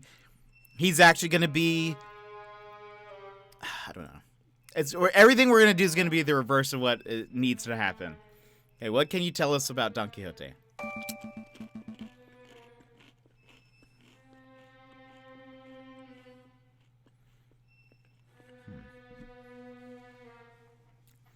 I borrowed this book from a friend. What can you tell us about it? Don Quixote of La Mancha. It's a classic. Everybody has read it. Yeah, everybody. But for those who haven't, I'm not going to sit here and summarize a great work of literature for two imbeciles who are too lazy to read. Nor would I expect you to, monsieur, but what can you tell us about the physical book itself? This particular book didn't come from any library, if that's what you're asking. See, there's no library stamp or card. I assume it was acquired from a bookshop, a French bookshop, if the French translation and publishing information wasn't a giveaway. I see, thank you.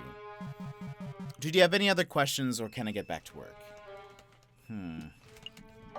Why would one buy a French version of the book?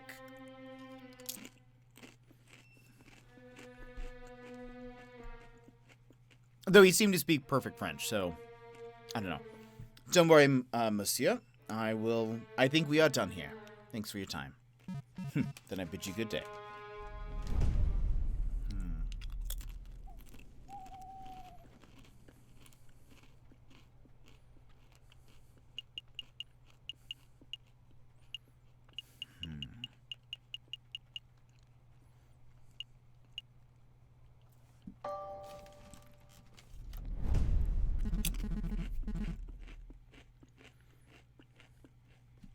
You again? Visiting hours are over. Come back later. I have no time for your quibbling, monsieur. Stand aside. You can't talk to me like that. I most certainly can. We have reason to believe that you are housing a suspect under false pretenses. That is an indirect violation of statutes 204B and 488C of the French Criminal Code of Justice. Failure to comply with our request may result in you, yes, you, monsieur, being held directly responsible for any consequential legal action. All right. No need to break out the legalese on me. I'll go open this cell. Wow, Falcon. How did you memorize those criminal codes? Memorize? Come on, Sparrowson, learn how to bluff. That's what I figured.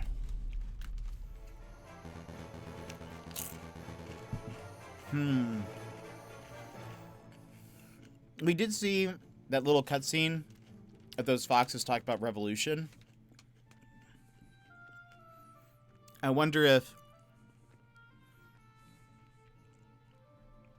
I don't know. I wonder if he's, like, not...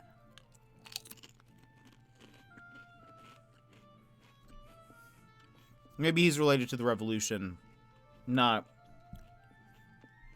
the actual, like, royalty currently.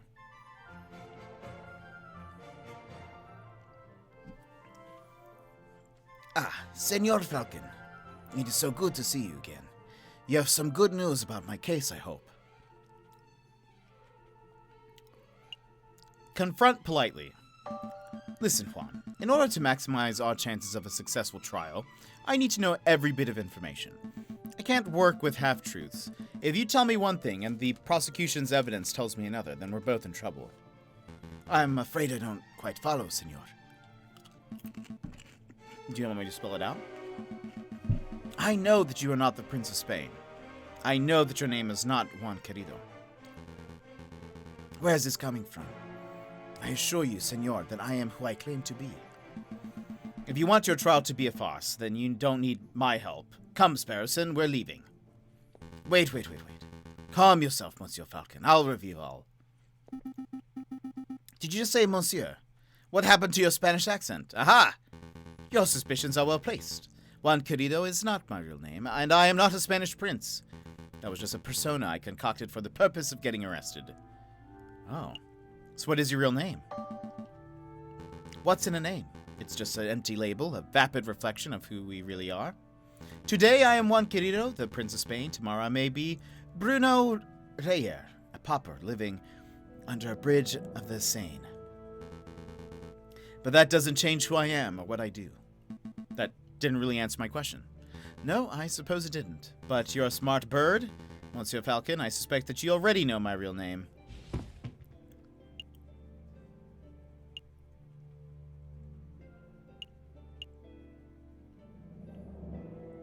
Is his name Renard Volpez? Wait, isn't... Oh, wait.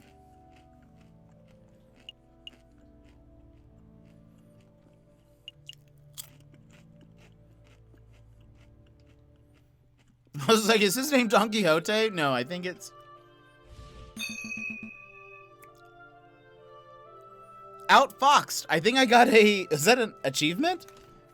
You are Renard Vulpes, private investigator. Very astute. And you are Monsieur Falcon, private defense attorney. But that wasn't always your name, was it, Monsieur Falcon? Just like me, you know how to adopt a new persona on a whim. You changed your name, Falcon? I didn't know that.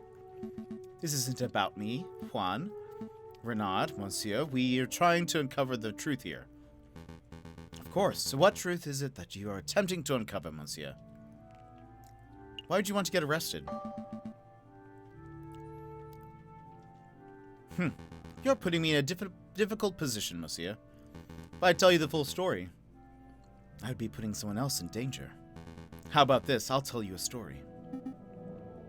I like stories. There was a girl, a mademoiselle, who was in a great deal of debt. Okay, this makes more sense, again. I was curious why, the prince was talking about debts, and how everyone was in debt.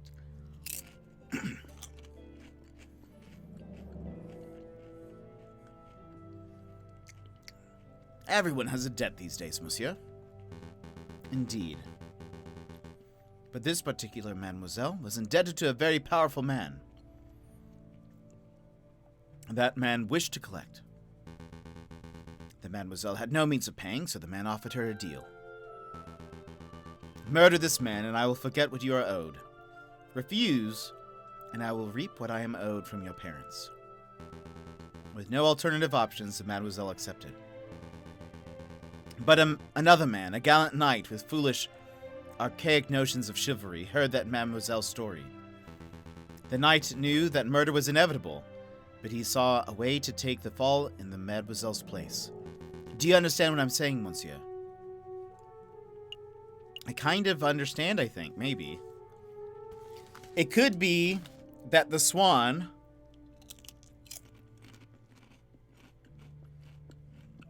is the girl he's talking about. He has mentioned that he liked Don Quixote because it was, like, involved in chivalry, or that it involves chivalry. And that chivalry is kind of dead. And so he took her place, maybe? Secret! I pulled up the Twitch app, and Turnip goes, can we give Jet a fist bump? So here we are. Also, this music isn't much. Secret and Turnip and everybody who's here, if you would like a fist bump, please go ahead and punch your screen on the count of 3. 1, 2, 3, wha-bam! I hope you're having a wonderful day. I hope you're having a great day. We are solving crimes as birds. Well, solving is generous.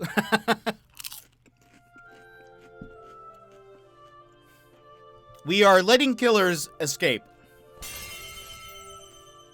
We are letting killers escape when they shouldn't be. And getting innocent people sent to jail and letting guilty people go free. So if that's what I mean by solving crimes, I was going for a chewing close-up. Can you guys hear the crunch of this? It's so crunchy. This is good. Runner! I'm back. Welcome back! Welcome back, Runner. I haven't missed too much. We did learn that the Prince Fox is not actually a prince. He's actually he's a private investigator. And I think he kind of just confessed to doing the crime in somebody else's place, sort of, kind of. I understand.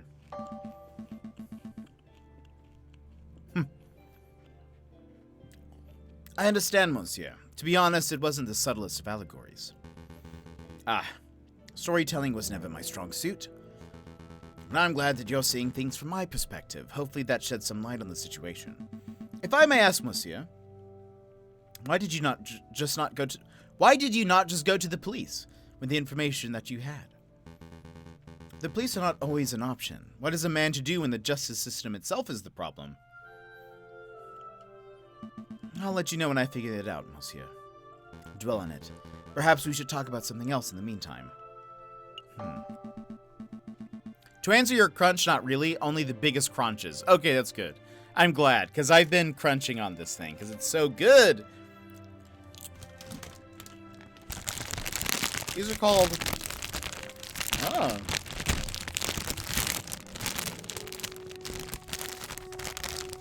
Popcorners. It's in a very green bag. The crunchy and wholesome popcorn snack. I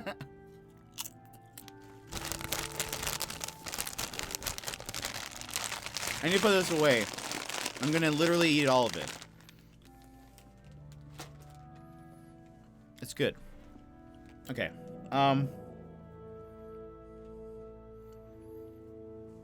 I don't have any more questions for you, Juan. I think we've learned all we can for now. Really?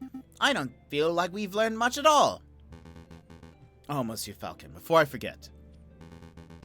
Could you phone Mousy and ask him whether the birds have successfully flown south for the winter? Whether the birds have flown south for... whether the birds have flown south. What is that, some sort of code? Something like that. But rest assured, monsieur, that this does not directly pertain to the case. Well, if we have time, I'll make sure to let Mousy know. Let's make a move, Sparrowson. Trial day is approaching. Right. Huh. Looks like Jed is just wiggling his figures. Okay. Let's go to here. Ask Mouse if... Falcon, what are you doing? It's trial day. We have a Spanish prince to defend. Oh, right. What was I thinking? Oh, no. Okay, so this is it. I feel like we don't have a lot, actually. I feel like we're missing a lot of clues. Unless that was just it. Like that... I don't know. It feels like there's not... Okay, we'll see. Once again, Falcon and Sparrowson find themselves waiting outside the doors of the Tribunal de Grande Instance. Are you feeling nervous, Falcon? Yes. Of course I'm nervous. What have we learned about Prince Juan? What do we know about the real murderer? Nothing. Easy there, Falcon. We can do this.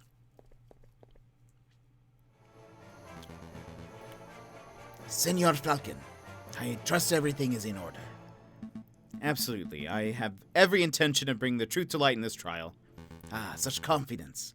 That's magnificent to see. And bringing the truth to light, you say? An admirable goal. No more jousting at imaginary giants. All of you, cease your yammering. The door's opening.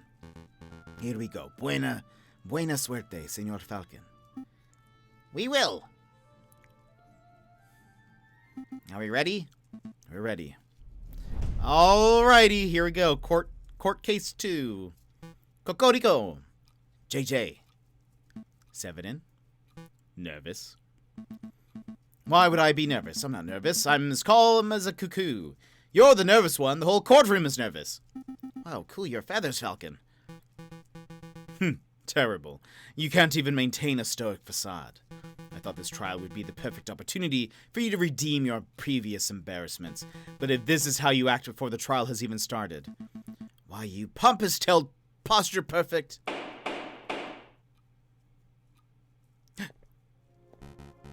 Judge Romulus. He's also... Wait. Romulus and Remus were wolves? Or were they... They're wolves, right? They weren't foxes. Order. Let's all settle down. Court is now in session. Psst, Falcon. What is it? Is it me? Or does the primary judge look hairier today? That's a different judge than the one who presided over Dame Cataline's trial, you doofus. Oh, still, isn't it strange? A little. It is a little, I suppose.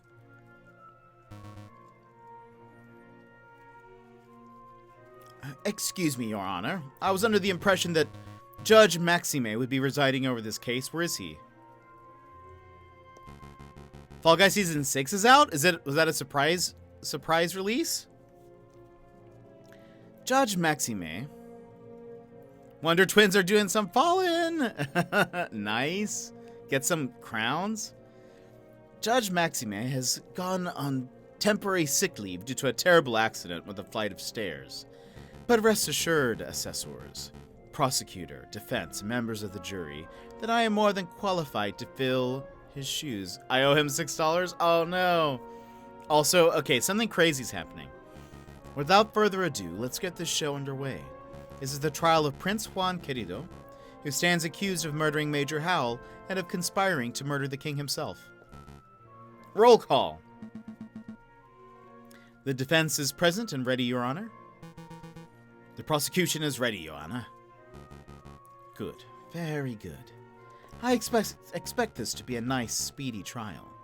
I don't want to see this dragged out by technicalities and bureaucracy. Well said, Your Honor. I expect that once the court sees the overwhelming evidence, this trial will be over in 5 minutes. 5 minutes? Ah, he's just messing with your head, Falcon. Keep it together. So we're all on the same page. Excellent. Prosecutor, please call your first witness to the stand.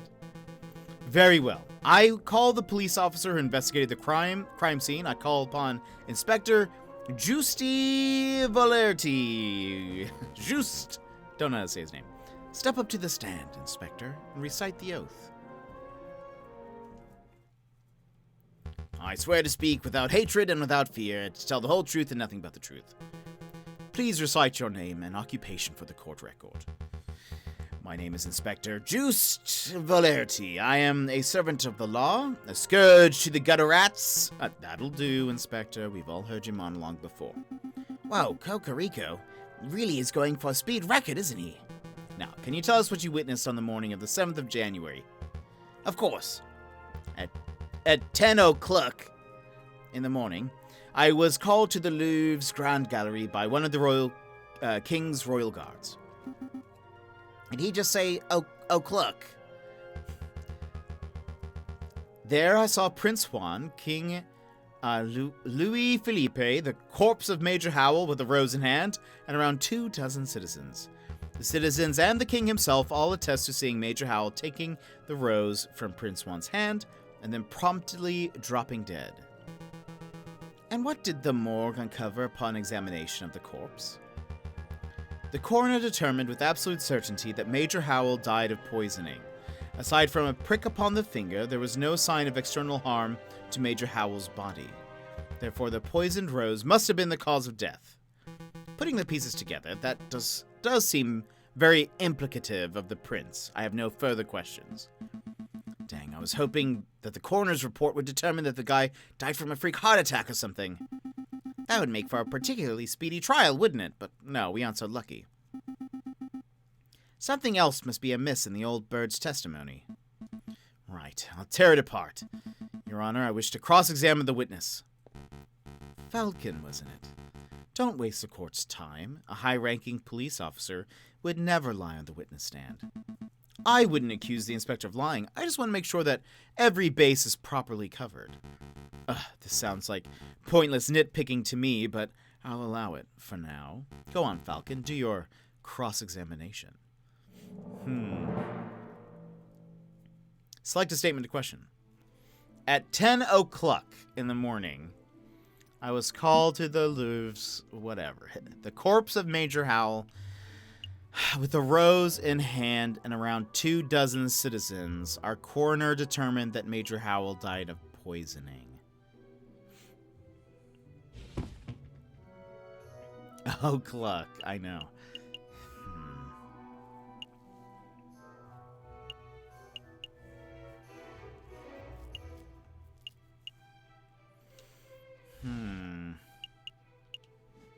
Oh no, I didn't mean to do that one. 10 o'clock, you say?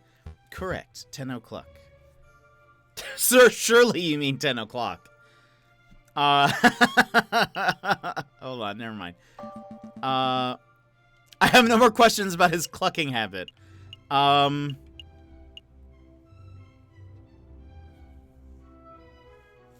I'm going to ask about the poisoning. Inspector, you say that the coroner determined with certainty that Major Howell was killed by poison. Correct. He stated that the signs and symptoms were textbook. There is no possibility that his death was natural. Did the coroner mention specifically what kind of poison it was? He was not certain. At first, the coroner posited that it was a plant-borne poison like that of the aconite flower. But when he learned how fast the poison had taken effect, he noted that this was atypical of aconite. The scroll. Whoa, hold on. Is there an updated autopsy? Wait, have you been here for the new case? Or were you with the frog one? With the cats? No. Okay, so this is a new case, and it's getting weird. Well, one, in the case you missed the other case, the cat we were defending turned out to be the murderer, but she told us after we proved the other guy was... We threw someone in jail, and afterwards we're celebrating. She's like, man, thank you guys for your help. And we're like, yeah, well, we needed to put the right guy in jail. And she's like, that's hilarious, but you can drop the front. And we're like, what? And she's like, I did it. And then she tells us how she did it. And she gets away free. Now we have this new case involving the king in a conspiracy that maybe he was being, like, there was a conspiracy that he was about to be poisoned. His guard, somebody who goes by the King of Spain, or I'm sorry, Prince of Spain, was at this location. He's actually not the Prince of Spain. He's a private investigator, but he has been introducing himself and putting on this persona of the Prince of Spain. He gave a rose to a guard to give to the king, and the guard died immediately after being pricked by the rose. And so the fox who we're defending is being accused of trying to kill the king and whatever. We have learned, as we investigated, we learned that he is not the Prince of Spain. He's a private investigator. He tells us that... he tells us an allegory of how there is like this girl who we assume he's talking about the flower girl who sold them the rose in the first place. He says that there is a girl who was in debt, and somebody of power says that he will like pay for her debts if she kills someone for him. But hearing this, a knight, who we assume he's talking about himself, the Prince of Spain, the private investigator, decides to go in her place and kill the man for him so that she can go free and whatever. We learned that just the day before the trial. And now we're on trial. And so they're currently talking about the guard that died and the poison. I don't actually know what the angle is here. Okay, also, I will say there's some weird things going on because there was a little cinematic in between involving some wolves, I think, or they may have been foxes. I'm not quite sure, but they may have been wolves. Talking about a revolution. The current case was supposed to be presided by the judge from the previous case, who was a bird. The judge who is currently on the stand is new, and he's like a wolf, and seems to be very apt of moving this case forward. He said that there was no need for us to cross-examine, and even one of the assistants before the thing started said, hey, I thought it was supposed to be this other judge. And he's like, don't worry, I'm totally qualified to be the judge here. So I'm very confused as to what's happening. I feel like something weird's going to happen here. But now I'm also worried that because of how the first case went, where we thought we were defending someone for realsies, and they ended up being the murderer, I'm afraid there's going to be some twist here also, and I'm going to do something wrong, but we'll see. Okay, but when we learned how fast the poison had taken effect, he noted that this was atypical of aconite. Consequently, he suggested that it may have been some newly engineered concoction. A newly engineered poison, you say? Well, that only reaffirms that this was a very deliberate assassination attempt. Indeed. Do you have another question about the poison? Yes. How was he poisoned? How exactly was Major Howell poisoned? What was the delivery mechanism? His finger was pricked by the poisoned rose. He even commented out loud about it seconds before dying. All 22 citizens who witnessed the murder attested to seeing and hearing this. Is there any possibility he was poisoned by something else? What an absurd thing to ask, JJ. You just heard that 22 people saw the victim prick his finger and die. What are you suggesting? That the pricked finger had no relation to the poisoning? That's exactly what I'm saying. I'm going to hang around for a few minutes. I'm probably going to fall asleep soon. Hey, not a problem. Thanks you for popping in and saying hello and stuff. Always appreciate it. That's exactly what I'm saying. I don't doubt that Major Howell was poisoned, but I do doubt that the rose was the cause. Unbelievable. Only a total buffoon could fail to draw the blatant link here. JJ, as tempting as it is to sit here and lecture you on the basis of cause and effect, I'll end this discussion painlessly. Inspector, please tell the defense that you found traces of poison on the thorns of the rose itself. That should alleviate all doubt that the rose was, in fact, the poison delivery mechanism. Is it 6? It is! It's 6:03 currently. What time is it for you? Actually, I can't tell him that. I dread to ask, but why not? We didn't check the rose for traces of poison. It just seems so obvious that the rose caused the poisoning given the timing of the incident. It's 10. Okay, so you're East Coast. Okay, gotcha. Well then. Now would be a good time to make a test. Here's a marvelous thought. We prick the finger of the defendant with the rose. If there is no poison on the rose, then Prince Juan lives and he is free to go. If the rose is poisoned, then the prince dies, but that's okay because the punishment would be just and fitting of the crime. A marvelous suggestion. What is this, a witch trial? This isn't America, Severin. That's not how we do things here.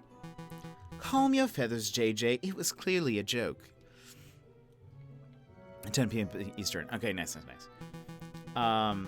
There are far more humane ways of testing for poison. I'm sure the inspector will perform his duty with due diligence. Actually, we won't be able to test the rose for poison at all. Why is that? Given the dangerous nature of the flower, it was destroyed by the police force. We burned it to ashes. Such unprofessionalism. If we have no way to know whether the rose was poisoned, then this whole trial ought to be called into question. Has none of the characters done an autopsy? Apparently they said it's so obvious that he was poisoned by the rose that they just didn't look into it at all. Nice try, JJ, but through the process of reasoning by elimination, we can still deduce with absolute certainty that the rose was poisoned. In other words, there was nothing else at the crime scene that could have caused the poisoning. Wrong! There was something else at the crime scene that could have contained the poison. Something the investigative police blindly overlooked. The chocolate bar. Look at this! What am I supposed to be looking at? It is the paper wrapper to a piece of chocolate. It was found in the Louvre, the Salle de Tibre, to be precise, and we can date its consumption to the day of the incident. You're not suggesting that Major Howell ate a piece of poisoned chocolate moments before he died?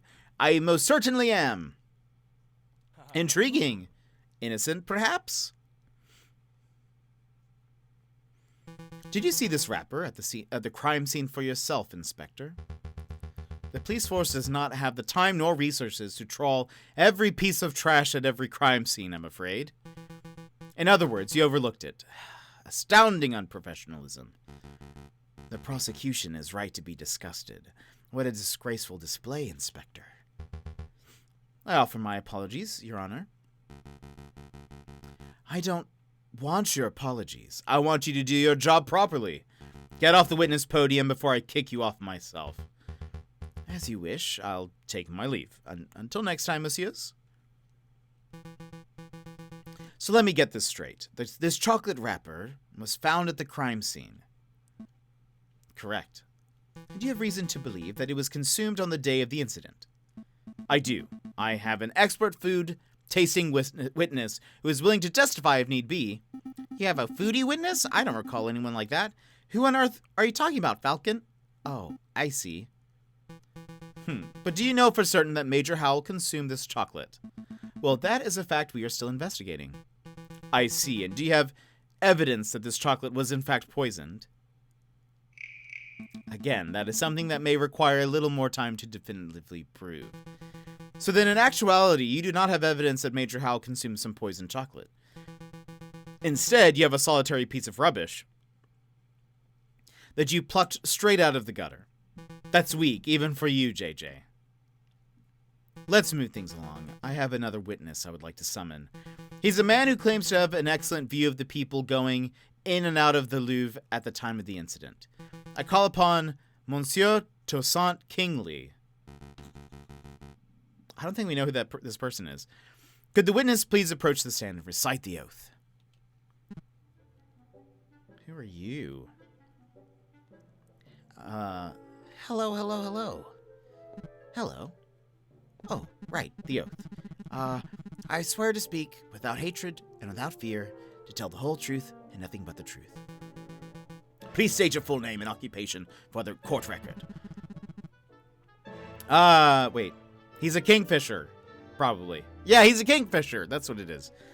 My name is Toussaint Kingsley, and I am a person who fishes. A person who fishes. So you're a fisherman. Oh, is that how it is? I thought the French justice system was better than this. I beg your pardon. Here comes Toussaint Kingsley, the kingfisher. Clearly, he must be a fisherman because didn't you all hear kingfishers are fishermen? Well, you are carrying a fishing rod. And can a man not carry a fishing rod, reel, and bait without being branded a fisherman? Look, the prosecutor is carrying a riding crop. Clearly, he must be a horse jockey. Oh, for pity's sake. Fine. We can list your occupation as person who fishes and not a fisherman. Thank you. Actually, why do you carry a riding crop, Severin? I've never seen you ride a horse. I don't know, JJ. Why do you, a 30-something-year-old with no health problems, carry a cane?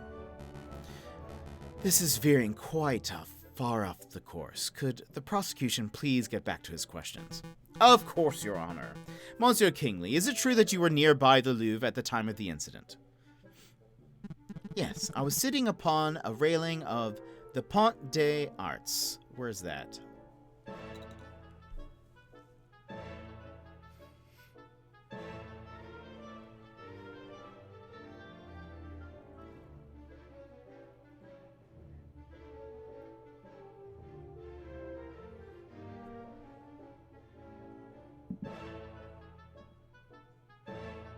Where? Ah, there it is. Okay, it's on the right side, next to the word fleuve in the river. Oh, cool. It also points it out for us. The Pont des Arts. Excuse me. That the cane is made of candy and makes me look cool. It makes me look right. Anybody?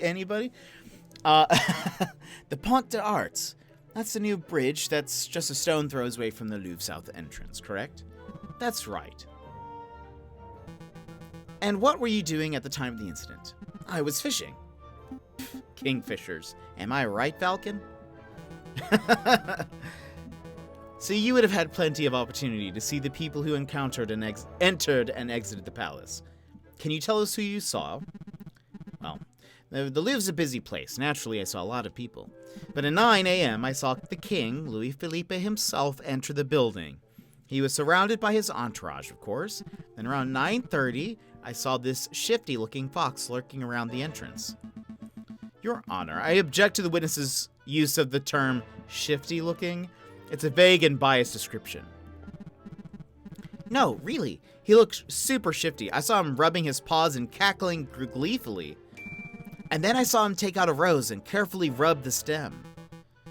Rub the stem of a rose, you say, as if he was applying something to the flower, perhaps? Well, monsieur, I really shouldn't speculate. Of course, it was wrong of me to ask such a leading question. But yeah, it definitely looked like he was putting some sort of powder on the stem. Wow, even I wasn't expecting such a bold admission. Members of the court, it sounds like what we have here is a direct witnessing of the defendant readying the murder weapon. The defense claims that the rose was never poisoned, and yet, here we have a man who saw the poison with his own eyes. I smell perjury. You do? No question. He saw a shifting-looking criminal readying poison and cackling near the scene of a crime? That's not believable at all. I think you might be right. I wonder if I have any evidence that calls Toussaint's story into doubt. Your Honor, I would like to cross-examine the witness. Really? This nonsense again? You just heard the witness directly describe your client readying poison on a rose. What is there to question? I'm just trying to uncover the truth, Your Honor. Fine. Do your thing. Go on, Falcon. Go make a fool out of yourself. Bum bum bum. Select a statement to question. I was sitting at the Pont des Arts. I saw a shifty-looking fox lurking around the entrance.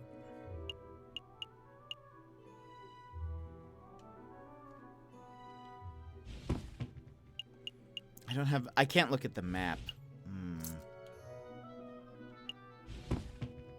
So, okay, we know based on this book and page. He was holding a book. He gave it to us. And there was a page missing. We found the page on the west side of the map, which suggests that he was actually on the west side, not by... Let's see. It was found in the gardens by the Louvre's west entrance.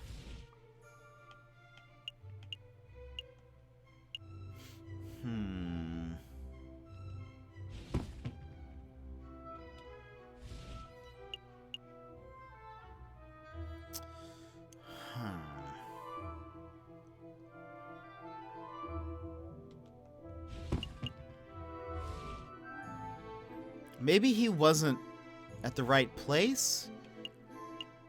Or maybe it's about the shifty-looking fox. Maybe, let's just try that first. Monsieur Kingsley, you claim you saw a shifty-looking fox. Yep, super mega shifty. Are you sure the fox was Prince Juan? There must be at least 100 foxes in Paris. How do you know that the fox you saw was Prince Juan? Well, he was wearing a suave hat that hanged low over his eyes. I hear that's how they wear them in Spain. And I'm not much of a fashion expert, but the rest of his outfit looked quite out of place for the French winter. Is that all you're going by, his fashion sense? Oh, I nearly forgot. I heard him call a passerby Senor. I thought that was peculiar. Well, that's him all right.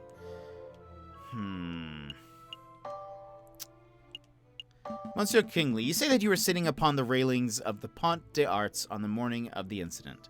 Yep. What entrances can you see from that bridge? You had a good view of the Louvre south entrance, didn't you? Yep, the Pont des Arts is a great vantage point for seeing the Grande Gallery's south side. What about the other entrances? The other entrances? You mean, like if you were entering from the gardens or the carousel? No, I couldn't possibly see those areas from the bridge. But of course that isn't relevant.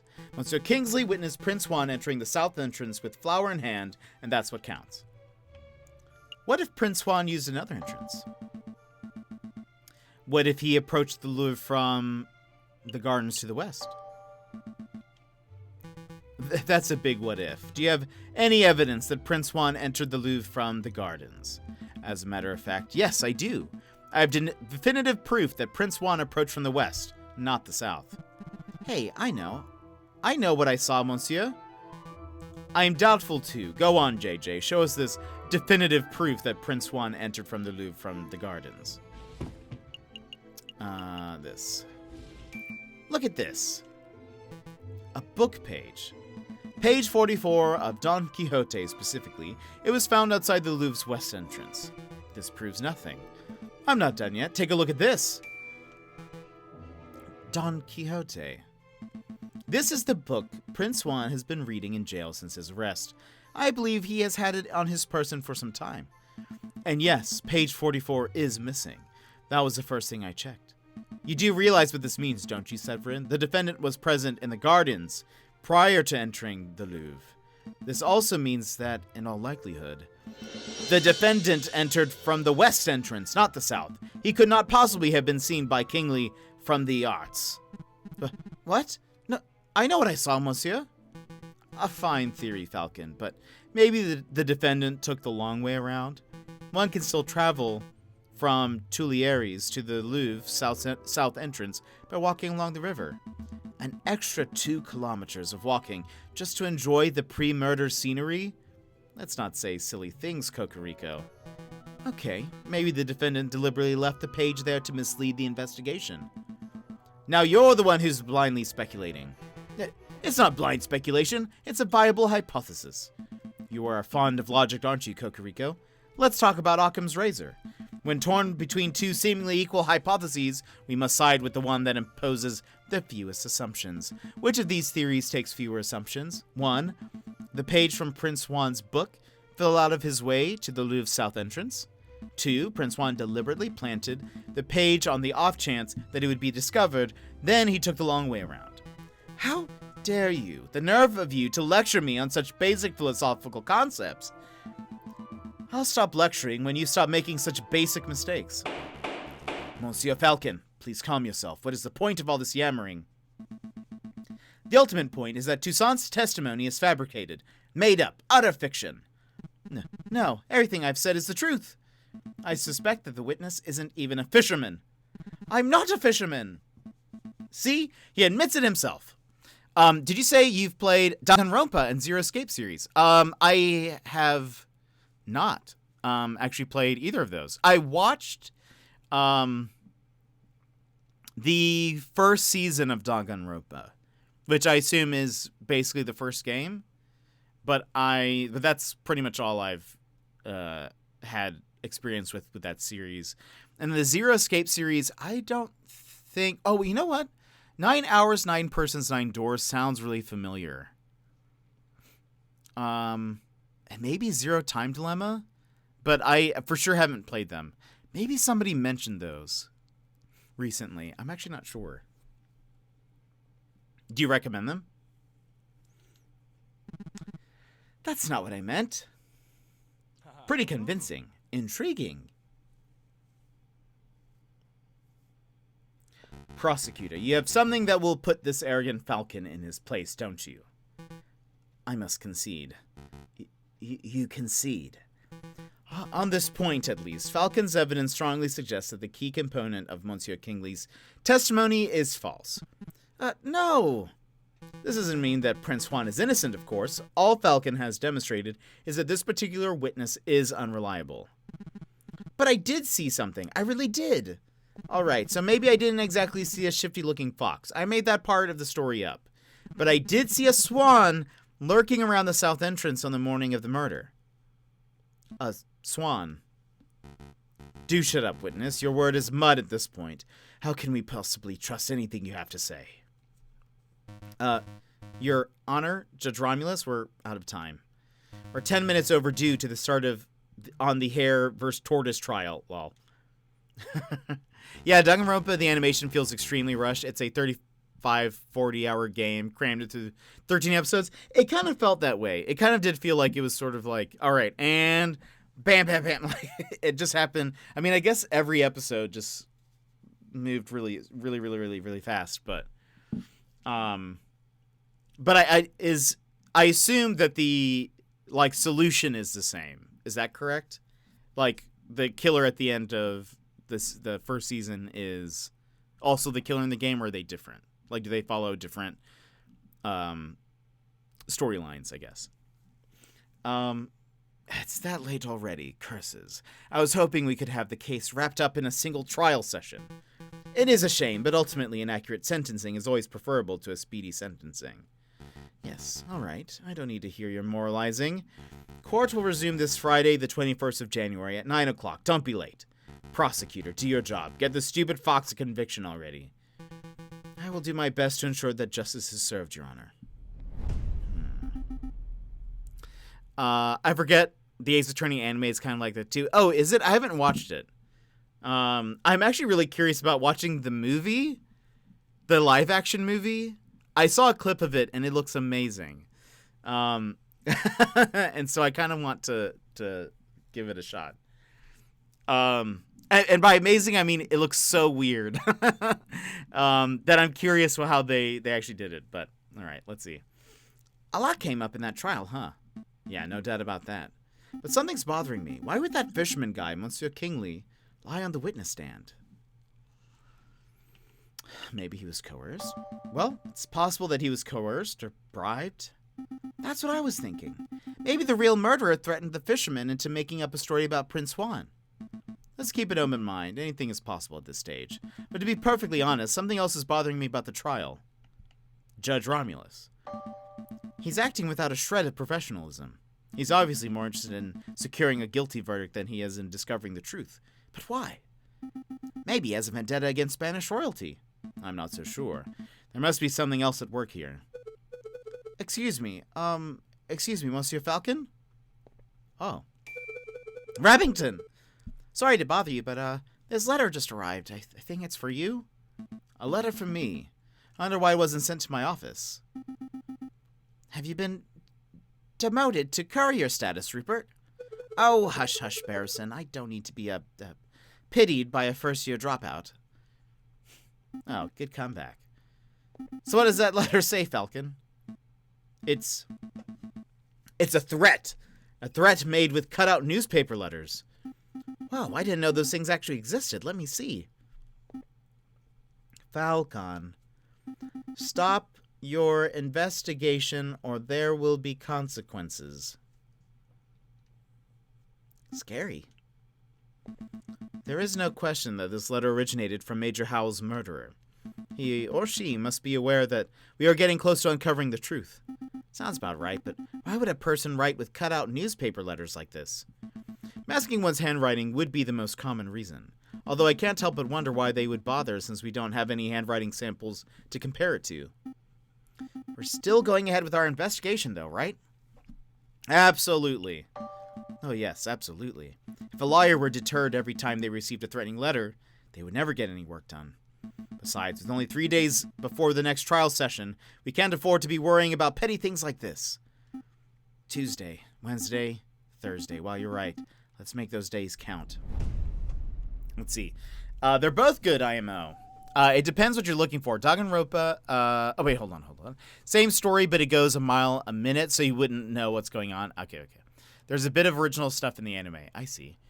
Danganronpa is like Ace Attorney combined with a Persona dating sim kind of thing. Zero Escape is escape rooms with a complex story that feels a little like something out of Danganronpa, but it's still its own thing. Okay, yeah, I think I'd heard of it, but I don't know. I think someone was recently suggesting it. Because I remember 9 hours, 9 person, 9 doors. Someone at least brought it up. But I'm not sure. I don't really remember who. But I'll have to. I might take a look at those, though, if you recommend them. Let's see here. I have to give it a shot. I think for now, because actually this game is going on a little bit longer than I thought. People said that each case was only 20 minutes. I don't know if I believe that. That seems like a lie to me. But I would like to give a raid before, well, as we head out. I'd like to give a raid. Thank you, everyone, for being here and hanging out. So we've done 15 cases. I know, right, Runner? They're like, it's 3 cases. You can beat them in 20 to 25 minutes each. And again, maybe it's like if you're just like, boom, boom, boom, let's push the narrative. But I don't know. So we'll finish this tomorrow, and if I assume we will maybe get at least hardcore birding, indeed. The thing about Zero Escape is that when you're not in an escape room, you're literally just pressing A. It's not like in Ace Attorney or Danganronpa where you select from menus or actually running around in the case. Oh, that's interesting. It was probably me who suggested. Oh, maybe it was. Perhaps. I'll have to take a look at it. It sounds interesting. I just did The Room a couple weeks ago for the first time. That was pretty fun. So I like escape room stuff. But we'll go ahead and play this tomorrow as well. If it ends early, like if we get through the story fast enough, and yeah, 20 minutes. Yeah, I'm like, what? There's so much dialogue in this. And this case is actually going on. There's a third case. We're only on case 2. So yeah, unbelievable. We will pick this up tomorrow. If there's extra time, we can hop into Death's Door for a little bit. But we'll see. But let's go ahead and give a raid. We're gonna raid that square guy who I was talking about yesterday. He's actually building some Lego stuff currently. He has a really fun, like, kind of chill stream. He's great. I highly recommend him. But before we go, Runner, thank you so much for those bits. And for more bits, I appreciate it. Thank you so much. But let's go ahead and start going in here. He has a great stream. I think he usually streams once or twice a week. But I highly recommend hanging out. Let's see. Take that. Take that. Thank you so much for more bits, Runner. Ace Attorney's first case was 45 minutes. Yeah. Well, I had read this was going to be a really short game, and that's kind of one of the reasons why we were playing it. But I saw like a little review where they're saying it was very good, and they're like, it's a pretty fast game. It's like 20 minutes a case. And so I was like, cool. All right. That'll be great. We can knock that out easy peasy. But it turns out they're maybe a little longer than I thought because they're really going. But I will say, I thought this was going to be way more straightforward than it was and like not as good. But I'm honestly really enjoying it. The writing is really funny. Honestly, it's kind of intriguing. Like the whole, we like kind of were defending the guilty person, and now there's maybe a revolution going on. I don't know. It just seems like a lot of cool stuff is happening. So we'll be back with this. Hope you guys will join me tomorrow. It'll probably be around like 5 hours ago. That's probably when we'll start ish. So I hope to see you guys there. But I will see you over at that square, guys. Give them some fist bumps, and I will see you next time. Bye bye.